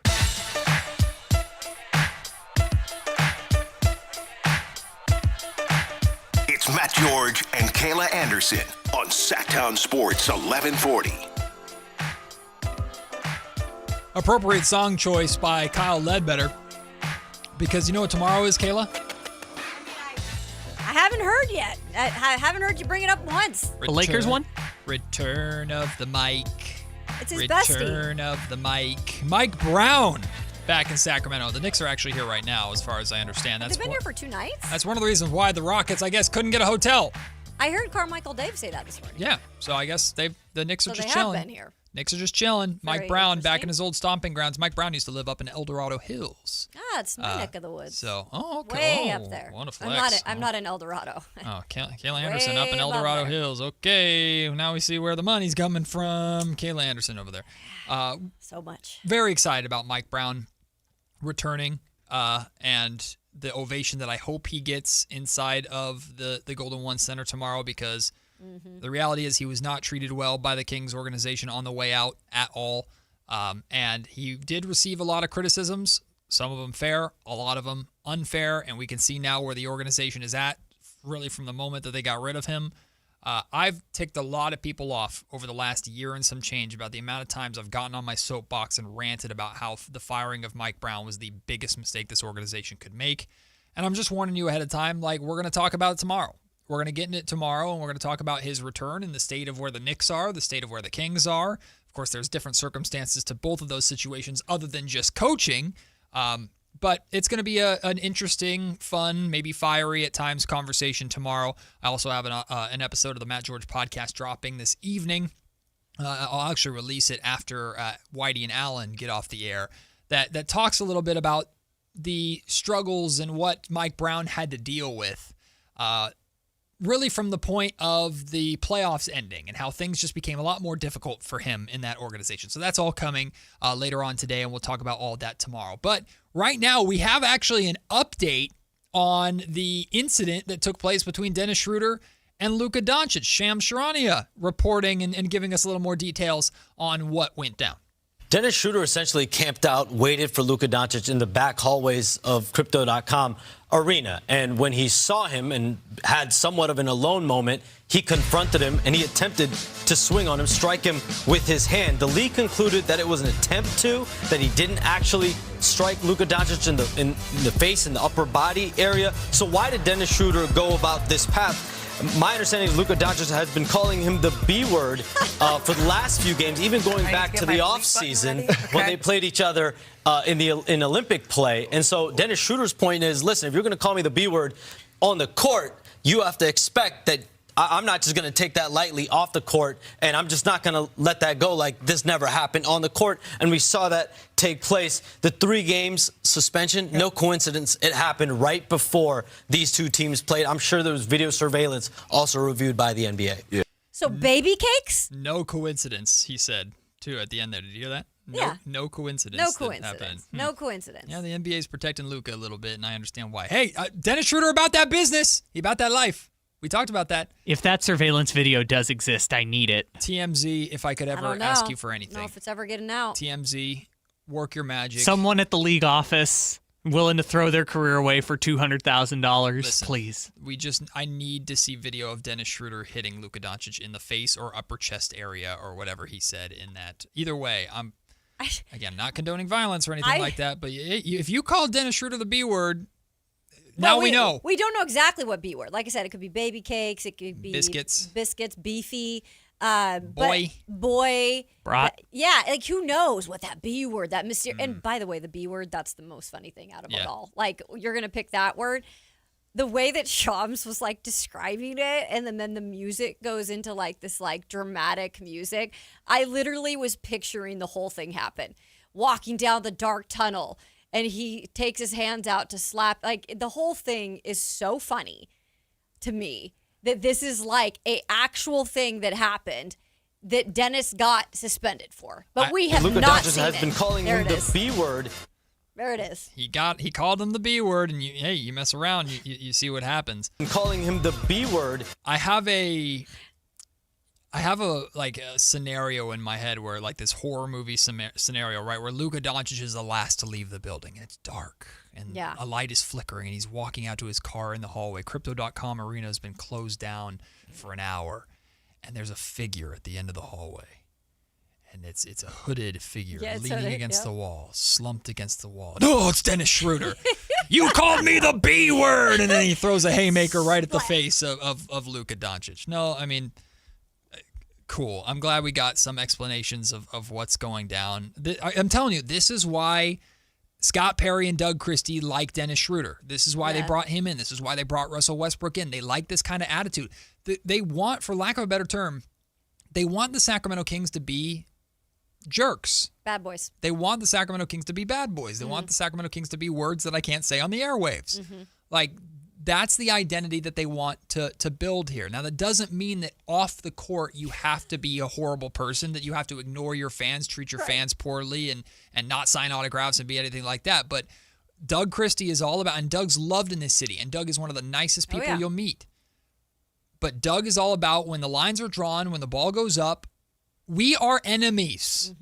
I do not like you. And Dennis Schroeder's like, yeah, I don't like you on the floor. And if you're going to call me the B word, I don't like you off the floor neither. Yeah. So he did business when he needed to. Like, it came to a point, I think, that he snapped. And he was like, I'm not going to be disrespected on the court time and time again. So let's go take. And I give him hats off. He went and did it in a deep, dark tunnel. On a dark and stormy night. Yeah, right. He didn't do it where everybody was watching, so they could keep it under wraps. The B word. Luka Doncic has nightmares about Dennis Schroeder now. That's the narrative. That's the narrative I'm running with. Luka Doncic is scared of Dennis Schroeder. Of course he's not, but that's going to be something that's going to be fun. A fun narrative to push here from us journalists or media honks here in Sacramento Sports Radio. But good for Shams, I guess, to give us an update on that situation. What a wild situation. And there's international beef to it too, because it goes just beyond the Kings and Lakers rivalry, which fits so perfectly. This incident fits so perfectly into the history of those two organizations.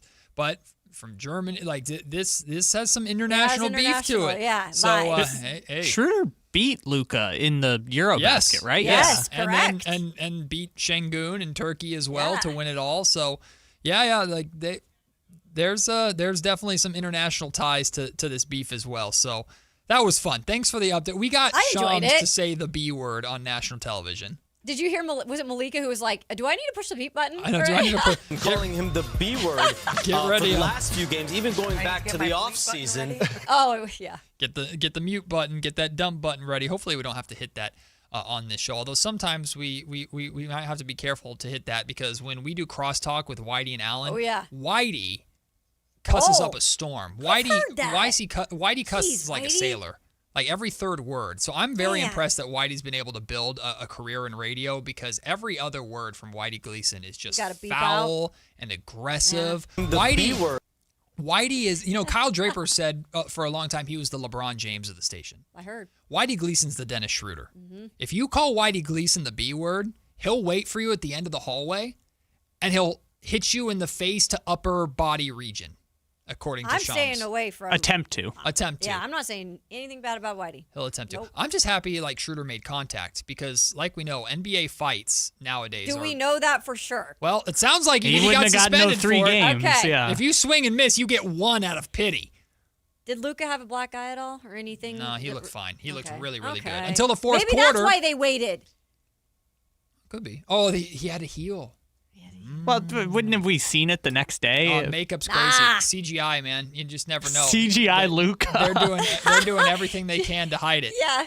No, but Luka was fantastic last night when the Kings beat the Lakers. He was really good. I don't know if you know that. Kings beat the Lakers last night. First time hearing of it. He was really, really good until the fourth quarter, when he and LeBron got shut the heck down by the Kings defense. I really like what the Kings did defensively last night. You could tell they were going to blitz the ball handlers in the fourth quarter. If Luka has the ball top of the key, we're blitzing him. If LeBron gets the ball top of the key, we're blitzing him, and we're going to force them to pass the ball and give it up to. And if Jackson Hayes beats us or Marcus Smart beats us, then we'll live with that.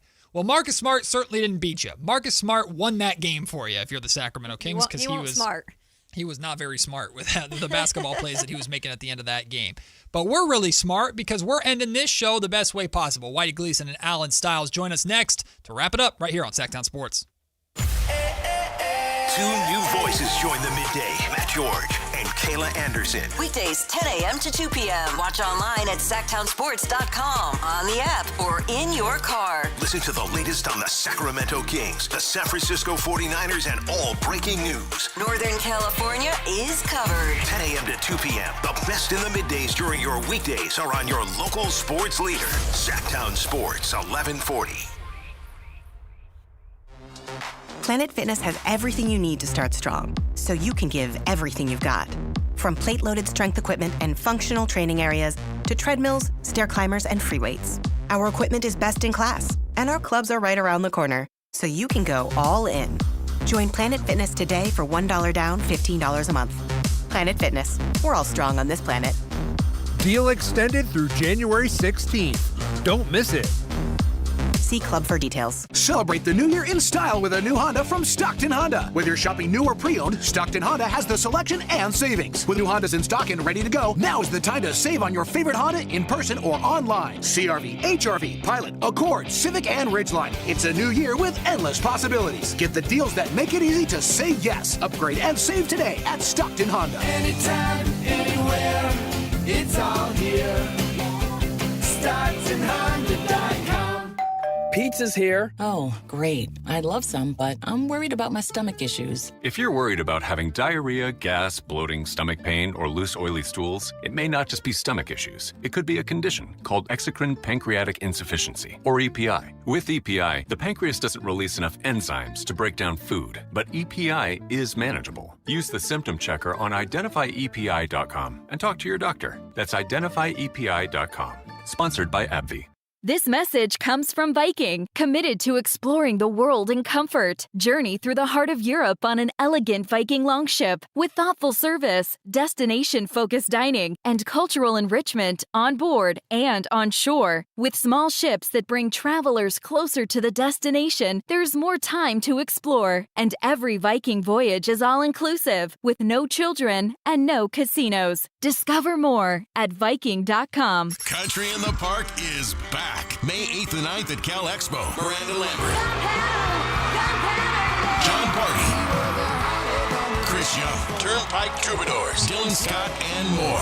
Line dancing live DJs, Mechanical Bulls, huge festival area, and food trucks. Tickets start at only $68. Country in the Park. May 8th and 9th at Cal Expo with Michelob Ultra and Raising Cane's Chicken Fingers. More info at CITVFest.com.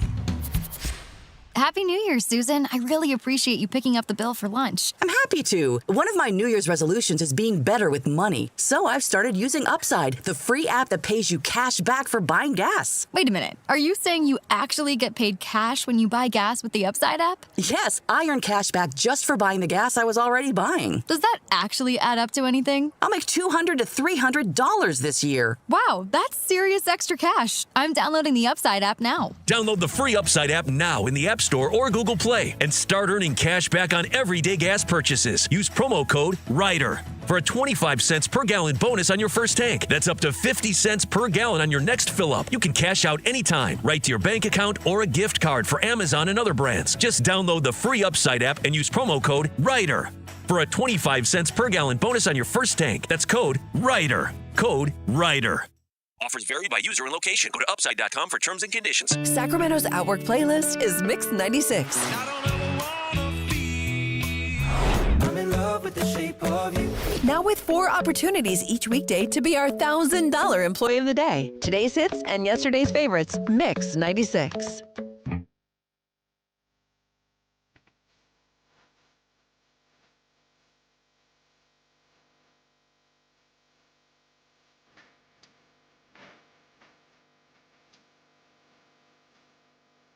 Matt George and Kayla Anderson on Sactown Sports 1140. All good things must come to an end. But thankfully, this is just show 2, or I think guaranteed at least 5 this week, right, Kayla? I think they'd at least give us to the end of the week before they pull the plug, right? I would hope so. Okay, so... But you never know. No, Whitey says maybe. Maybe? Maybe. Well... I'm not talking to you, though. We've seen crazier things happen. You're not talking to me? I'll talk to Kayla, Why? of course. Skittles is the best candy. Come on. Okay, I'm sorry. What is the best No, candy? I didn't say it was the best. I know, he did. That's why I said I'll talk to What you. is the best candy? You were diplomatic. Yeah, I like that sometimes. I do like them, Yeah, but chocolate is a bread and butter. The best candy? Stand on business. What is it then? It's something chocolate. It's all chocolate. Yeah. See? Okay, chocolate. Well, I mean, you look at candy and there's two lanes, right? Well, actually, there's almost 3, but you There's got more. savory, sour. So I can't just pick Oh, okay. one. So sour is the difference. You know what I mean? So Snickers is my sweet. Uh-huh. Yeah. Sour. It's a little savory too, though. It is. It is. Good combo there. Sour. I mean, I go to the movies. I need my Sour Patch Kids. Yep. Yeah, It's just very simple. Yep. Orange, green, Okay. yellow.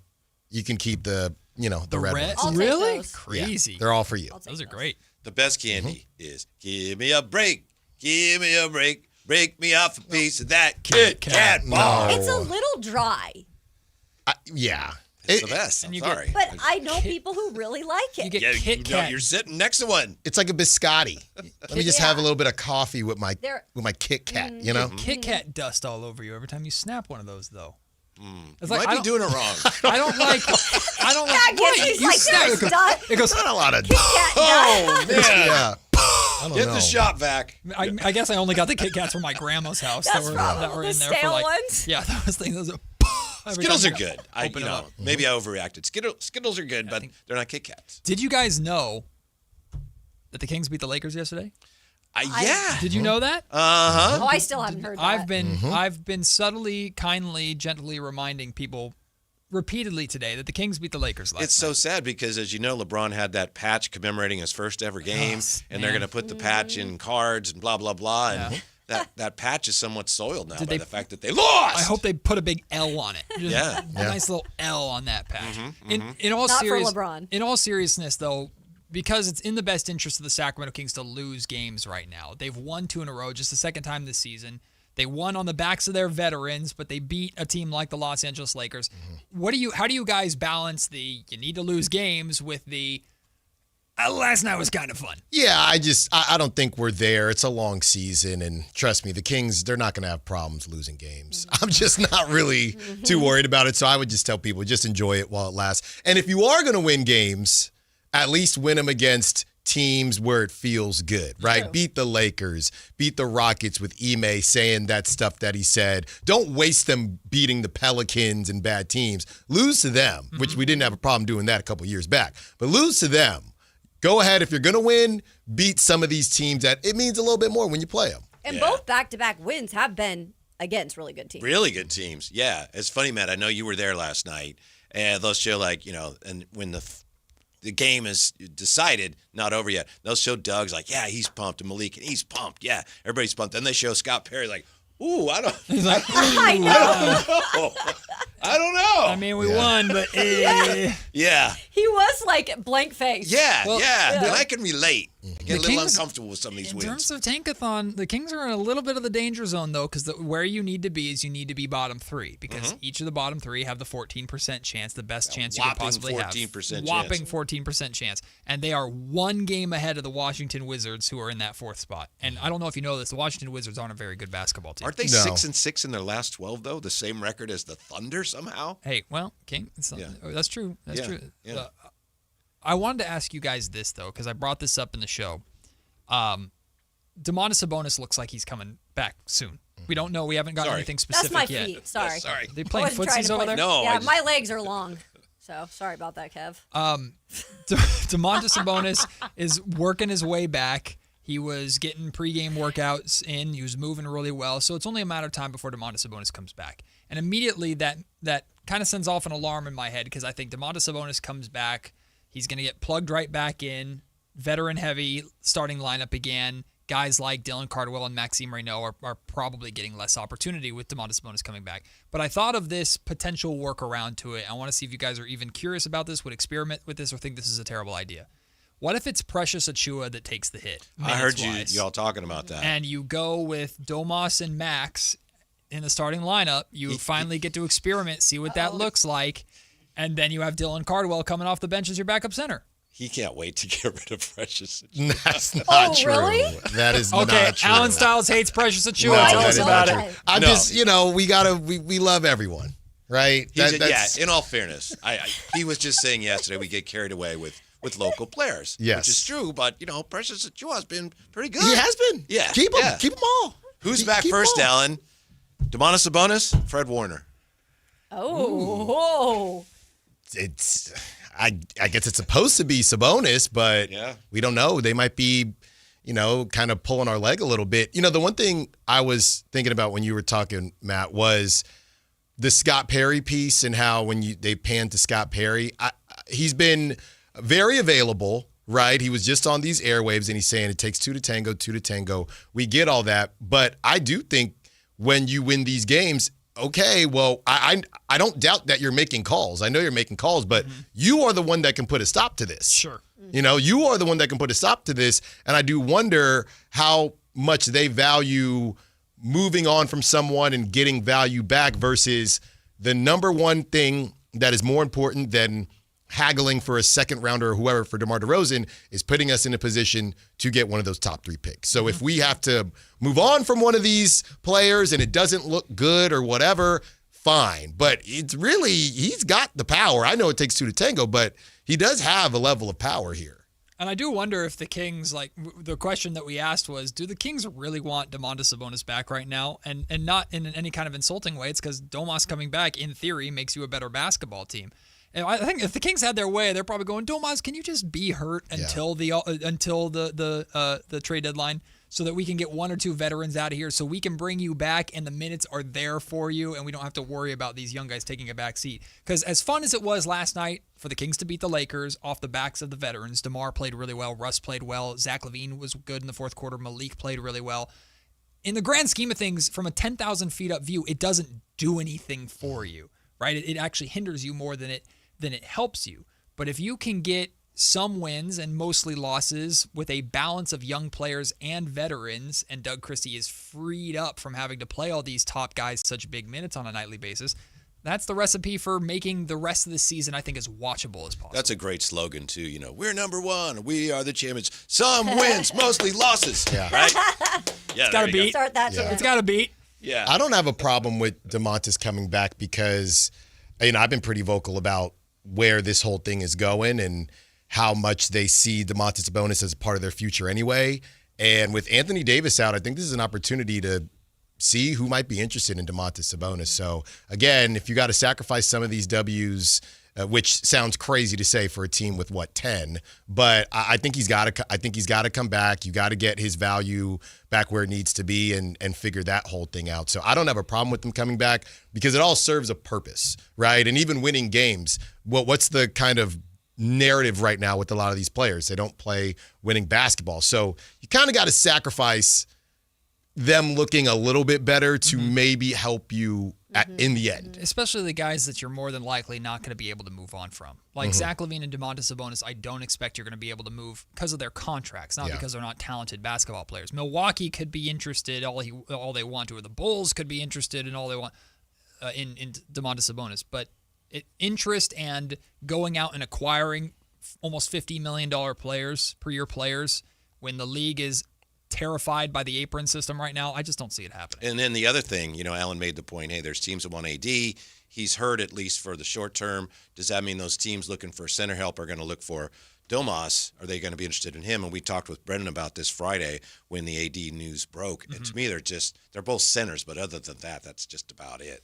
That's the only similarity. I don't see a team going, we need AD. Oh, Domas? Yeah, he's a center. Let's go get him. Because they're totally different players. Well, I don't want to steal your guys' thunder too much because I'm sure you're going to talk about it on the show, but what was the instant reaction to the Mike Tomlin news? He's the one who said it himself. What did he say a couple days ago? He said either you get it done or you don't, and they didn't, and it's been years and years. I think I saw Josina Anderson saying he might take a year off and do some media, but I guess all good things do come to an end. I don't think anybody was surprised, but yeah. I think it's also a situation where we saw Mike Vrabel do it after he was fired from the Titans. If it's not a perfect situation, too, of where you want to kind of go, and maybe there's not a job right now where he's like, that's the perfect situation for me. Why not take a year off and figure things out? Because the league moves every single year. There's new jobs up for grabs. Yeah. So if he sees something he likes this year, he's going to get an offer probably. But it's like, I feel like he wants the perfect situation. Yeah, I actually felt some relief because he deserves so much better than the scrutiny at the end of every year. They're going to move off of him. They're going to move off of him. And he deserves so much better given what he's accomplished. He does incredible work off the field, working with organizations that prevent child abductions and things like that. He's a tremendous human being. So to me, it's like, all right, finally that's over. Rather than having this at the end of every year, they're going to move off of Tomlin. Yeah. Now they've moved on, and he can do whatever he wants to do. Good for him. I'm sure you'll get more on that in the show, but really quickly, what else can we expect on the drive, guys, today on this beautiful Tuesday? Today, Vic Tafer's going to join us, and Vic Tafer just wrote a piece on The Athletic about, among other things, Fred Warner's practice window opening. Interesting. Okay. Well, that's our Seahawks fan. I'm not pointing any fingers. I mean, I don't think he comes this weekend. That's what they want you to think. I know. He's going to run through the tunnel and shock everybody midway through the game like it's a WWE event. Well, we got the drive, guys, coming up next. Thank you for spending this second episode with us here on the Matt and Kayla Show here on Sactown Sports. We got 4 more hours of great content coming your way. Then the Matt George podcast drops right at the end of Whitey and Allen. So stick around for the next 4 hours, and we'll see you tomorrow right here on Sactown Sports. This is the story of the one. As a safety manager at a manufacturing plant, he does everything he can to keep his coworkers safe. From finding ways to reduce risks to keeping safety supplies in stock,